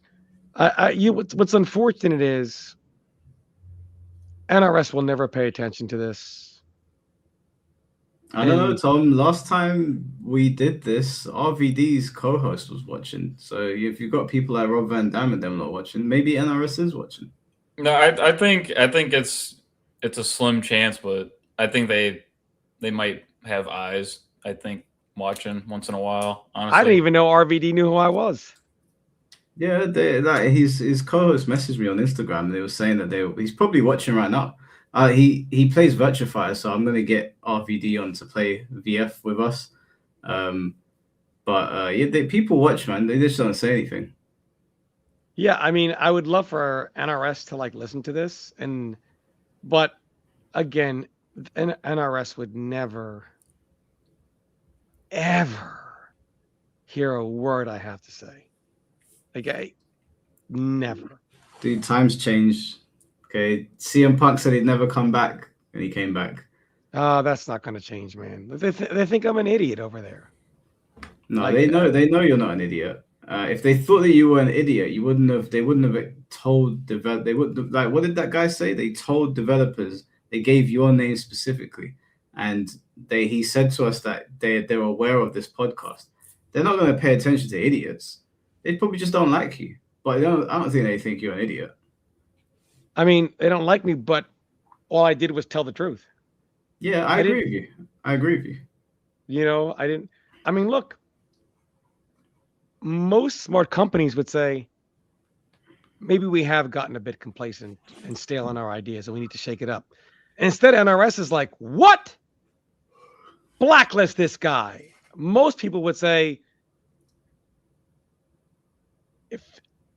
original ideas, let's hear it. NRS is like, what original ideas? This guy's an idiot. Get him out. Yeah. And I do feel bad for NRS. Let me just close in saying this. I feel bad for them because all through MK, if I was NRS, I would really say we have a serious problem in how we obviously the game's going to be a financial success. Credit to Ed Boon, John Tobias. What they created is a juggernaut. But they have to be saying we cannot rely on any feedback system, because I feel bad for them because the first year of MK1, every content creator out there that's on the positive side said for the whole year that every patch was a step in the right direction. The game is in the best place it's ever been, most balanced MK ever. Everything's in the right place. Then after Final Combat, where you got 2 characters and 2 cameos for the whole top 8, NRS has got to be like, how did this happen?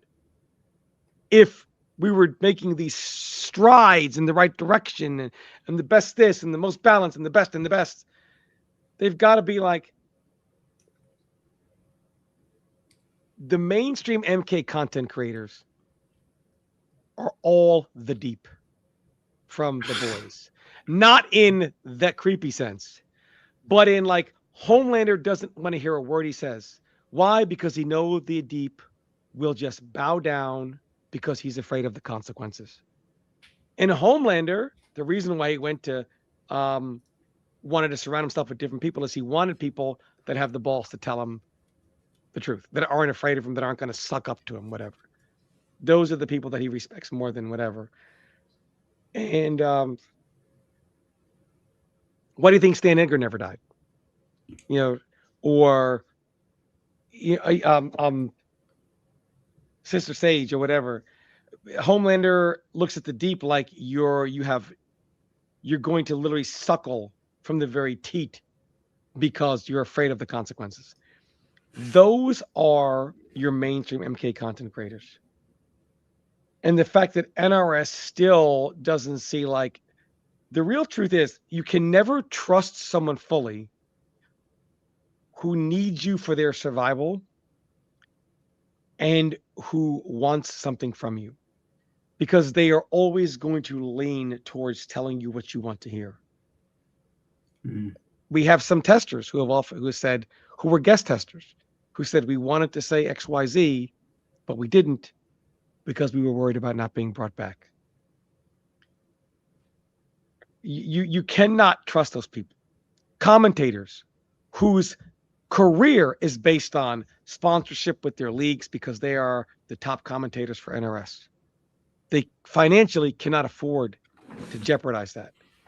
So whenever people need you for survival to the point that they cannot tell you, they feel like they can't tell you XYZ because you don't want to hear it, because they need something from you, they want something from you, you can never believe those people fully. So you think NRS would smarten up, but they don't. They don't like me, but I still think things can change. Things always change in business. And you're still online and you're still giving your thoughts on MK, so things could change. At the very least, someone could hear something you say and just take it. They'll steal your idea, but at least we'll get a better game for it. yeah. Could happen. I think it's happened with other games where big content creators, or like not us, but other content creators have been speaking about stuff and it's just magically appeared in the game. Like when I was speaking to Del Walker, he told me that like when with the whole Tekken debacle going on, they were watching and they were listening to what we were saying about Clive and swords in Tekken. They were watching and they saw how people reacted negatively to that. So they do watch. They're just not going to say anything. There's no reason for a developer to tweet going, "I was watching Tom Brady today." He's just going to watch and go back to the office and talk to them and be like, "Okay, we don't like the guy, but that was a good idea. Let's take it." That shit does happen. I hope so, but again, it is NRS, so I know that the relationship is gone, and I just don't see them ever. And my Twitter account's hacked, so they wouldn't be able to contact me anyway. You still haven't gotten that back yet? No, because I can't get a human to review it. It's all AI. That's terrible. A human review would get it back like that. But New Street's got his back. He had the same one as you. Yeah, can't do it. I'm stuck in an AI loop. That's all I get is the AI response. That sucks, man. Yeah, can't. So it is what it is. Anyway, thanks for having me on, Mike.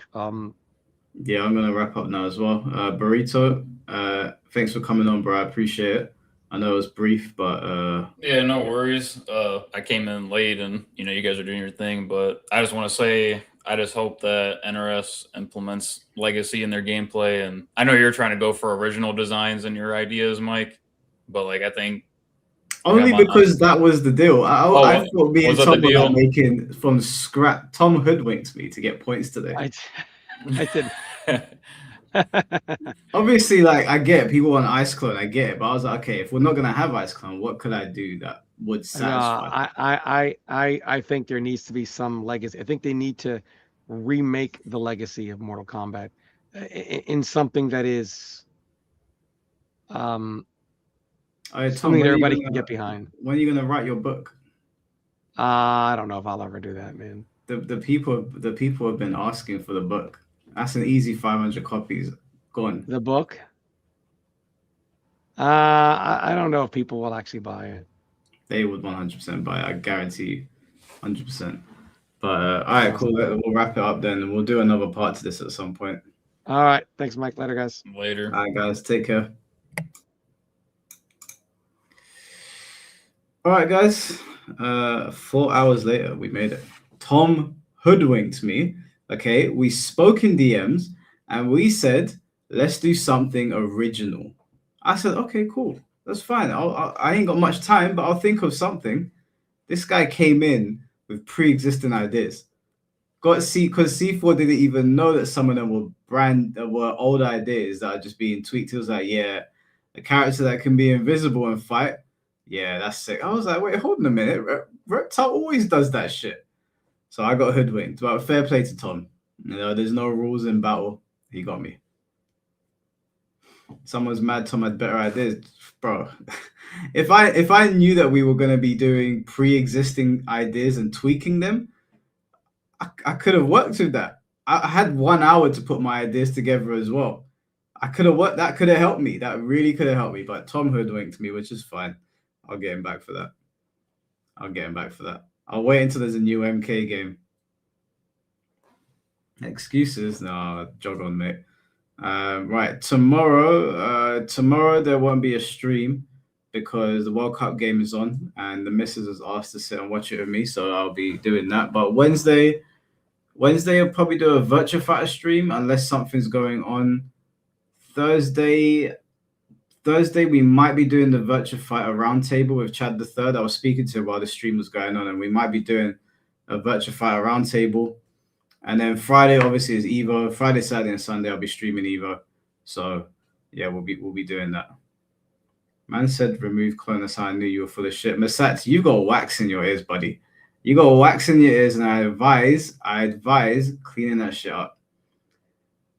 Original ideas means I can't use pre-existing things. Okay, that was the deal. Tom hoodwinked me. Taking an L like Vegeta. I ain't got time for this. Can you come on? No, I'm wrapping up now, bro. What's up? It's midnight. I need to get out for the gym. I ate like a fucking whale today, so I need to go to the gym and get on that treadmill. And I was also drinking at my friend's birthday the other day, so I need to get on that treadmill. Okay, I can't turn into a land whale or something. Do I still play MK1? No, of course not, bro. Of course not. I only play, all I'm playing now is Yakuza, Pokemon, and Virtua Fighter. That's all I'm playing. I need to finish off the Yakuza films, Yakuza games before Stranger Than Heaven comes out. I've got to do Infinite Wealth, Pirate Yakuza. I want to play Kiwami 3. I know everyone hates it. It's an idea for a Yu-Gi-Oh fighting game. Oh, we'll save that for another time, bro. We'll save that for another time because I don't want people to watch the stream back and they're like, why are they talking about Yu-Gi-Oh? But we'll save that for a different stream. But yeah, so tomorrow no stream. There'll probably be a video on the channel if I get some time. There's some stuff I want to talk about. Wednesday, Virtua Fighter gameplay. Thursday, Virtua Fighter roundtable discussion with Chad the Third and some other people. And then Friday, Saturday, and Sunday is... Oh, did I not read your super chat? My bad. Oh, sorry, my bad. Flames Gamer, thank you for the $2. I like Garrus BBC combo in MK1.